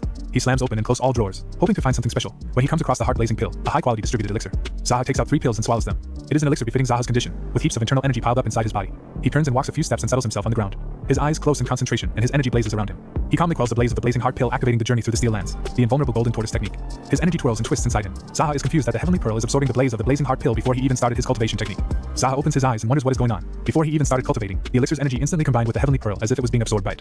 Zaha pushes his palms closer together and summons some energy, which swirls and changes color to lemon green of the wood realm. The energy ball's color changes once again to fire orange of the flame realm. Zaha pushes his hands together more and the furious energy permeates the air. Zaha slowly disintegrates all energy, and it is strange indeed. The heavenly pearl was made by absorbing countless warriors' chi, life force, and something one could call the essence of their being. But it even absorbed the energy of the elixir that Zaha took just now. It could be that the heavenly pearl had some strange power that lets it absorb an opponent's chi or even their internal energy. But that can't be. Zaha just wants to live as a crazy person. He chuckles. He has no plans to become a monster surpassing the demon cult leader. For now, he will hesitate to figure out what's happening inside his body. Zaha closes his eyes in concentration again and decides to give this a name just in case. He breathes out slowly. One never knows what's going to happen. After all, there are so many options for the name. Absorption technique, chi absorption technique, heavenly absorption technique, heavenly pearl absorption technique, heavenly pearl absorption god technique, heavenly pearl absorption demonic technique, and demon heavenly pearl heavenly technique, mad demon heavenly pearl absorption technique, heavenly pearl absorption. He decides to forget and fuck it all. Since he has already returned to the past due to some strange fate, what else couldn't he possibly do? Suddenly, Zaha shoots his palm out toward the drawers and twists. But nothing happens. He concludes there is no way that he can perform chi telekinesis with his current level of martial arts and internal energy. However, when has he ever followed other people's standards? Inventing a martial art that doesn't exist in the world is what crazy people do. It's only through estranging himself from other people's beliefs that one can create something that has never existed. He will abandon all theories of martial knowledge that he has accumulated. Zaha pushes one hand out straight. He will organize the power of the heavenly pearl and the fundamental principle of absorption in his mind with a clean slate. He closes his eyes and calls forth his energy. His hand erupts in power, and he gives just one command, come. A black hand of energy shoots out from his outstretched arm. Zaha focuses his eyes, and boom, a box lies there in his formerly empty hand. Zaha grins. He has decided he is going to name it the Great Heavenly Pearl Absorption Technique. Since the Heavenly Pearl is a secret, he will keep those 2 words to himself and call it the Great Absorption Technique. The morning arrives and the sun shines brightly in the sky. The men in the Black Rabbit Union go about their business, astonished to see a new face arrive at the hideout. Someone came to see Zaha, who's sitting in a throne-like head chair, mask in place. So Gunpyeong informs him that a woman has come to inform the Union Master news about the Iliang Prefecture. Gunpyeong would have chased her out if it was for anything else, but he thought Zaha should hear it since it has something to do with the Iliang Prefecture. Zaha is surprised to hear this, as there should be no immediate problems in the Iliang Prefecture now that he has completely subdued the Black Rabbit Union. Zaha agrees to invite the woman in. The door to the main room swings open, and a trembling woman arrives inside, with hair in an intricate braid. Zaha is shocked to see Miss Sun, whom he hasn't seen in quite a while, here. Gunpyeong orders Miss Sun to tell the Union Master exactly what happened. Miss Sun speaks up shakingly and introduces herself as Sun Soso of the Iliang Prefecture. Zaha is surprised to hear that name, and tells her out loud that it is a beautiful name. Zaha signals her to continue speaking. Miss Sun tells him that there is a place called Zaha in an Iliang Prefecture, and that place is Errand Boy. Before she could continue further, the Union men's heads jerked in shock, as the Errand Boy of Zaha is their Union Master now. Miss Sun continues speaking about stuff like the Errand Boy and the drinks that were going to be offered to the Black Rabbit Union, and so on. Gunpyeong's face tightens at the audacity of the woman snitching on the Union Master to the Union Master, while the other men face down as well, thinking they are going insane and wondering what will happen now. When Miss Sun is finally done speaking, the men all look up to Zaha. The Errand Boy, the Union Master, Zaha nods. He has heard Miss Sun well. What she is saying is that the Zaha and Errand Boy killed the owners of the brothels and completely seized the Iliang Prefecture. That is good news indeed. Zaha smiles and asks the brave woman if she has anywhere to go. She does not. That is a shame, to think such a brave woman has nowhere to go. Zaha asks Miss Sun if he shall give her the managerial position for the servant girls. Miss Sun beams with happiness. As per him, brave women should be used with care, and she should try working at the Black Rabbit Union. She is old enough, and since she has worked in the Plum Blossom Brothel, she must have enough experience. Thus, she is perfect for the job. Miss Sun agrees immediately. Union Master can leave everything to her, and she will do her very best. In exchange, Zaha asks her to promise 2 things. Firstly, betrayal will without a doubt result in death, and secondly, she should watch that mouth of hers especially. Miss Sun suddenly feels like she has heard that somewhere before, but that isn't too hard for her, and she lowers her head. She will follow the Union Master's commands. It's settled then. Miss Sun Soso, the brave woman, passes. Miss Sun smiles wide in happiness, and thanks the Union Master. She will serve him with her entire being from now on. Zaha grins and tells her that she should be thankful, as he is giving her another chance like this. They should get along from now on. Miss Sun is confused by the words another chance, and Zaha finally removes that rabbit mask. It's really hard to see with the damn mask. Zaha's face finally reveals itself to Sun Soso, and she trembles in fear. His handsome face must be really that surprising. Miss Sun sways and falls. Zaha swears and asks everyone why she collapsed. So Gunpyeong checks her breathing. She is alive but just fainted from shock.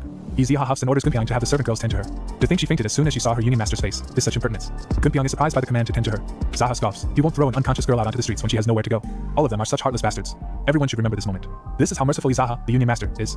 Rows of muscled men lie lined up in the training space, and a voice orders everyone except the warriors of the Golden Dragon Pavilion to begin 500 basic push-ups. The men sweat profusely in the sweltering heat and oblige. Zaha's voice presides over everyone, and he orders them to keep in mind the ways of the dark faction. First is to train, second is to train, and third is to battle. The sweat drips to the ground in buckets from the men's bodies. From now on, other than the time they spend shitting and sleeping, they will focus only on getting stronger. Since they are being made a fool out of just because they are in the dark faction, they should at least be strong. All of the men in Gunpyong's Golden Dragon Pavilion are commanded to make some sandbags in the rear garden and place them on the backs of their comrades who have started their push-ups. So Gunpyong is ordered to go watch his men to see whether they are doing their jobs right. Gunpyong bows and obliges. The executives will perform 100 push-ups. The executives who complete their 100 push-ups are to pick up a wooden sword and strike those who slack off. Zaha will allow the executives to strike them to the brink of death, and up to the point their bones break. The men flinch. The men smile like sadists and run to pick up the wooden swords. Zaha observes that the executives are even using chi to get to a wooden sword. The dark faction is full of weird people indeed. It will be good for the underlings to finish their 500 push-ups quickly. The sandbags that the Golden Dragon Pavilion warriors have made will be here soon, which means they will have to complete the rest with sandbags on their backs. The men grit their teeth and push on. Which do they think is faster? The 500 push-ups are much easier now compared to doing them with sandbags on their backs. Zaha commands them to go faster and faster until they scream from exertion. That was good, a good audible expression of their rising pain.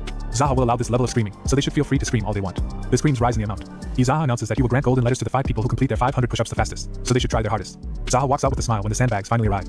Back inside, the administrator gives something to Zaha. It is the 12 Heavenly Generals Conquest Collection. Administrator Bayek thought that Zaha would be curious about the figure, appearance of their mask, martial arts, and weapons of the 12 Heavenly Generals, so he organized and wrote everything that he knows into a book along with illustrations. The book is amazing, especially the illustrations. There's a lot of information about the 12 Heavenly Generals that Zaha doesn't know about. Zaha guesses that Admin Bayek knows so much because he was involved with them. Zaha finds out from the book that the Red Monkey is a woman. Admin Bayek tells Zaha that the Red Monkey is a bit of a special disciple. She is a woman who stole an item that the Great Rakshasa commissioned her for, and used the money she received to learn martial arts from him. Although she has a lower rank than the Union Master of the Black Rabbit Union, Zaha, there are no Heavenly Generals who underestimate her because of her extraordinary Qigong, martial arts technique that allows your body to become very light, skills. Zaha wonders if her Qigong is that amazing. Some geniuses are talented in only one aspect, and it seems that Red Monkey has talent in Qigong. Admin Bayek has organized the information about the Great Rakshasa as well in the end, as information about the leader is always organized last. Zaha grins mischievously, leaving the final boss for the last is what Administrator Bayek is saying. Zaha is impressed by Bayek and decides to bestow a golden letter upon him. Admin Bayek bows to Zaha in gratitude, though he didn't put this together to receive money, he will gratefully accept it. Both men start laughing maniacally and suddenly Miss Sun interrupts them. Zaha smiles at their chief attendant, Sun Soso, who is pretty with her words and tells her to speak up. Sun Soso tells them that there is a masked individual outside looking for the Union Master. Zaha asks her about the kind of mask the person is wearing. She reveals that it is a monkey mask. Seems like the Red Monkey is on their doorstep. Zaha flips open the book and skips to the Red Monkey section. The information reveals the Red Monkey to be crazy about Qigong, an extremely kleptomaniac person who is assumed to have immense wealth who became the disciple the latest, but has quickly increased her rank by defeating many of the Heavenly Generals, and she shamelessly runs away when she is at a disadvantage and calls it a draw.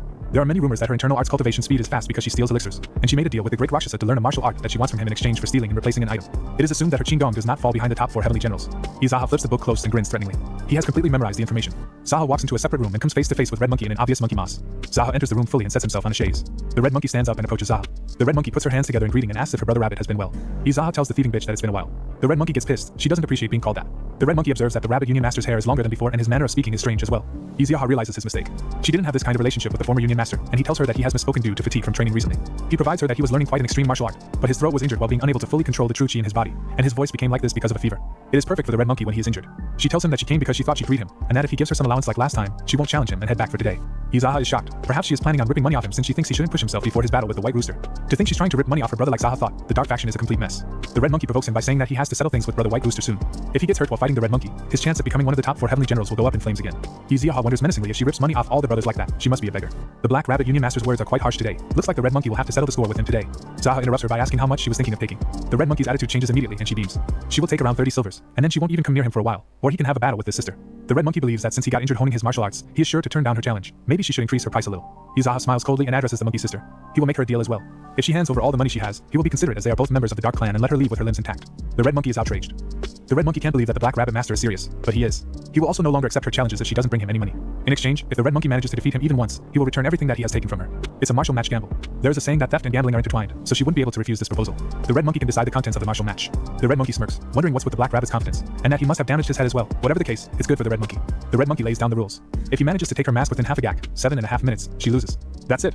He is free to use any means and any methods he wants, and the location will be within the Black Rabbit Union. This sounds adequate to Zaha, the Union Master. To think that he tried to catch the Red Monkey with Qigong, there must be something wrong with his head. The Red Monkey and the Black Rabbit Union Master face off in the open space. The Red Monkey beckons Zaha forward, daring him to try and take her mask. Zaha doesn't react. He is very composed, however, the Red Monkey believes that the time he has is very short. Zaha orders her to shut up, how dare she lectures him. He will be educating her today, so she should prepare herself. Zaha told her that he let her go in the same state she came in, but she doesn't seem to know her place. The Red Monkey sighs, she should be the one to be saying those words. Suddenly Zaha jumps and grabs the Red Monkey's mask. However, his hands meet cold air, and the Red Monkey appears behind him. Zaha's eyes glint and he turns and attacks, but she does a backflip and lands on her feet a few meters away. Gunpyong and Administrator Bayek are observing the fight from afar. Red Monkey's Qigong skills are truly remarkable. Even the Union Master Zaha will have a hard time catching her her with his Jin Gong. Iziaha taps his feet on the ground and charges at the red monkey again while she daydreams about what she would buy with the money she'll get. Zaha lunges at her, and she jumps back to dodge, surprised. She has no idea what happened. He has gotten faster all of a sudden. Zaha appears behind her and pushes his hand out, but she flips back to dodge again, and smoke pours out from her hand, hiding everyone from view. The red monkey lands back on the ground, sure that the smoke will hide her from sight, but suddenly Zaha's hand shoots out. He makes a grab for her, but she barely dodges and jumps, mere centimeters separating them. The red monkey sweats profusely, properly threatened, and Zaha activates the great absorption technique. Dark red tendrils of energy shoot out, grab the red monkey's leg, and drags her back to Zaha. The red monkey attempts to attack Zaha from close range, but he closes his hand around red monkey's in a tight grip and slams her hard to the ground. The smoke parts to reveal the red monkey lying upside down on her hands and knees on the ground. Zaha contemplates her, and she twists and steps away in a series of complicated twists. The red monkey pulls her fist back and charges at Zaha. At the last moment, Zaha activates the great absorption technique. Suddenly, tendrils of crimson energy push out and grab her face and pull, removing the mask, and on the other hand, Zaha unleashes another attack, hitting her right in her face. The red monkey goes flying to the ground, bloody and bruised, and maskless. The ground she lands on crumbles from the force of the attack.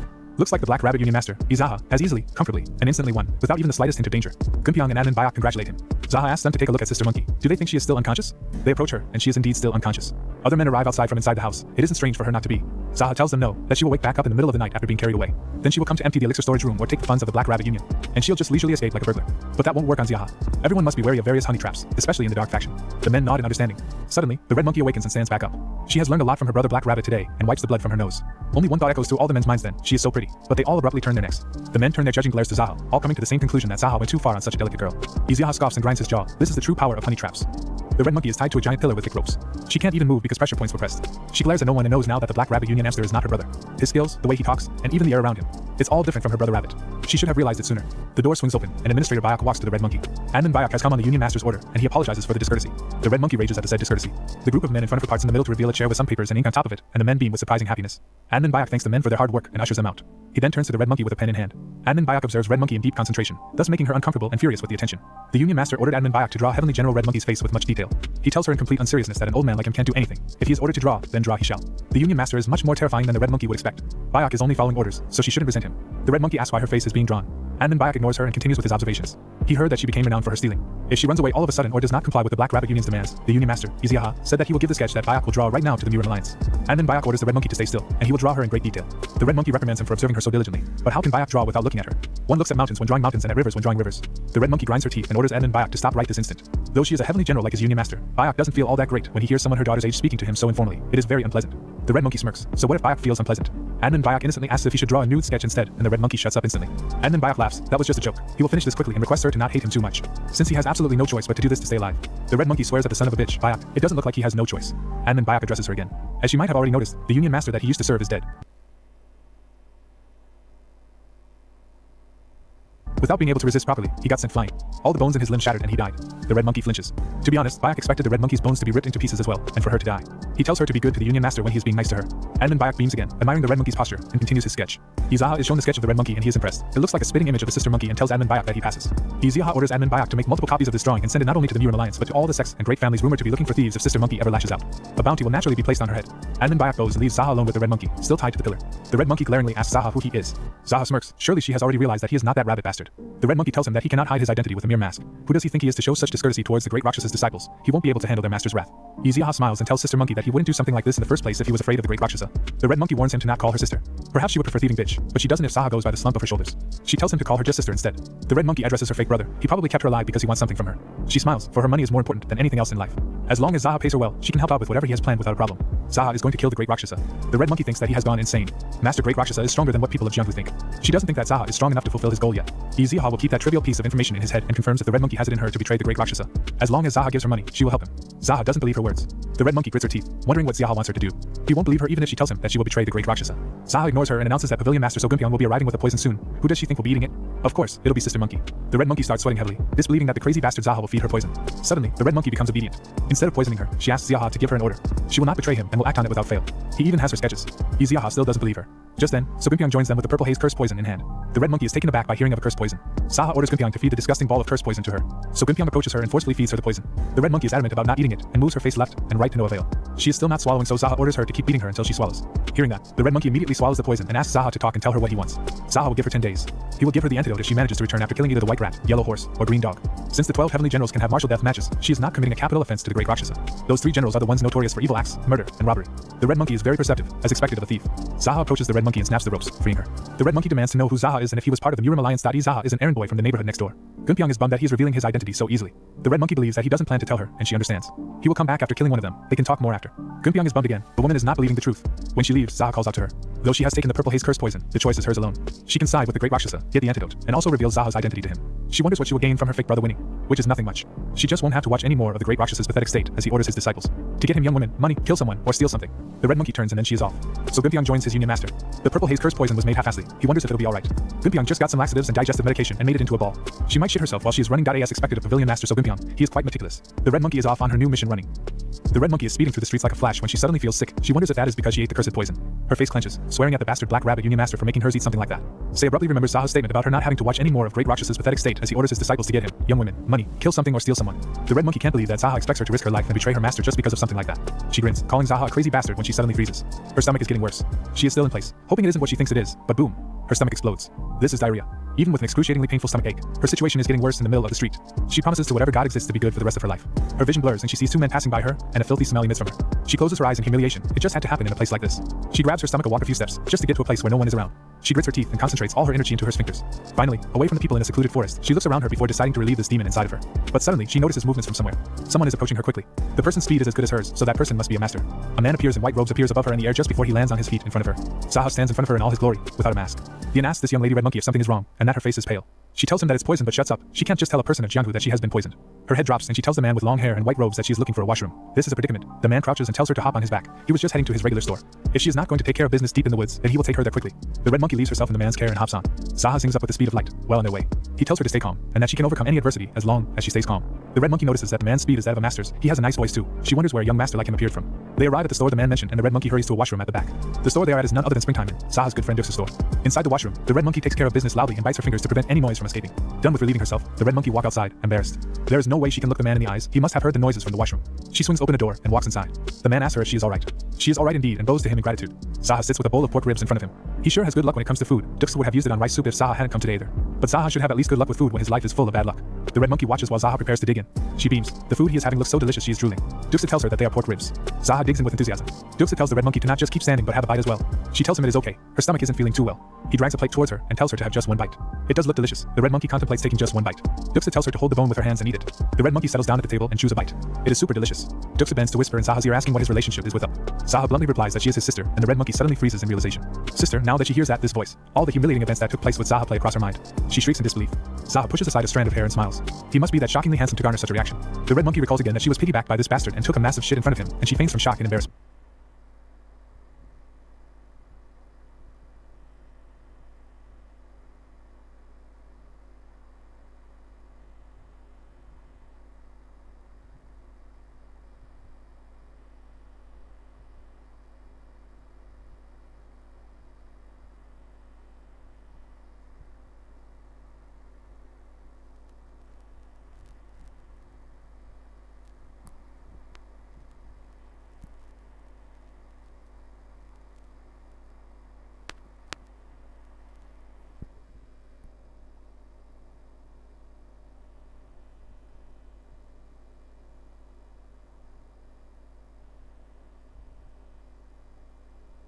How rude. She passed out from looking at her brother. Or not, perhaps she passed out from how delicious these pork ribs are.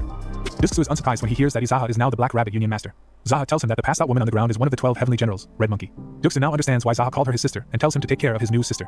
Duxa finds her quite pretty as well. Zaha's eyes glint. Could this be love at first sight? Duxa tells Zaha to shut up and quit spouting bullshit. Zaha turns to address the passed out woman on the ground. Yes, she is still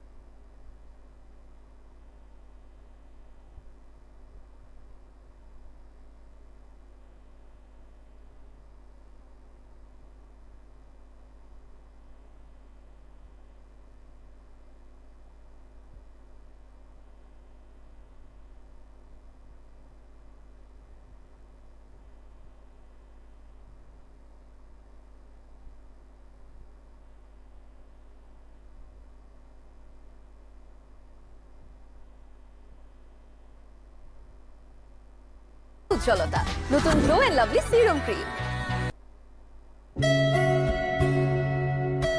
तुम क्यों चले आते हो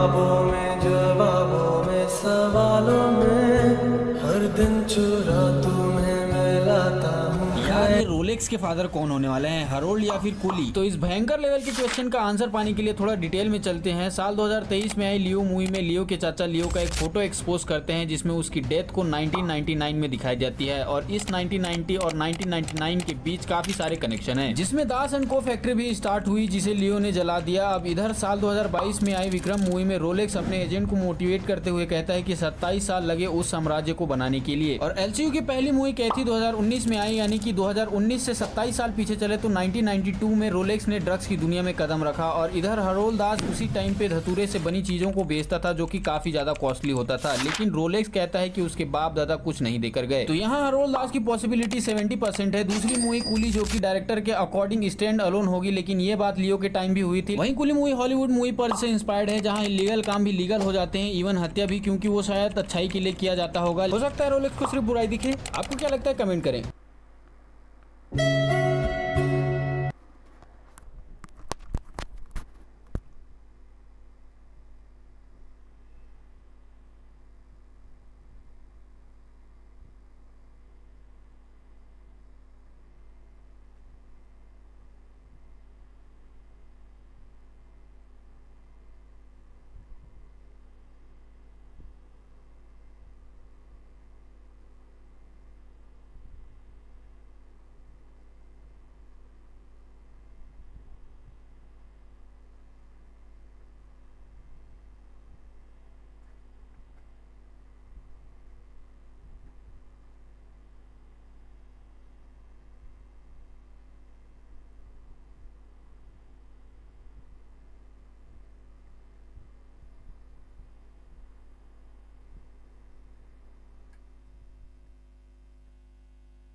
ख्वाबों में जवाबों में सवालों में हर दिन चुरा तुम्हें मैं लाता हूँ ख्यालों में क्या मुझे प्यार है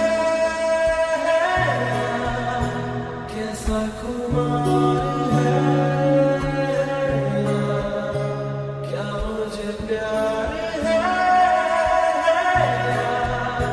कैसा खुमार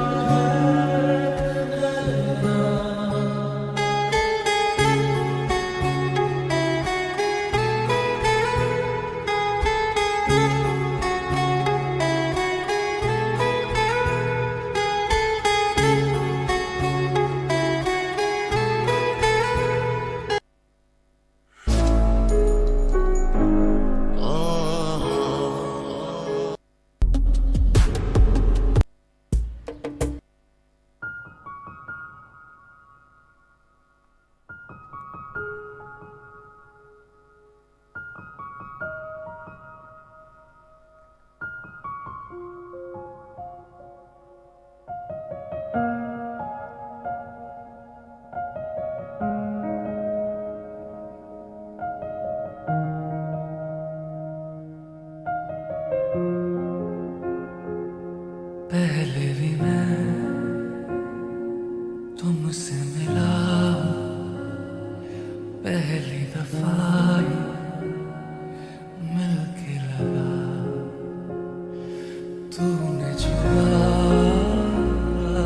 जख्म को मेरे मरहम दिल पे लगा पागल पागल है थोड़े बादल बादल हैं दोनों खुल के बरसे भीगे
मैं मेरा दिल और तुम हो यहाँ, फिर क्यों हो पल के झुकाए वहाँ।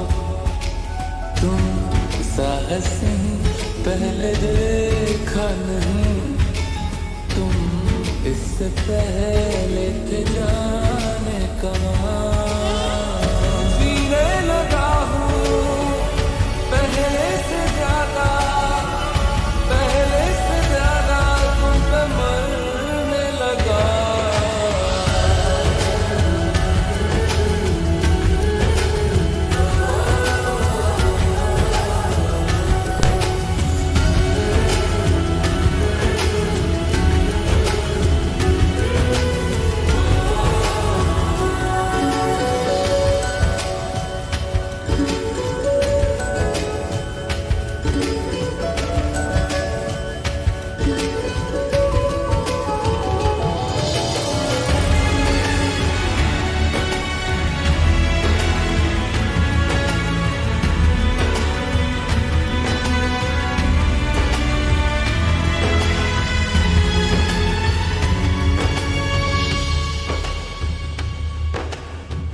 रहते हुआ के जो तुम पास मेरे, थम जाए पल ये वही बस मैं ये सोचूं।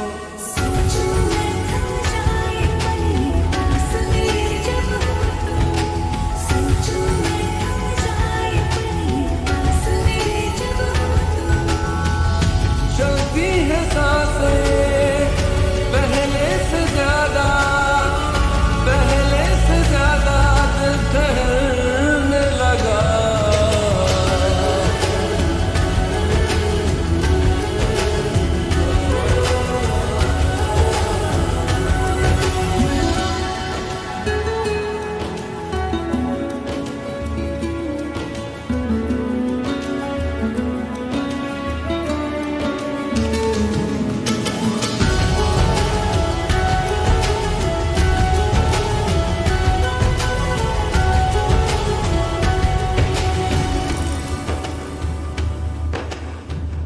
तन्हाइयों में तुझे ढूंढे मेरा दिल, हर पल ये तुझको ही सोचे भला क्यों। तन्हाई में ढूंढे तुझे, हर पल तुझको सोचे। तन्हाई में ढूंढे तुझे, हर पल तुझको सोचे। मिलने लगे दिल पहले से ज्यादा,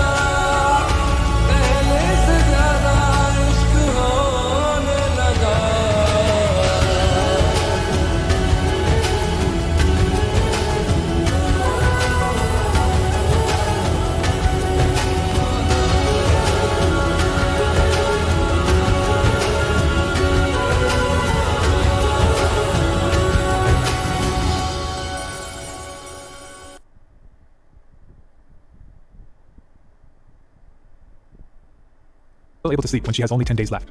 But she sits up abruptly. She will finish her task within 10 days. The red monkey stands up and thanks Duxa for the pork ribs. Duxa smiles wide and tells her it is no problem. She quickly takes her leave then but sneaks a glance back and spots Zaha signing to her. After 10 days, she dies. She shivers, turns back, and leaves running. That crazy bastard is quite scary. Zaha stands up to leave as well. He will take a look around at the Iliang prefecture after a while. With a final goodbye wave to Duxu, he leaves. Out in the streets, Zaha strolls leisurely. His body feels much lighter after training in Qigong after such a long time. It reminds him of the quick party that he joined in the past. The quick party is the mysterious force that most people of Jianghu do not know of. You can enter when your Qigong reaches its peak, and it was full of lunatics who only trained their Qigong to death. They competed against each other in Qigong regardless of which sect they were in, all to obtain the title given to one person, the quickest one. In actuality, they called it the Quick King, or Quick Party Leader. Though Zaha became one of the Quick Party members in his past life due to his exceptional Qigong skills, he could not rise to the seat of the Quick King. Back in the present, Zaha smirks. He is looking forward to meeting the Quick Party members that he knew again. Zaha soon reaches the Zaha in construction site, and Jinpeng greets him, addressing him as his youngman. The construction head heard that Zaha barged into the Black Rabbit Union from what Sungday told him.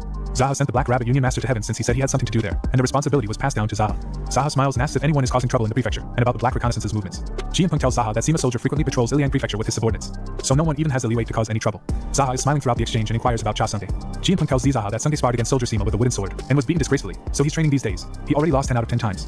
It's become quite a famous attraction, so whenever soldier Sima and Cha Sungday fight, lots of spectators gather to watch. Zaha sighs mockingly. Sungday calls himself the clan leader of the Light Clan and gets himself beaten up. Zaha feels embarrassed for him. Zaha gives Jinpeng a small bag and it contains gold plates. Zaha tells him to keep the plates with him and buy people drinks from time to time. They work for a living, but they'll get hurt if they work too hard.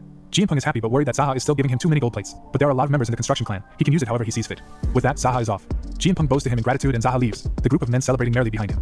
Zaha makes his way through a path in the forest and passes a group of men. The leader of the group is a man with long cinnamon hair, and he calls out to Zaha. Zaha turns to them. The men are sure that he is Zaha. Zaha asks if they are dregs from Black Reconnaissance. Another short man whispers to their leader asking him what they should do. They don't know Zaha would be in the prefecture. They heard he left for quite a while. They came to cause a mess since they heard Zaha wasn't at Iliang Prefecture. The Dark Faction uses this tactic frequently. They torment the people around one to leave him nowhere to run. The leader comes forward, introducing himself as Dok Gozing of the Black Reconnaissance. Gok heard that Zaha killed Nung Jiziak, Xianwu, and Du Youngsu. The master of the Black Reconnaissance put a bounty of 30 gold plates on Zaha's head. It was commissioned by the Tiger Roar Union and the 3 sword-selling men. They were on their way to put up a wanted document in the Iliang Prefecture as well, but Zaha can read it directly. Another man walks forward to give Zaha the parchment. Zaha knows that it is common courtesy to not receive anything the Dark Faction gives someone. The man still has his hand stretched out, scroll in hand, but Zaha makes no move to take it. The men get anxious that Zaha isn't taking it. He needs to take it. The leader supplies that they were looking for him since there was a rumor that he disappeared from the Iliang Prefecture. If Zaha comes back to the Black Reconnaissance directly, the Reconnaissance Master will withdraw the bounty on him after paying the Tiger Roar and the 3 sword-selling men adequately. The leader wonders what Zaha will do. Zaha observes that there are too many people to just post a wanted document. The leader says that is just because they heard of Zaha's skills and wanted to stick together. Zaha sighs tiredly. That is an acceptable excuse. There are days when Zaha feels strange. There are days when he doesn't feel a thing after beating many people to death, and days when he tries to avoid killing for no reason. Today is one of those days. He doesn't know the reason either. He wouldn't be called the crazy demon if his actions were consistent. He contemplates what to do. Finally, Zaha turns away. He doesn't feel like going to meet their Reconnaissance Master right now, though he will visit him soon. The leader glares and warns Zaha. It will be good for Zaha to come with him now. Zaha stills and turns with a threatening glare. The leader said his name was Dok Gozing. Why is he trying to die with his subordinates? But how are they supposed to handle that attitude of Zaha after he killed Nung Jiziak, Xianwu, and Du Youngsu, and then tell them that he will come and explain himself at a later date? Suddenly, the Reconnaissance men pull out their weapons. It is the same, whether Zaha kills them all now and visits the Black Reconnaissance later, or whether he comes with them to the Black Reconnaissance fort now. If Zaha keeps postponing his visit, he will have to face the Tiger Roar Union and the 3 sword-selling men. Whichever Zaha chooses, it'll still be an annoyance to him. Zaha smiles and the leader suddenly realizes that this bastard is not afraid of death. Zaha turns and heads to the Black Reconnaissance fort together with the MEN.IT is sad. In this life, when Zaha wears a mask, he is the Black Rabbit Union Master that develops the forces of the Dark Faction. And when he takes off his mask, he becomes the crazy demon once again. A boat sways in the Hornless Dragon River, several men on board. Zaha turns towards the sun and bids farewell to his hometown. He is off to make some money. He will return after he makes it big. The other men on board glare silently at Zaha, while he speaks about welcoming him when he returns. With that, the errand boy left on a boat. Zaha finally settles down, and the sweating men wonder if he is crazy. Zaha first glances at the men on his right side and then at the men on his left. They are all so ugly. He wonders if they are doing such ugly things because they are ugly. One can never tell what goes on in the world. But there's this handsome guy that Zaha knows who does lots of ugly perverted acts. That man is the sex demon, the left envoy of light. Yes, an ugly face has nothing to do with ugly acts. The men flinch. In any case, why are they so fucking ugly? Is it because all they see around them are ugly things that influence their faces? Ugly things as in stuff like slave auctioning. Zaha hears that the Black Reconnaissance dabbles in slave auctioning. A man tells Zaha to just shut up. But Zaha is not done talking, and swears at the rat-looking son of a bitch. If the fucker wants to make a living, then work. What comes to his mind when he sees slaves being auctioned? The son of a bitch man grins and tells Zaha that the only thing that comes to his mind is that he should earn some money to buy a slave too. All the men burst out laughing, and suddenly, Dok rages and scream at them to shut their mouths, before he kills them all. These stupid bastards can't read the mood of a master who will fight the Reconnaissance Master in front of them. Dok asks Zaha if he will let them live. On the other hand, Zaha stares out to the water and wonders why his madness levels are starting to rise. He is not sure if it is because he left Iliang Prefecture, though he'd rather not live like a crazy demon from the past. Dok asks again if Zaha will let them live. Zaha coldly tells them to fight amongst themselves, and he will let the one who survives live. Dok immediately agrees, and all men stare at their unit leader in shock, but they all immediately take out their weapons. Dok charges at his men, and they all end up in a pile of bodies, blood spraying the river. As promised, Zaha will let him live. The Black Reconnaissance is full of morons nowadays, and Zaha smiles. They finally reach the ancient city of Black Sand, which is the military headquarters of the Black Reconnaissance. 2 men with spears stop Zaha and Dok at the dock. Dok orders them to step aside. He has brought Zaha as per the Reconnaissance Master's orders. The 2 men part, and Dok orders Zaha to follow him. Inside, people watch him as he walks. They are the Black Reconnaissance civilians. It makes sense since some people were dragged here as slaves. They reach a dwelling and a man greets unit leader Dako. Dako tells the man to tell the Reconnaissance Master that he has brought Zaha. Zaha is the one who killed unit leader Y. The doors swing open and Zaha walks inside a meeting room. There are so many old geezers here. Why are these geezers doing all those ugly acts when they are too old to even enjoy wealth and glory? Dako announces that he has brought Zaha as per his orders. All the men in the room turn to look at the Reconnaissance Master, a stern old man, at the front of the room. Zaha orders an old man to move from his place because he wants to sit. When the old man doesn't listen, Zaha slaps him away. Everyone turns to look at Zaha, and he drags the now empathy chair to the center of the room, in plain view of everyone. A man stands up to kill Zaha for his audacity, but the fort master stops him. The first master grins and addresses Zaha. Since he has come a long way, they'll get straight to the point. Zaha has killed 3 people in the Black Reconnaissance. The fort master heard that it was Zaha's house that was burned down. Because the Black Reconnaissance people were the ones who acted first, Zaha can leave after they cut off 3 of his fingers. Zaha denies it immediately with detachedness. They can't carelessly cut the buddy given to Zaha by his parents. The fort master tries to make do with 1 finger and 100 taels of gold. Zaha will pay for the damages while under the Black Reconnaissance's surveillance. That is all. All the men in the room thank their fort master for his hard work, and Zaha grins. The fort master is just going to end things this one-sidedly. There are so many crazy people in the world. Zaha denies the solution too. He doesn't have that much money, and he wouldn't give it to them even if he did. The Reconnaissance Master glares. Black Reconnaissance Fort gets their money one way or another, and his family will have to bear the cost, which must not be alright with Zaha. Zaha tells him that he doesn't have a family. He longs for one today as well. He also longs for some noodle soup. The men in the room flinch. If he doesn't have a family, then they will demand it from the people of Iliang Prefecture. The fort master is so annoying. Then Zaha also makes a judgment. He gives the old geezer 2 options. The fort master can either get over to Zaha on his knees and lick his feet, or everyone in the room will die. Everyone jerks in shock. Dako concludes that Zaha is out of his mind. He is not only provoking only the fort master, but even all of the others. The bearded elder who stood up before screams at Zaha, and all the other elders stand up and take out their weapons. How dare Zaha insult them? Zaha's mouth forms a thin line and he stands up from the chair. The fort master calls Zaha a fool. He gave Zaha a chance, but he insists on spilling blood. But the foolish one is the fort master. Zaha gave him a chance to live, but he insists on spilling blood. The fort master tilts his neck and gives the order to kill Zaha. All elders charge at Zaha at the same time, weapons out. Zaha darts sideways to dodge one attack and punches the attacker man hard, who goes down flying. The brown bearded elder attacks next, and Zaha meets him just in time to block and counter with a forceful open-handed jab. Another man swings a spear and Zaha dodges and counters. The man goes flying to the far wall. A weapon comes flying at Zaha, and he twists his hands and pushes to send the weapon to the wall. More men charge at him, and Zaha grabs an errant sword and swings. Both men fall dead. Every elder stops in their footsteps, cowering, and Daka clenches his teeth in fear. When no elder makes any move to attack further, Zaha moves to them. He lunges ahead and slashes his sword in an arc, slicing men left and right. He twists and shoots people away with his energy, and swings again in a series of complicated moves until all men end up dead. Blood drips from Zaha's sword, and only the Fort Master and Daka remain alive in the room. The Fort Master commends his dead companions on work done well. Zaha tells him to stop acting so pompous when all he did was watch his subordinates die while waiting for Zaha to tire himself out. The Fort Master's eyes throw in fury, and he jumps. The men's swords clash in the middle. The Fort Master attacks first in the cross arc, and Zaha counters with his own attack. The energy explodes, and the smoke parts to reveal the men still fighting. They parry and dodge and block and counter. The Fort Master attacks once more, and Zaha finally deals his finishing blow. The room explodes and the ground crumbles. Daka covers his eyes to prevent rubble from getting in his eyes. The smoke parts again, and the men are still fighting, swords mashed together, and hands trembling. Suddenly, Zaha's sword breaks. Zaha's broken sword goes flying, and the Fort Master grins. Zaha has no weapon now, and the Fort Master swings his weapon in a vicious arc. Zaha dodges and uses the great absorption technique to grab another errant sword in the room. Daka's eyes widen with shock as the sword is drawn towards Zaha, and the Fort Master collide again.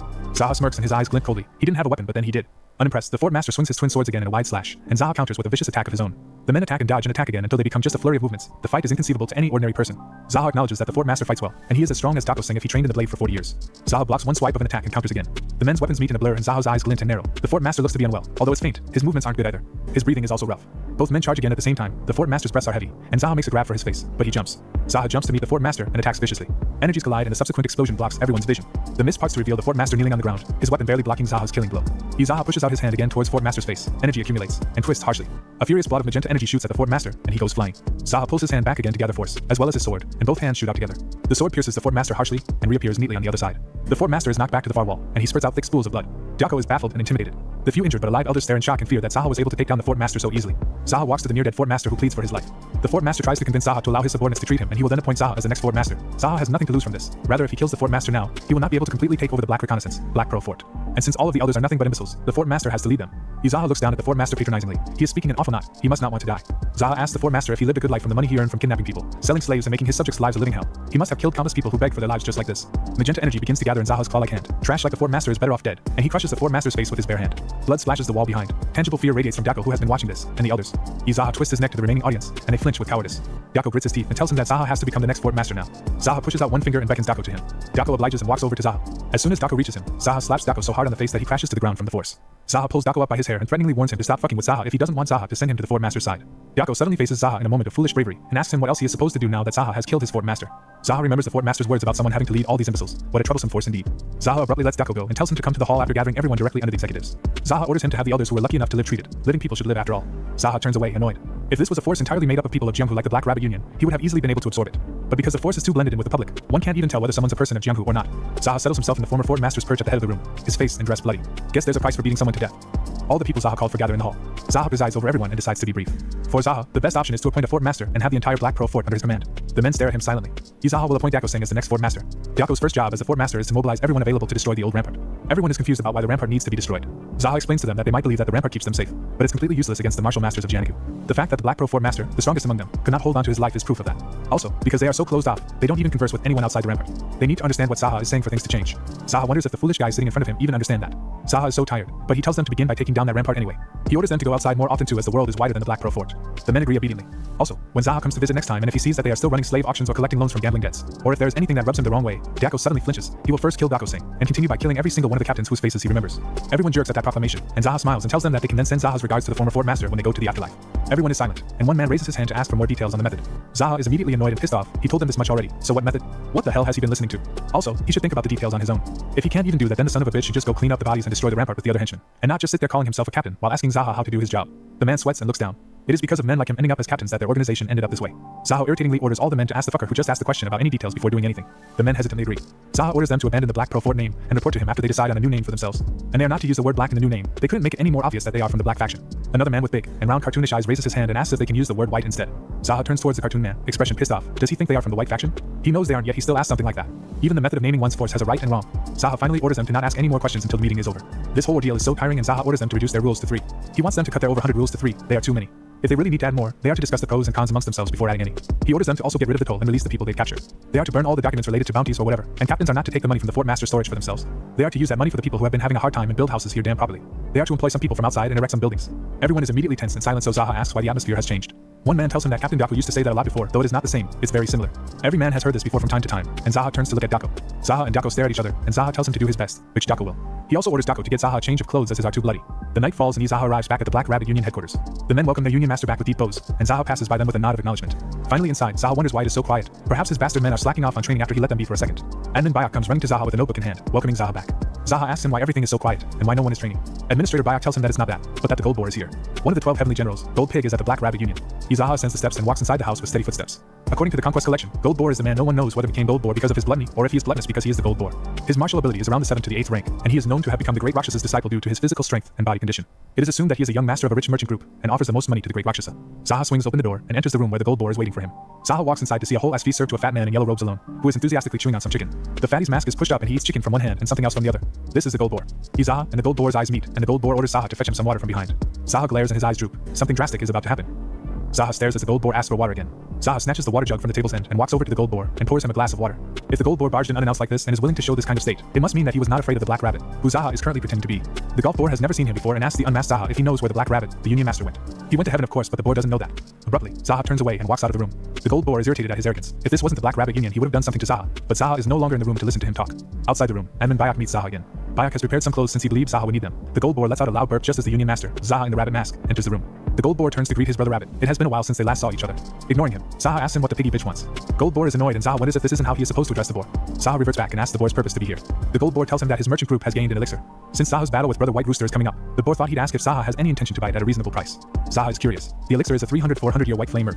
Since Gold Boar knows that Zaha is a trustworthy customer, he will sell it to Zaha for 50 gold ingots. He'll even throw in 10 boxes of regular white flame herb. Zaha tells him to bring them to him.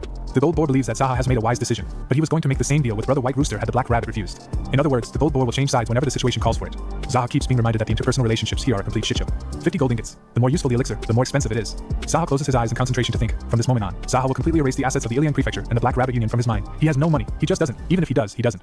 Zaha gets into the mindset of not giving money even if he has it, and his eyes glint open. He feels such peace of mind. Zaha walks to where the Gold Boar is exhibiting the elixir. It is hard to acquire elixirs like these, and it's just as hard to store them. Zaha should use them as soon as possible. Zaha picks up one regular white herb and swallows it. Zaha tells the Gold Boar that the elixir is alright, and from the looks of it, it seems to the boar that Zaha has eaten a white flame herb before. Zaha has had a bunch of white flame herbs in his past life. The problem is the 100-year white flame herb. There's no way that the Gold Boar would just let Zaha eat it as he did with the regular one. Zaha tells Administrator Bayek to examine it. The boar wonders if Admin Bayek knows how to examine elixirs, and Zaha tells him not to look down on Administrator Bayek. Zaha announces that Administrator Bayek is an elder of Jianghu who has dedicated over 30 years of his life to the Jianghu. He is a legendary elixir judge. Bayek bows with famed humility, elixir expert, the wizard of elixirs, the wise master in the field of elixirs, and an elixir genius. Admin Bayek huffs in his bow, and Zaha continues about how Bayek can find elixirs 100 miles high in the sky, and even smell elixirs from 100 miles away. He became a man of Jianghu solely to appraise elixirs. That is who Administrator Bayek is. The Gold Boar is impressed by the list of Admin Bayek's achievements. Admin Bayek dons on gloves and moves to examine the 3 roots of the 100-year white flame. He sniffs the elixir and darts left and right to examine it, and then tells the men that all 3 roots have the same scent. However, if they look at the bottom, a part of the root has been awkwardly torn. It seems that someone has had a taste of this root. The Gold Boar flinches and then begins raging. He told Bayek to appraise it, but what kind of bullshit is he spouting? Admin Bayek should just tell whether it is genuine or not. The boar is being generous by handing over 3 roots for 50 gold ingots. Admin Bayek bows an apology and tells Zaha that the white flame herb is genuine, and it wouldn't be easy to obtain something of this quality even if Zaha sends someone to Namlin County to get some. And above all, because it is difficult to transport, if there were around 5 or 6 roots, Heavenly General Gold Boar would have asked for at least 100 gold ingots. The Gold Boar smiles. He thought that Administrator Bayek was just some perverted artist, but he sees now that Bayek's knowledge of elixirs is also deep. Zaha orders the boar to confirm the money set aside in the box and take it. The gold ingots seem to be the right amount, and the Gold Boar orders his men to load the box into the carriage. The boar turns to see Zaha aggressively chewing the white flame herb, which is certainly genuine. The Gold Boar is shocked that Zaha is eating it right now and tells him that no matter how rushed one is, he should go to a quiet room to make cultivation preparations or something. But because of the Heavenly Pearl, Zaha has no need to cultivate right after eating elixirs anymore. The Heavenly Pearl absorbs the elixir's energy, and Zaha can just drag out the energy from the Heavenly Pearl through cultivation whenever he has the time. He is probably the only person in Jianghu who accumulates energy like this. The Gold Boar tells Admin Bayek to tighten their security more than usual as Brother Black Rabbit, Zaha, must cultivate for the whole day, and leaves. As soon as the Gold Boar is gone, Admin Bayek turns to Zaha and asks if it is really alright for Zaha not to begin cultivation right away. It is alright, and Zaha removes his mask and asks the other executives' whereabouts. The executives are standing by at various points of Gold Boar's route. That is indeed good, and Zaha smiles crookedly, ready to go reclaim their money. Admin Bayek worries that it'll become an issue to do something so suddenly without a plan. But Zaha is not someone who makes plans anyway. What's more important is having the courage to steal the money, the will to steal it no matter what, the spirit, fearlessness, aggressiveness, and an assertive stance. Admin Bayek is enlightened, and he shall bear Zaha's wise words in his mind. Zaha walks out, telling his brother boar to wait for him. Zaha is coming to meet him. The Gold Boar's carriage is on its way back, and the horse's hoofs clack loudly on the concrete. Inside the carriage, a man thanks the Gold Boar for his hard work, saying everything went according to plan. Since they sold 3 roots to the Black Rabbit, if they sell 4 roots to the White Rooster, the boar would be able to raise the stakes and take it all for himself, and the Black Rabbit won't even know why he lost again. Suddenly, the carriage jostles as the horses panic, creating a frenzy. The wheels screech and the carriage careens to a stop. The Gold Boar swears from inside the carriage, and the second man asks the coachman what is going on. The driver tells that a carriage that stopped to change wheels is blocking the road. The gold boar rages. They should have parked their carriage on the roadside if they wanted to change their wheels. What the hell are they doing? The second man with the top hat steps out to confirm the situation, and the boar tells the man to give their coachman a good slap across their faces. A group of men stand around the second carriage. It is not like they wanted to block the road. As soon as those words leave a man, the top hat man slaps him across the face so hard that he falls, and he kicks another man. The top hat man is pissed off that they dare block his young lord, the gold boar's way. Suddenly, Zaha comes flying from behind and kicks the top hat man so hard on his back that he thumps into the far tree. How dare someone lay a hand on the coachman of the house sect, the noble clan? The two men who were beaten down tell their union master Zaha that they were just disguised as coachmen. The gold boar walks outside from the carriage, masked and furious, and wonders if Zaha is not just a servant. But a servant does whatever he wants, so the boar shouldn't mind Zaha. The gold boar gets more pissed off. Does Zaha think that the boar will let him live just because he is Brother Rabbit's servant? Zaha just stares at him coldly, and the gold boar wonders about a mere servant like Zaha's attitude. The gold boar stares at Zaha silently and comes to his own conclusions. He believes Zaha did this on purpose. Zaha must know that the boar is Great Rakshas's disciple, as well as an affiliate of the Golden Mountain Merchant Group. If all of them are subordinates of Brother Rabbit, then the entire Black Rabbit Union will have to bear his master's wrath. If they were paid by someone to do something like this, the boar's merchant group will find out. The gold boar points one single finger at Zaha and tells him that it is clear he is not just a servant. It is easy to find out who he is with money. Abruptly, Zaha walks towards the gold boar and he stumbles back. Zaha couldn't care less about what the boar does. Threatened, the gold boar pulls his hands back and blasts outward. Zaha counters with his own magenta energy force. The men's hands meet in the middle and the ground crumbles from the force of their energies. Their eyes meet and both of them attempt to overpower each other. The air around them crackles with power. The gold boar calls Zaha an imbecile. To think that Zaha is challenging him, who has eaten countless elixirs with the merchant group's wealth, to a duel of inner chi. If it is a battle of inner chi, even if it is any of Great Rakshas's other disciples, he is confident he wouldn't lose. Suddenly, a claw of crimson black energy shoots out from Zaha's hand towards the gold boar, and he flinches. This is the ability of the Heavenly Pearl. The tendril of crimson energy wraps around the gold boar's hand and his energy transfers to Zaha's body. The gold boar is confused and shocked that his energy is leaving his body and attempts to blast Zaha away from him. Their chis collide and the ground smashes to crumbles, cracking the boar's mask in half. The gold boar begins sweating profusely, as Zaha and his tendril of power are not coming off him. The Heavenly Pearl absorbs the opponent's chi more mercilessly than Zaha expected. The gold boar is being forced back, his body crumbling. If Zaha stops this rashly, he might receive an internal injury from gold boar's palm art. But if he doesn't stop at the right moment, gold boar will lose his life. It's not a serious issue if gold boar dies, since Zaha was planning on killing all the 12 heavenly generals anyway. But he doesn't want boar's vengeful spirit or soul to latch onto the Heavenly Pearl. If that happens, he will be no different from the demon cult's leader. Zaha sighs and calls back his chi. It bursts and knocks the gold boar back. But Zaha expertly gets the energy and the Heavenly Pearl under control, bringing his hands together and shrinking the power into a tiny little ball. Blue-faced and nearly dead gold boar lies on the ground. Zaha alone stands victorious. He came to steal some money, but he ended up stealing up some inner chi. The gold boar wonders just what Zaha did to him. Obviously, Zaha saved him out of the kindness of his own heart. The gold boar blanches at Zaha's view of the situation.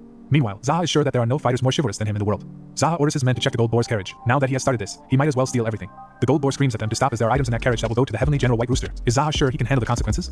Hearing the White Rooster's name, Zaha just orders his men to make sure they take everything. While the men are carrying the stuff, Zaha spots the box which had the 100-year herb. He orders his men to bring that small box to him. The gold boar shouts at Zaha that he can't take that, but Zaha does not. A man brings the box to Zaha and opens it to reveal 4 white flame herb roots. Zaha glares at the gold boar, whose way of business sure is unpleasant. He sold Black Rabbit 3 roots, but he was going to sell 4 to White Rooster. Zaha lists that the gold boar engages in martial death match gambling as well as match fixing, and he is taking this chance to completely ruin the Black Rabbit. But the boar demands proof of this accusation. Zaha walks forward and punches the fucker right in his face. He has no proof. Zaha tells the boar that if the Black Rabbit Union Master finds out about this, then he would gather all his subordinates to attack the Golden Mountain Merchant Group. The gold boar grabs his bruised cheek with a trembling hand. His master, the Great Rakshasa, wouldn't stand for that. Zaha's eyes glint, and he declares that the Great Rakshasa would stand for it, and there's a reason for that. One of Zaha's men raises his hand to state the reason. The Great Rakshasa would stand still if they give him about half of the Golden Mountain Merchant Group's wealth to him. Zaha tells the man that he passes and the man celebrates. The gold boar just stares and Zaha asks his men for their opinion on whether he should tattle to the Black Rabbit Union or the Great Rakshasa. 2 of the men have no problem either way, and a third man suggests that they should tell both, but that would be boring. Zaha is doing this to try and enjoy his life, but telling both would be boring. Zaha turns to the Heavenly General Gold Boar and asks him which option will it be. Zaha tells him to hurry up and choose already, BRRING with his hands impatiently. The gold boar asks Zaha what he wants. If he had a grudge against the boar, then he would be dead already. Perhaps Zaha wants money. Suddenly, a voice comes from behind the men, informing Zaha of her return. The men turn abruptly and come face to face with a haggard-looking red monkey, a distinct green Heavenly General's mask in hand. The gold boar is shocked to see the red monkey here, and she is unsurprised to see that the gold pig got caught as well. Reaching Zaha, the red monkey hands Zaha a green and black animal mask. She failed in her ambush, but she fought the Heavenly General, who is in heaven now, and rearranged the rankings. Zaha commends her on work done well. The red monkey pleads with Zaha to take pity on her sister and give her the antidote. The gold boar watches in shock, thinking that the red monkey is Zaha's blood sister. The red monkey continues speaking about how she can't fight properly because she has to go to the bathroom all the time due to diarrhea. The gold boar's mouth drops even more, wondering why the red monkey is talking about diarrhea all of a sudden. Zaha tells Sister Monkey that she did good and that he will keep his promise. From behind, the boar abruptly speaks up and asks Zaha just who is he. Before Zaha could reply, the red monkey lunges and slaps the boar hard on his cheek. How dare he show such disrespect to his martial brother? The gold boar is confused by the word brother, and Zaha once again praises his sister, and the red monkey bows and thinks. The gold boar is still confused. Zaha turns back to his companions and commands them to load all the boxes back into Gold Boar's carriage. The rest of them can clean up and go back, and they are to take the unconscious Top Hat Man and free him later. The Black Rabbit Union Master, Zaha, orders the Gold Boar to call over his coachman. The 3 of them have somewhere to go together. When the Gold Boar doesn't obey, Zaha just glances at the red monkey, and she walks over to the gold pig threateningly, warning him to not question their brother, and slaps him again just for the fun of it. Zaha interrupts them and declares that martial siblings shouldn't beat each other up like that so much. The red monkey immediately vows to keep that in mind. Zaha's hand wishes up and he puts the green and black mask on his face. The Gold Boar is shocked and confused about what Zaha is planning to do. The red monkey immediately bows and greets her brother dog. Zaha is impressed that she is so fast on the uptake. The red monkey abruptly turns her neck to glare at the Gold Boar, and he immediately follows suit and greets brother dog too. Zaha, now disguised as brother dog, commands them to be at ease. The Gold Boar frowns and wonders what in the world is this confusing situation. Zaha, the red monkey, and the gold boar travel together in the carriage while the gold boar wonders again just who really is Zaha, and how he has such powerful martial arts. Not only that, the red monkey speaks her mind to even the great Rakshasa, but she's acting so cautious towards Zaha. Abruptly, Zaha calls out to the pig and tells him that he is thinking way too loudly. Just because he is smart doesn't mean that he can figure out everything in the world. The red monkey raises her hand to hit the gold pig again, and he flinches and shouts in understanding he will empty his mind. The trio reach the Moang clinic, and a few men escort the injured gold boar inside. A doctor immediately rushes to his side and orders his subordinates to carry the young lord, gold pig, inside. The doctor huffs out a gentle smile and Zaha stares at him through the eye holes in the mask. He remembers the doctor as the poison demon, Moang Bek, who saved Zaha from chi reflux in his past life. Moang Bek lost his entire family due to a dispute with the great Rakshasa. Someone who used to save lives becomes quite terrifying when he starts to bear resentment, and the man who proved that was the poison demon. The poison demon became stronger through his knowledge of the body and medicine, and started to research poison when that wasn't enough. He even tested poisons on his own body. After a constant cycle of poisoning and treatment, the doctor, who'd become a completely different person, killed the great Rakshasa in the end. The poison demon didn't leave the great Rakshas's disciples behind either. There were even members of the 12 heavenly generals who abandoned their identity as previous disciples of heavenly generals to live their lives in peace. But he found and killed them all. Zaha met him after he killed the great Rakshasa, and not only did he bear hatred towards members of Jianghu, he hated humans in general, to the point that he made an oath to never save a person ever again. He treated countless patients, but none of them helped him while he was going crazy due to their fear of the great Rakshasa. The great Rakshasa and his disciples were also once his patients. Due to this, Moang Bek started to resent humans and sank more and more into the Jianghu. The reason why Zaha is thankful for the poison demon is that he abandoned his oath to never save a person ever again, and saved Zaha from chi reflux. The man who was slowly going crazy may have sympathized with Zaha, who had already gone crazy a long time ago. Zaha guesses that it is a kind of sympathy that only crazy people share. Guess even the poison demon had a time when he was just a normal person. Zaha snaps back into the present and tells Sister Monkey to go get treated along with Gold Boar as well. She obliges and leaves. Moang Bek approaches Zaha. Moang has never seen Zaha the heavenly general before and asks him where he is hurt. Zaha removes his mask to reveal his face to Moang, though he doesn't recognize him, and Zaha smiles. There is no way Moang Bek would recognize Zaha when they have never met in this life. He introduces himself as Zaha of the Iliang Prefecture, who is a clan leader of a small group called the Ignoble Clan. Moang confusedly asks Zaha if he is not one of the heavenly generals. Zaha tells him that the Ignoble Clan is currently at war with the great Rakshasa, and the original owner of the dog mask was killed by Red Monkey. Moang wonders if the clan leader is feeling unwell then. Zaha smiles softly again. He just came to pay. He is not feeling unwell anywhere, though he was curious since he has heard of Moyong's outstanding medical skills. The doctor removes his glasses with glam and, apologizing for the late introduction, he introduces himself as Moang Bek. Zaha moves a few steps and invites the doctor to come with him for a second. Zaha shows the white flame herb elixir to Moang, and the doctor wonders why they are here. Moang was the one to appraise them. Considering the girth of its roots and the number of sprigs, it's at least 100-year white flame herb. Assuming them to be 300 to 400 years is a stretch though. These are quite expensive, so whatever they can find gets transported to the Central Plains. Even 100-year herb is very rare these days. Zaha frowns. He knew that the gold boar lied to him when he said they were at least 300 to 400 years old. Zaha tells Moang that he has already eaten 3 roots, and the doctor congratulates him. As Zaha already knows, because the white flame herb contains a large amount of energy, he must be careful of the raging disease once he has eaten it. But Zaha is always angry, so it's fine. Moang begins to sweat profusely. If Zaha has a tendency for raging, then he must be especially careful. But Zaha is letting out his anger appropriately, so he is fine. Moang asks Zaha how he lets out his anger and tells him to feel free to speak comfortably because those who have practiced medicine are not allowed to leak patients' secrets. Zaha begins telling Moang his story. His house caught on fire one time. It served as both a house and an inn, and Zaha was boiling with rage. That is definitely something one would rage over, so he killed the arsonist. And once he did, he felt extreme peace. Later he found out that the ones that he killed were trying to raise a sect of the Black Faction with the Black Rabbit Union's permission. So the Black Rabbit Union's goons came for him and kept saying shit about whether he wanted to live or die, so he killed them too. And once he did, he again felt such peace. Moang Bek just stares at him, unsure how he should feel about this. Once Zaha did that, they sent an assassin after him. But he let the assassin live since he had guts.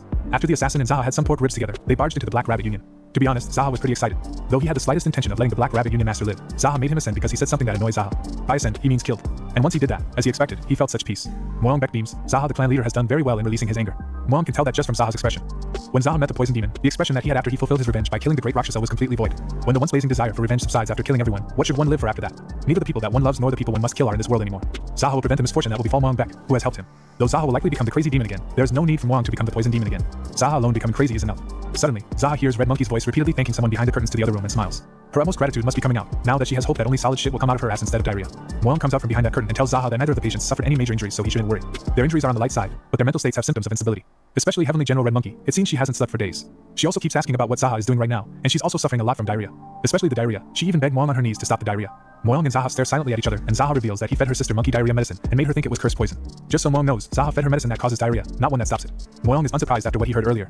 Zaha ordered Red Monkey to kill one of the 3 most tyrannical 12 heavenly generals, Green Dog, Yellow Horse, or White Rat. Zaha clenches his fist and shouts that he would have had no choice but to kill Red Monkey if she continued to resist him like the Black Rabbit Union Master.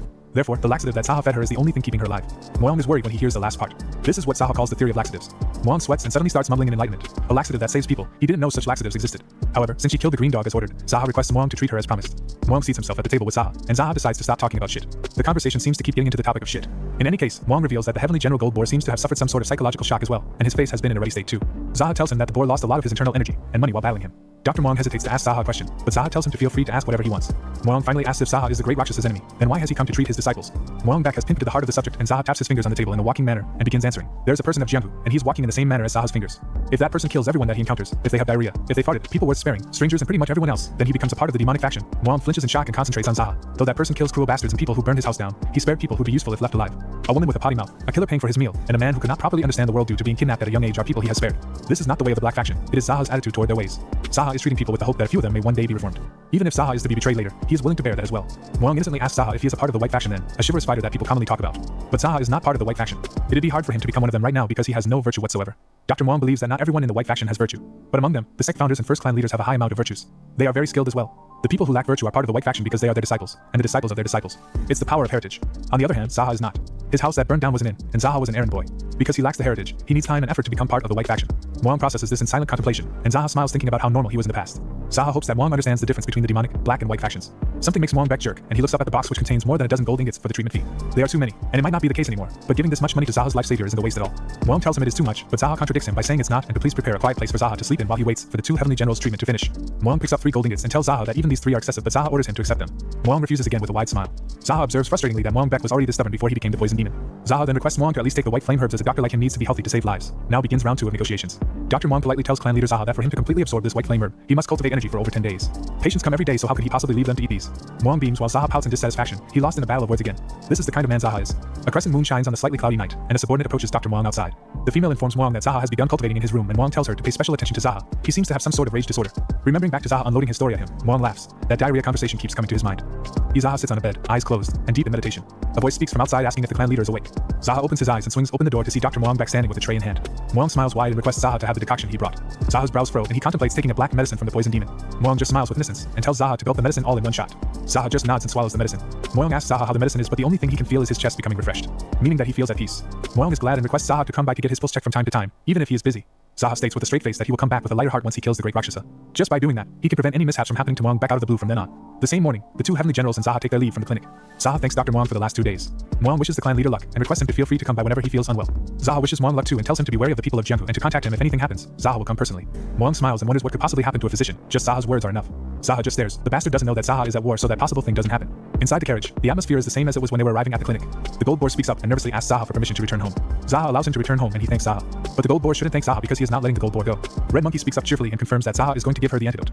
Zaha tells her he already did. When the Red Monkey is confused, Zaha tells her that the purple haze curse was not a poison but a laxative, and Dr. Muang should have treated her diarrhea. Red Monkey's eyes widen in shock. No wonder she had so much diarrhea. Besides that, she is mortified to think that she caused such a rampage by thinking the laxative was a cursed poison. She even fought while shitting diarrhea. Zaha warns Sister Monkey to compose herself, and she jumps and smiles placatingly. Zaha calls out Brother Boar and Sister Monkey, and they both snap to attention. Zaha asks them if they find it funny that someone like him, who is barely their acquaintance, is calling them brother and sister. They blanch and deny it. They do not find it funny. If the two of them will take the great Rakshasa side and go against Zaha, then he will stop the carriage immediately.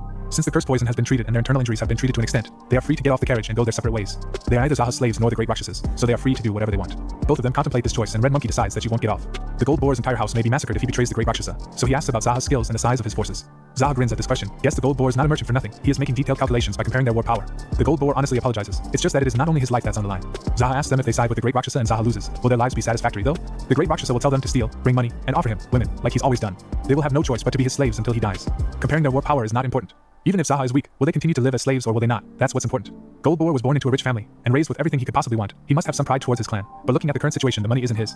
His entire house is nothing but the great Rakshas's storage. If the Gold Boar is truly rich, then rather than tirelessly gathering money, how he uses that money would be more important. Abruptly glancing sideways, the Gold Boar asks Zaha if he can buy him another meal. Zaha turns to Red Monkey and asks her answer, and she agrees to side with her brother Zaha no matter what. The Gold Boar flinches from shock and asks Red Monkey why she is agreeing to side with Zaha. The Red Monkey tells the Gold Boar that Zaha took her to the washroom and to a doctor, and he even fed her pork ribs. Though she was a bit sad that he fed her poison, it turned out to be a laxative. And what if the great Rakshasa feeds her poison? She would have died since it would be real poison. The great Rakshasa wouldn't take her to the washroom, and she would have shat in the bushes. It's gruesome to even think about that, so she will side with Zaha. Meanwhile, Zaha coldly believes that he has once again captured a maiden's heart with a laxative. They all decide to have a meal. When the trio returns to the Black Rabbit Union, the men are training hard in the training space. All the men bow to Zaha in unity with Sogunpyong and greet their union master. The Gold Boar once again jerks in shock and asks if his brother Rabbit was Brother Dog. Zaha turns and doesn't answer him, just stares. The Gold Boar shakingly asks again if the servant was Brother Rabbit. Was it Brother Dog? Then finally he asks if the clan leader was the servant. By now the Gold Boar is sweating buckets with tension and cannot comprehend the incomprehensible situation. Looking at Gold Boar, it looks like he's getting chi reflux again, and Zaha calls Sister Monkey and she automatically knows what to do. Sister Monkey lunges and slaps the Gold Boar hard on his face and warns him to get his shit together. The Gold Boar gets a recollection of all the times he has been slapped by Red Monkey and wonders just how many times was it. Inside the Black Rabbit Union, the Red Monkey and Gold Boar dig in ravenously, working overtime to stuff their mouths with food. Zaha just stares at them for a while, then addresses his Sister Monkey and Brother Boar. They must become stronger. There's nothing more miserable in Jianghu than being weak. The door to the dining room swings open and Sogunpyong slips inside. Sogunpyong informs his union master that Heavenly Generals Yellow Horse, White Rat, Black Ox, and Red Goat are outside. Zaha asks if he has been found out, but Gunpyong isn't sure yet. And they do not have forces with them, it's just the Heavenly Generals. Zaha wonders why they have come all at once. The Gold Boar supplies that Heavenly General White Rooster may be coming. The rest must have come to watch a match between two of the top 4 Heavenly Generals. Zaha stands up from his chair, ready to face everyone head on. Zaha walks outside with the Black Rabbit mask on to face the Heavenly Generals. He arrives at the front of the house where 5 Heavenly Generals stand and 4 of them greet Brother Rabbit in unity. The 5th general is the White Rooster, and he finally greets Brother Rabbit and asks him if he has been well. He is more or less fine and asks how Brother Rooster is. The White Rooster smirks calculatingly. Suddenly, 3 men jump over the high walls of the Black Rabbit Union and land smack on top of the gates. The rest of the 3 Heavenly Generals have arrived now too. Red Monkey and Gold Boar observe that there is something strange in the air, and the way they have all swarmed here. The 3 newcomers are White Tiger, Green Dragon, and Red Snake, and Zaha is surprised to see them here but doesn't show it. Zaha's eyes widen and another blur rolls in the air and smack dab in the middle of the yard. The man stands up and Zaha flinches in shock to see the Great Rakshasa here. Red Monkey and Gold Boar blanch in fear when they see their master here. All of the Heavenly Generals bow simultaneously and greet their master, the Great Rakshasa. Zaha straightens up from his bow and wonders why the Great Rakshasa is here. Surprisingly, the Great Rakshasa came because he was bored and he orders White Rooster and Black Rabbit, Zaha, to fight. Zaha descends the staircase and reaches the open space where they will fight. The Great Rakshasa calls the 4th Heavenly General, White Rooster, and instead of ordering him to fight, he tells the White Rooster to step aside because the Black Rabbit isn't someone the 4th General can handle. The White Rooster flinches in shock but obliges. The Great Rakshasa contemplates that the match list is mistaken and orders White Tiger, Green Dragon, and Red Snake to face the Black Rabbit all at once. Everyone in the yard trembles with fear, but the 3 Heavenly Generals oblige their master and land on the ground with a resounding thud. The Great Rakshasa declares the match. Today, 3 of the 4 Heavenly Generals will face the 5th Heavenly General, who seems to be making rapid improvements in martial arts skills, all at once. The martial battle will be a death match, so it's killing or being killed.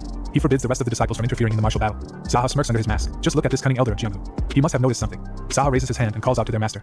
The Great Rakshasa asks him if he shamelessly has something to say. Zaha tells him that the match list is a bit wrong. The Great Rakshasa wonders if he should take one out or maybe also add White Rooster. Zaha is free to do as he likes. Hearing this, Zaha bursts out laughing and laughs loudly non-stop. When his fits of laughter finally subside, Zaha tells the old geezer that in a death match, the master should participate directly instead of pushing his disciples into it. Silence follows Zaha's words and only one thought goes through everyone's minds: he's fucked. The Great Rakshasa did think that the Black Rabbit had gotten stronger beyond belief, but that's not something his disciple would say, and he orders the bastard rabbit to show his face. Zaha tells the Great Rakshasa that he is not his slave and calls him a perverted geezer. Why is he making someone he just met take something off? Alarms dawn on every face, and the Great Rakshasa chuckles and orders all top 4 Heavenly Generals to come forward. Zaha provokes him by saying that he's just gonna force his disciples to fight while he falls back. Great Rakshasa, why must he fight so dirtily? If the 4 Heavenly Generals come at Zaha simultaneously, he will run away. For everyone's information, Zaha's Qigong is more exceptional than his martial arts. They can all play a game of tag throughout heaven and earth. However, if the Great Rakshasa himself challenges Zaha, he will accept a one-on-one battle with him like a man. And just so he knows, the rumor that the Great Rakshasa avoided a one-on-one battle will be spread throughout Nanhua County because Zaha is quite the blabbermouth. Zaha orders the 12 Heavenly Generals to listen as well. The reason their master, the Great Rakshasa, is making them fight him first is obviously to ascertain his strength while he is beating the generals to death. Just how much wealth and prosperity is a geezer master like him planning to enjoy after sending his disciples to hell? Zaha points to a man with a black cow mask in the audience who looks young. His perverted master wouldn't be sad if he dies. All he'd do is pass on his mask to someone else. It has been more than 1 or 2 generals who have been swapped like this. Are the generals gonna die while listening to their perverted master like this? The Great Rakshasa smiles. It seems a crazy son of a bitch has been masquerading as one of his disciples. Zaha agrees, masks worsen one's madness, and his brother generals should keep that in mind. Red Monkey and Gold Boar in the audience turn blue in the face with disbelief, wondering what the hell is Zaha even talking about. The Great Rakshasa smiles and agrees to face Zaha, but he sends a slight signal to his Heavenly Generals and Zaha spots it. The master is sending eye signals to his disciples after agreeing to face him. Zaha knew the old perverted geezer would do this. Before he is surrounded, Zaha decides to make the first move. Suddenly, Zaha charges at the White Rooster, unsheathing his sword, and swings the blade. The White Rooster blocks the blade, and taking advantage of the distraction this has created, Zaha jumps and runs out of the Black Rabbit Union. Immediately, all the generals follow him outside, running after him at top speed. When the generals are nearly head-to-head with Zaha, he tells his brothers to not worry about a thing because he will kill master, so they are to react accordingly and trust Zaha. The generals fall back and halt suddenly, and the Great Rakshasa shouts at them to stop staring and get a move on. Zaha swears at the damn geezer. How dare he try to come between brotherly bonds? All the Heavenly Generals run after Zaha to catch him. Zaha stops and sits at a store and has some liquor. The storekeepers wonder if a huge fight has broken out somewhere. Zaha takes another drink while thinking about the many Heavenly Generals. The Heavenly General Yellow Horse walks towards the same store. Suddenly he picks up the errand boy by his neck and asks if he has seen anyone run away in a hurry or a suspicious person. The boy has not, so Yellow Horse turns to a maskless Zaha who is peacefully drinking. Suddenly, a tendril of crimson black energy shoots out from Zaha, grabs the horse general by the neck and pulls him towards Zaha. Zaha's eyes glint with fury. How dare the general choke an errand boy in front of him? Zaha grabs his neck by his hand and punches him so hard on the jaw that he goes thumping over the table and onto the ground. The store errand boy flinches in fear. Zaha tells him to not be so surprised. This is usual in Jianghu. The errand boy nods immediately. Zaha washes his bloody fist with the drink, pours some into the cup and gives it to the blue-robed errand boy. The errand boy shakingly takes the drink and thanks Zaha. Meanwhile, Zaha has a one-sided conversation with the errand boy. Running errands is a shit job, and everyone thinks that errand boys are pushovers, so they lash at them for the smallest things. The errand boy disagrees with that, so Zaha tells him to just shut up and drink. Both Zaha and the errand boy down the drink together, and looking at the errand boy's face, Zaha tells him to go take a rest. Zaha will send his subordinate over to pay for the alcohol later. He will drink the rest by himself here, so he orders the errand boy to go home. The errand boy startles but obeys. 2 generals arrive and look over the bloody yellow horse's body on the ground, and conclude that he is dead. The red goat general tells his companion Black Ox to be careful because Zaha must be nearby. Zaha is chewing on a twig in the background at the same table as before, and the Black Ox turns to him suddenly and asks what the hell is Zaha looking at. Zaha is looking at the fucker Black Ox and abruptly he shoots something at the ox which pierces his head straight through and he falls. The red goat turns in panic to call his brothers, but before he can, Zaha shoots another stick which pierces goat's head through as well, and all the while Zaha peacefully sips alcohol. Zaha thumps his cup on the table and now 3 Heavenly Generals lie dead on the ground. They sure are weak since they are at the bottom ranks. The white rat comes running and seeing his now dead brothers, he lunges at Zaha. The white rat shoots out his palm to attack, but before he can, Zaha's hand shoots out and the white rat halts stills, and vomits blood beneath his mask. Zaha's tendril of power is wrapped around the white rat's stretched out arm, and Zaha darts under that arm and hits the rat on his face. The white rat falls to the ground dead. Zaha watches with detachedness. He tells White to hope that he doesn't meet someone like Zaha in his next life, and removes the white rat's mask and puts it on his own face. All that's left now are the top 4 Heavenly Generals and the Great Rakshasa. The top 4 Heavenly Generals along with Zaha disguised as the white rats around the 3 dead bodies on the ground. The red snake concludes that Zaha must be planning on luring them one by one and killing them. At this rate, they will all die and try to come up with a solution. The green dragon supplies that the top 4 Heavenly Generals should stick together. The fake rabbit can't do anything to them if the 4 of them stick together. to think their brothers died so futilely. The red snake contributes that they should return to their master, the great Rakshasa, instead. But if they like this, master would be even more irritated. Not only would they return empty-handed, but they also lost their brothers. Zaha, masquerading as the white rat, stays silent throughout the exchange, and the 4 generals turn to their brother White Tiger to make the final decision. White Tiger decides to continue with the pursuit. As Green Dragon suggested, the 4 of them should stick together. White Tiger orders White Rat Zaha to go report their brother's death to master and tell him that the 4 top generals went to chase Zaha down, and he nods in obedience. The Green Dragon asks the White Tiger if he is trying to keep his distance from the master. White Tiger replies that Fake Rabbit's objective is master. He probably didn't cause this entire mess to kill all of them. He even said so. The White Rooster wonders then if everything he said was true. White Tiger believes he was indeed telling the truth. He thought that the rabbit was spouting nonsense earlier, but nonsense from a person with a screw loose tends to be the truth. The rest of the heavenly generals just stare at White Tiger and wonder why Black Rabbit killed their other brothers then. The answer is that the Fake Rabbit is crazy, and Zaha commends White Tiger's answer. As expected of the eldest, he is making quite a plausible deduction. White Tiger is certain of his craziness since he said he wanted to have a one-on-one duel with master from the start. As long as they don't chase him, the rabbit does not need to fight them, and he will appear where master is by himself. Zaha smirks. Would you look at the tiger? The more he hears, the more he is impressed. White Tiger continues that if Black Rabbit kills the master, they can just start anew after making White Rat one of the 4 heavenly generals. Like the Fake Rabbit said, how long are they going to be Great Rakshasa slaves? To be honest, the White Tiger would rather not see the Great Rakshasa on the street young any longer. Zaha, still in White Rat's mask, nods solemnly and abruptly asks what if he just kills master? That'd be the end of it then. The 4 heavenly generals just stare at Zaha and suddenly realize that he is not White Rat despite the mask. Zaha swears. This goddamn mouth of his always gets him in trouble. The top 4 heavenly generals immediately turn to Zaha to attack him, but Zaha unleashes his flame realm, palm force, first. The generals block it with their own palms and jump back from the force of the attack. The red snake sways with weakness, and Zaha lunges at him. The red snake flinches thinking Zaha is going to attack and prepares his fist, but Zaha just shoots out his palm and halts centimeters from red snake's face. The 4 heavenly generals are surprised to witness Zaha's strength. Zaha grabs the red snake's mask from his face and puts it on his own. Zaha threateningly warns the generals not to pester him any further. The problem will be solved once either Zaha or the Great Rakshasa dies from their battle, so they shouldn't make things difficult. White Tiger immediately agrees they will not go near the Black Rabbit Union today and pleads to spare the red snake. But Zaha cannot let the red snake live. White Tiger asks why not. Zaha said his goal was to fight their master and that he had no intention to fight any of the generals. Zaha did say that, but the red snake bastard is the one who kidnapped pitiful women and offered them to the Great Rakshasa. The 3 generals flinch with surprise. Zaha also heard that the red snake recently offered the Great Rakshasa a blue-eyed beauty. The red snake trembles behind Zaha, and the generals jerk in disbelief once again. They cannot understand whether Zaha is killing red snake because he kidnapped pitiful women and offered them to their master or because he offered their master a blue-eyed beauty. Abruptly, Zaha pulls back his fist and punches the red snake hard. The red snake goes flying to the far wall, and the wall crumbles into pieces. The red snake is the most loyal to the Great Rakshasa. He did all kinds of things he shouldn't have done for the Great Rakshasa without hesitation. That's reason enough for him to die. Zaha beams and turns. The 4 heavenly generals are now 3 heavenly generals. Zaha emanates a dark aura, and with that, he is off to fight the Great Rakshasa. If the 3 generals don't value their lives, they can fight him 4-1 in the Black Rabbit Union, so they can do as they like. Zaha, with 2 masks on, lands on his feet in front of the Black Rabbit Union and announces that the master's disciple has come. The red snake has arrived. The white rat has arrived. He announces that Zaha has sent Black Ox and Red Goat on their merry way and returned alive. He calls his master again. Where is his fucking master? The Great Rakshasa is sitting on top of the Union stairs with Zaha's subordinates all around. So Gwynpyong and the other executives are extremely relieved to see Zaha return and alive. There is no way their Union master would be killed so easily. Zaha again calls out sweetly to master, the Great Rakshasa, and his men start sweating wondering if it's really their Union master and why he is calling the Great Rakshasa so dearly. The Great Rakshasa smiles cunningly and welcomes him back. He asks Zaha what Red Snake's last moments were like. Zaha tells him that Red Snake embraced the wall after he punched him, and he is probably lining up somewhere at Hell's entrance. This is truly unfortunate. He was the Great Rakshasa's most treasured disciple. Zaha asks master something he has always wondered. Why are they wearing these masks? The Great Rakshasa finds this fascinating and smiles toothily. Not once have any of his countless disciples until now asked him that question in detail. The answer is simple. It's because when one wears a mask, he can naturally do things more naturally. Whether the person or the mask is the one doing those things becomes more blurry.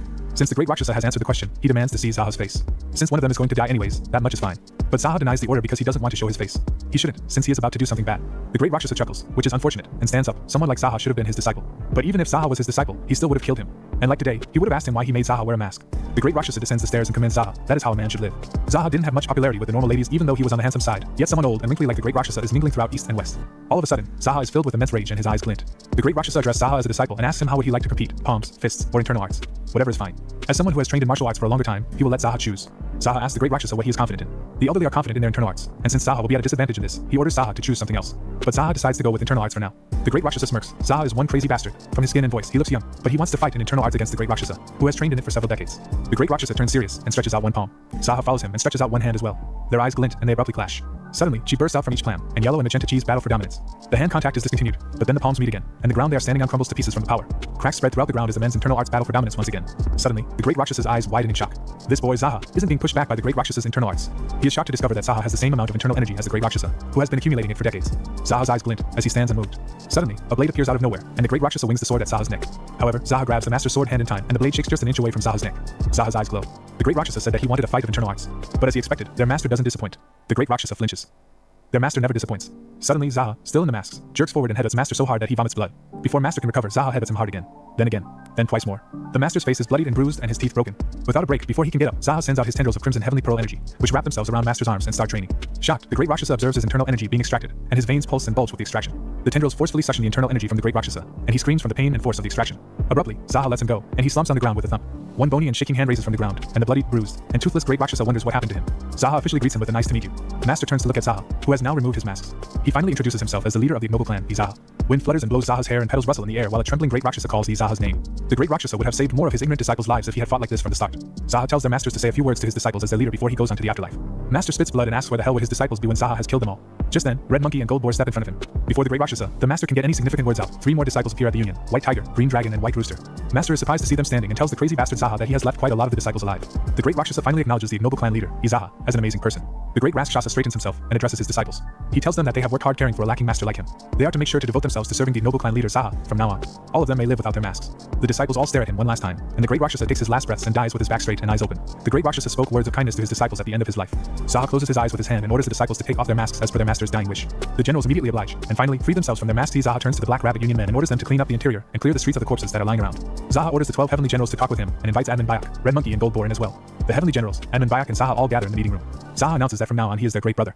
Everyone in the room is confused by that, so he clarifies. Zaha would act as their master if he ever taught the disciples anything. But since he is visibly younger than them all, great brother would be perfect. Zaha asks if anyone has an objection. The whole room is confused once again. He is gonna be the great brother because he is the youngest? That doesn't even make sense. Zaha continues talking. He tells his brother generals what they have to do now. He will challenge them to a martial deathmatch if they make him repeat anything, so they should listen as closely and properly as possible. Red Monkey nods immediately and enthusiastically, and Zaha smirks. People who've shared pork ribs together certainly share a deep bond. Zaha smiles and orders them to be comfortable with each other now that great Rakshasa is dead. The 3 heavenly generals just stare at him in disbelief. Zaha's eyes droop, threateningly this time, and orders them to be comfortable. They nod in understanding immediately then. Zaha continues. He doesn't know how big each of the generals' forces are or how many subordinates they have. They are to make sure that they clean up their own shitty messes by themselves after holding the great Rakshas's funeral, and then join the ignoble clan that Zaha leads. The Green Dragon asks about the ignoble clan and Zaha tells them that the ignoble clan is formed from a gathering of workers. It is a secret, lousy, complicated, and chaotic organization. Zaha then asks them what they think is the first thing they must do for the ignoble clan. The generals start sweating. Of course, they don't know. Zaha doesn't know either. But he tells them that they can come to report every now and then. They can also come if an issue arises. Zaha will leave them all be for now, so they are free to go about it in their own way. However, they must clean up the things the Black Faction did themselves. The White Tiger solemnly vows to take care of it. Zaha nods. He guesses that it is pointless to order grown adults around. Since they have taken off their masks, they can change on their own.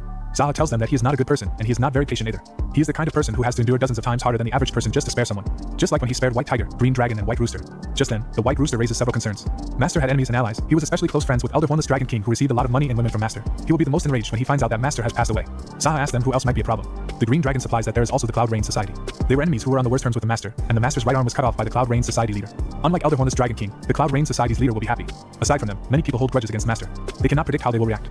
In that case, Zaha is relieved. Red Monkey asks what Zaha is so relieved about. Zaha's face turns innocent and peaceful. He is relieved that he has more people to kill. The men sweat anxiously.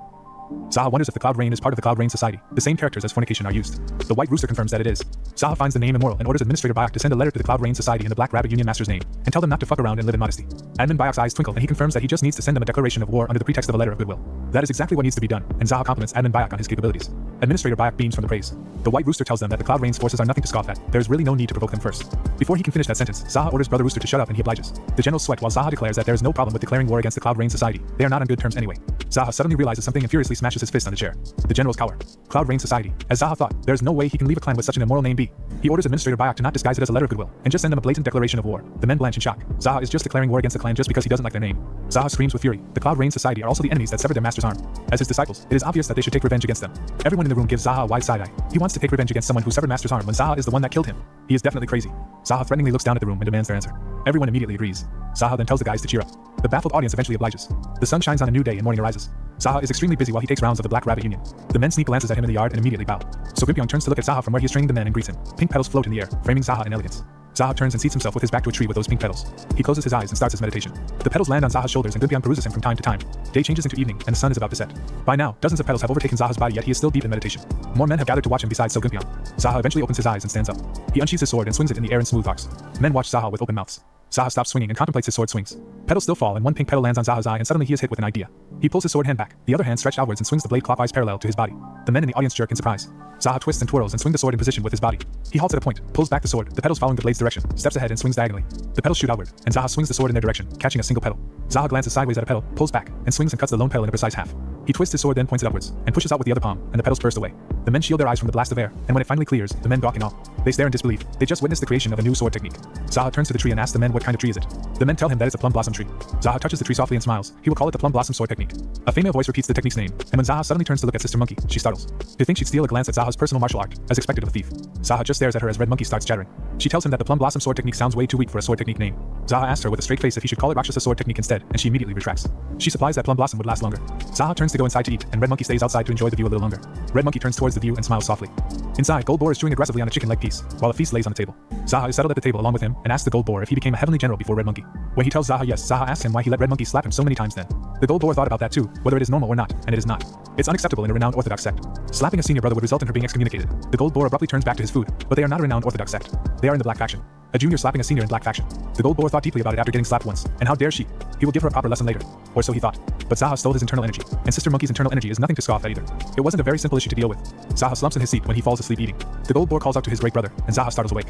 He must be exhausted, and they keep eating. Zaha takes a bite and concludes that the Gold Boar likes Red Monkey. The Gold Boar makes a face and asks Zaha if he has been dreaming. Zaha asks him then if he doesn't, and the Gold Boar just sighs and continues eating silently. Zaha acknowledges that the Gold Boar is good at stuffing his face. But since Zaha stole his internal energy, the boar should at least make up for it. A fat ass's logic is invincible. The Gold Boar tells Zaha to thank God he is a fat ass. He is a member of the Golden Mountain Merchantry, possesses bottomless wealth, and he is the youngest son there. He has money and martial art. Imagine if he was thin on top of that. Zaha is not surprised to find out that Gold Boar was the youngest child. He seemed like the youngest, perfectly fine with getting slapped around. The Gold Boar blanches at this and asks why everyone is acting like they are, even Sister Monkey is acting weird. They look outside where every one of Zaha's men is swinging around their swords and practicing their sword technique, and Sister Monkey is swinging around her blade as well, landing gracefully. The Gold Boar observes that they are all swinging their swords at the blossom leaves. They all must have gone crazy. However, looking at them, Zaha commends them. They are doing well. A confused Gold Boar turns to Zaha and asks if this is really doing well. Black Rabbit Union is more like Crazy Rabbit Union. Zaha's face rests on his fist, and he acknowledges that everyone is doing so well. They were inspired by Zaha's training and are struggling to pursue the path of martial arts that they desire. That is indeed very good. They've caught the fragrance of plum blossoms within the falling leaves. Zaha's fingers begin tapping the table, and he hums happily under his breath. Seeing Red Monkey, Subimpai and his men trained to their heart's content makes Zaha absurdly proud. Night falls and lanterns light the Black Rabbit Union. Zaha and the executives meet in the meeting room, where Administrator Bayak informs them of the latest changes. Admin Bayak tells them that they've received reports of the Silver Phantom, Usachon, near the area. And along with the meteor wanderers that cause trouble with money, several unknown martial artists have also gathered en masse. When Zaha asks why, Admin Bayak supplies that after hearing the news of a portion of the 12 heavenly generals and the Great Rakshasa's death, they must think that Nanwa has become weak. They are trying to take this chance to take over Nanwa. Zaha concludes that they know someone killed the Great Rakshasa, so if they think Nanwa has become weak, then they must be idiots. Admin Bayak is surprised to hear the word facial sketch from Zaha's mouth. But Zaha has someone he needs to find, thus the sketch. Admin Bayak immediately bows and tells Zaha to just say the word, and he will find them for Zaha, no matter what it takes. Zaha states with a straight face that the person he is searching for looks like a sex maniac. Admin Bayak is confused. Zaha is telling him his impression of this person. He is like a sex maniac, with a handsome face, pale skin, makes a great smile with his eyes. Zaha asks Admin Bayak if he gets what Zaha means, and Admin Bayak sees the picture already. Administrator Bayak tells Zaha to not worry and continue his explanation. His drawing will catch a sex maniac. Zaha is sitting in a carriage in red and black robes, looking out to the trees, and suddenly orders the coachman to change their direction. Since there's a refreshing breeze, instead of going to Muang Clinic, he decides to go to the Iwa Prefecture, where the Cloudy Rain Society is. The coachman startles with confusion and hesitates. But the fact that they always seem to be fornicating without Zaha is unpleasant. The coachman hesitates again but obeys Zaha nonetheless. Zaha smiles. In the spring sunshine, since the breeze also blows away his madness, it feels as if Zaha's gone on vacation. When they have arrived at their destination, Zaha orders the coachman to go back and make sure to let people know that he is at Muang Clinic. The carriage leaves and Zaha steps into the Iwa Prefecture. He arrives at two great green double doors and knocks loudly. An eye appears in the door's peephole and asks who's there. Zaha just looks in the eye and ignores him. But when the man asks again, Zaha steps forward and tells him that he has come to collect some debt. The man shuts the peephole, and the double doors swing open. Considering they opened the door without even confirming it, they don't seem to be the type to pay their debts. A man with a short brown ponytail and blue robes invites Zaha inside. The ponytail man asks Zaha about whose debt is it. It can't be society leaders, and he wonders if it is the vice society leaders drinking money. Zaha just casually peruses his surrounding, and the ponytail man abruptly turns to him and asks why he isn't answering. Zaha's non-answer of what infuriates the man, and he pulls his hand back to slap Zaha because he isn't getting his shit together. Before the slap can reach him, Zaha abruptly grabs the man's hand mid-swing and squeezes hard. The man shakingly demands that Zaha let him go, but Zaha sends a harsh glare his way and the man shuts up immediately. Zaha squeezes the man's heart harder, and the man's tone immediately changes when he asks where the good sir, Zaha, is from. Zaha's origins are a long story, but he is probably from his mother's belly. But since Zaha is assuming the man is not asking about his origins, Zaha inquires why the man is asking about Zaha's neighborhood, and he is not asking for a geographical location either. The man is probably asking what force Zaha is in, but that is also quite a long story. The man begins sweating buckets and shakes. Not meeting Zaha's eyes, that man pleads with Zaha to spare him. Zaha stares at him for a while and then throws him back with so much force that he lands on the far pavement. Zaha walks towards the house. Since most of the people who follow the commander-in-chief, Professor Su, seem to be out, it is emptier than Zaha expected. Zaha comes across a small water body with some fishes. He turns away and walks towards a man, who seems to be examining something sitting beside a brick structure. Zaha asks him about what this place is. The old man with the gray man bun looks up at Zaha from chewing something and asks who might Zaha be. Zaha tells the man that he is someone who is here to meet Professor Su. The man tells him that Professor Su is out. Zaha wonders then if the vice society leader might be here. But only the guests are present. The vice society leader is also out. So Zaha asks the man what this place is again, and the man tells him that